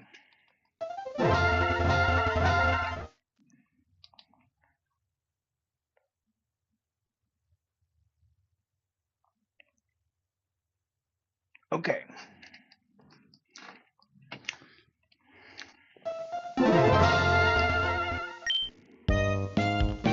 Five Pokemon. Now, if I'm not mistaken, this guy gives out the... Well, in the original game, this guy gives out the TM for Facade. So I'm gonna go ahead and go out on a limb and say maybe, just maybe,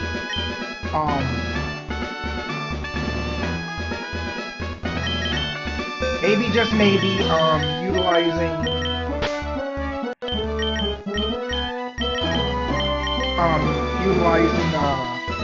Toxic Spikes might not work here.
Because only the two physical attackers can learn Aura Sphere. Damn. Okay.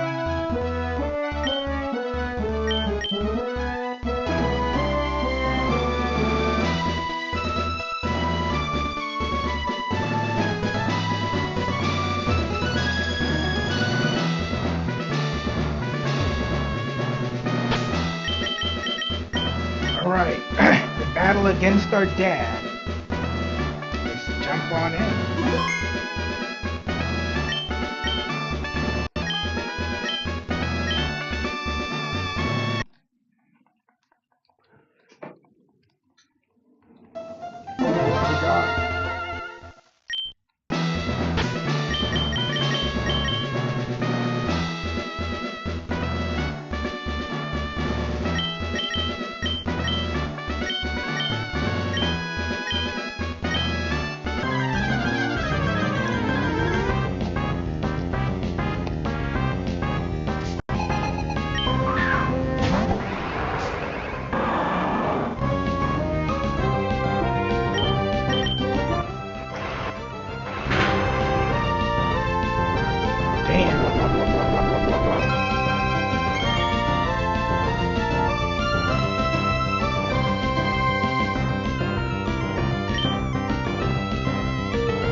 Really? Oh, you think you're slick, huh?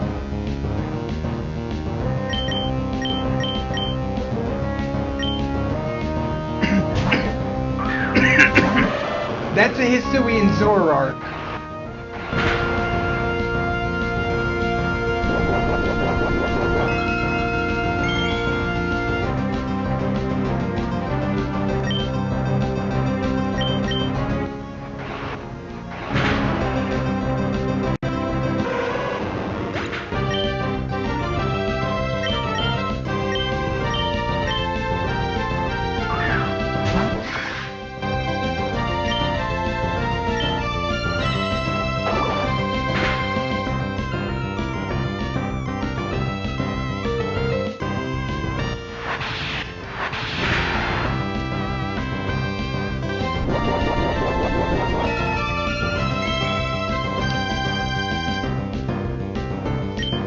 stick to finger blasting.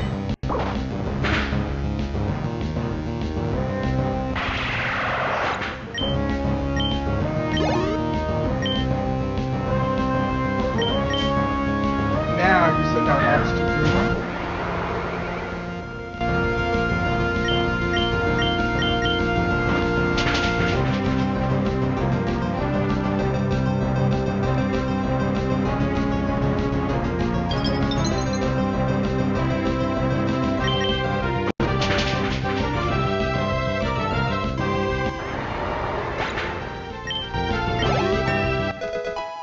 Now we're tying things up, huh?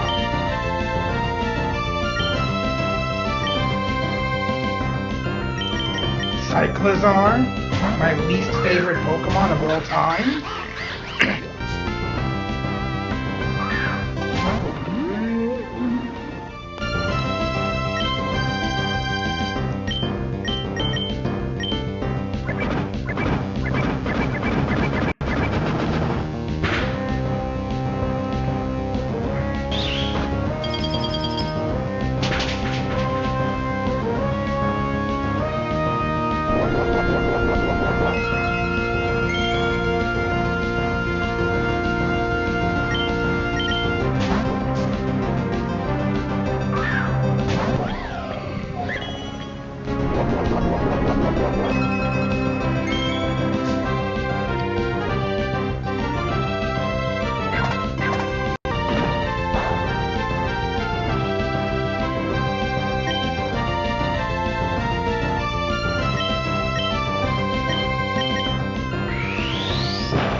Oh, damn.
fucking Chad. Oh my god, I thought this battle was lost! Kingler, you fucking Chad. On 1 fucking HP. Bro, on 1 HP.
Yo, look at this. Whole team was fucking wrecked. And I was like, Kingler's strong, but there's no way he can take on all those Pokemon by himself. Kingler was like, hold my beer. Hold my beer. We're getting this badge.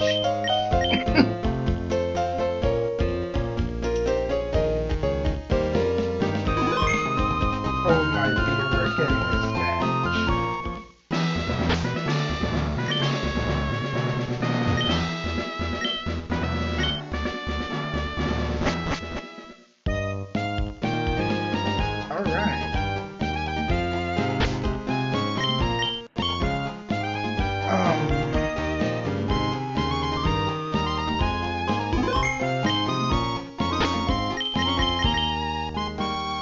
Awesome ass team of Pokemon I now have.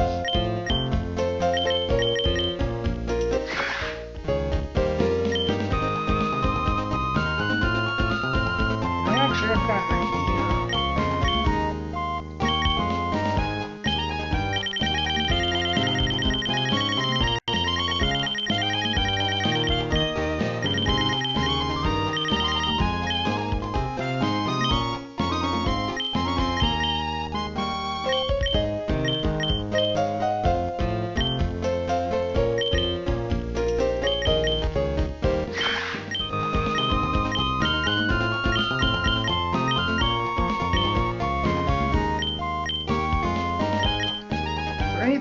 Any TMs that have a high critical hit ratio?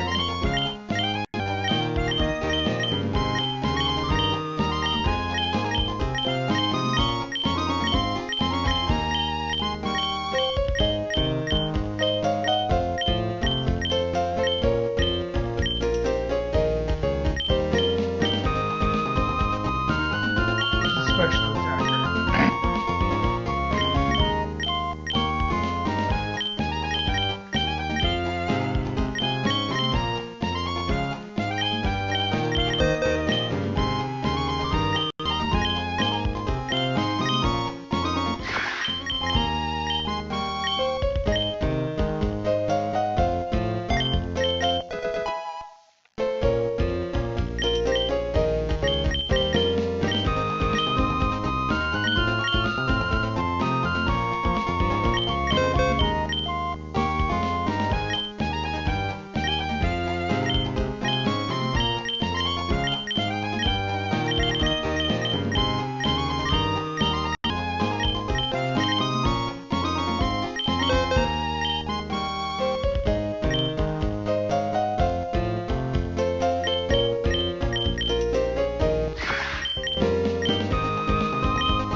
since we've already pretty much explored this entire area, we could go realistically here.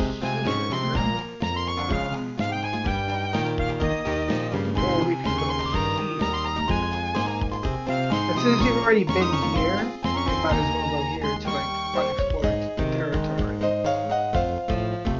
We'll do that on the next playthrough because it's almost time for us to end, and I would like to end on like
now we know what that is. We can surf now. That's probably the coolest thing. We can surf. Our level cap has been increased.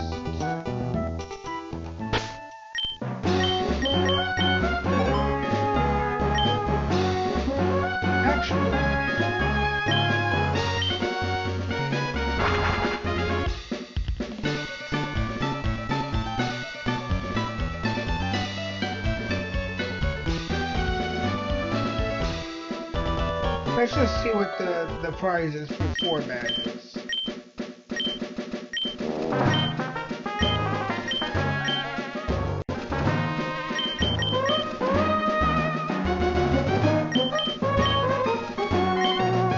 Okay, that's cool.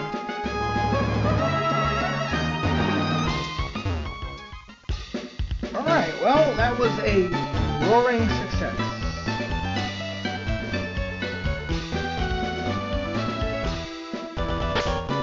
We are going to call it.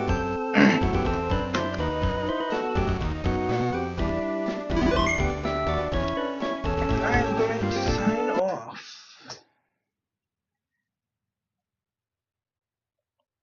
Alright, we are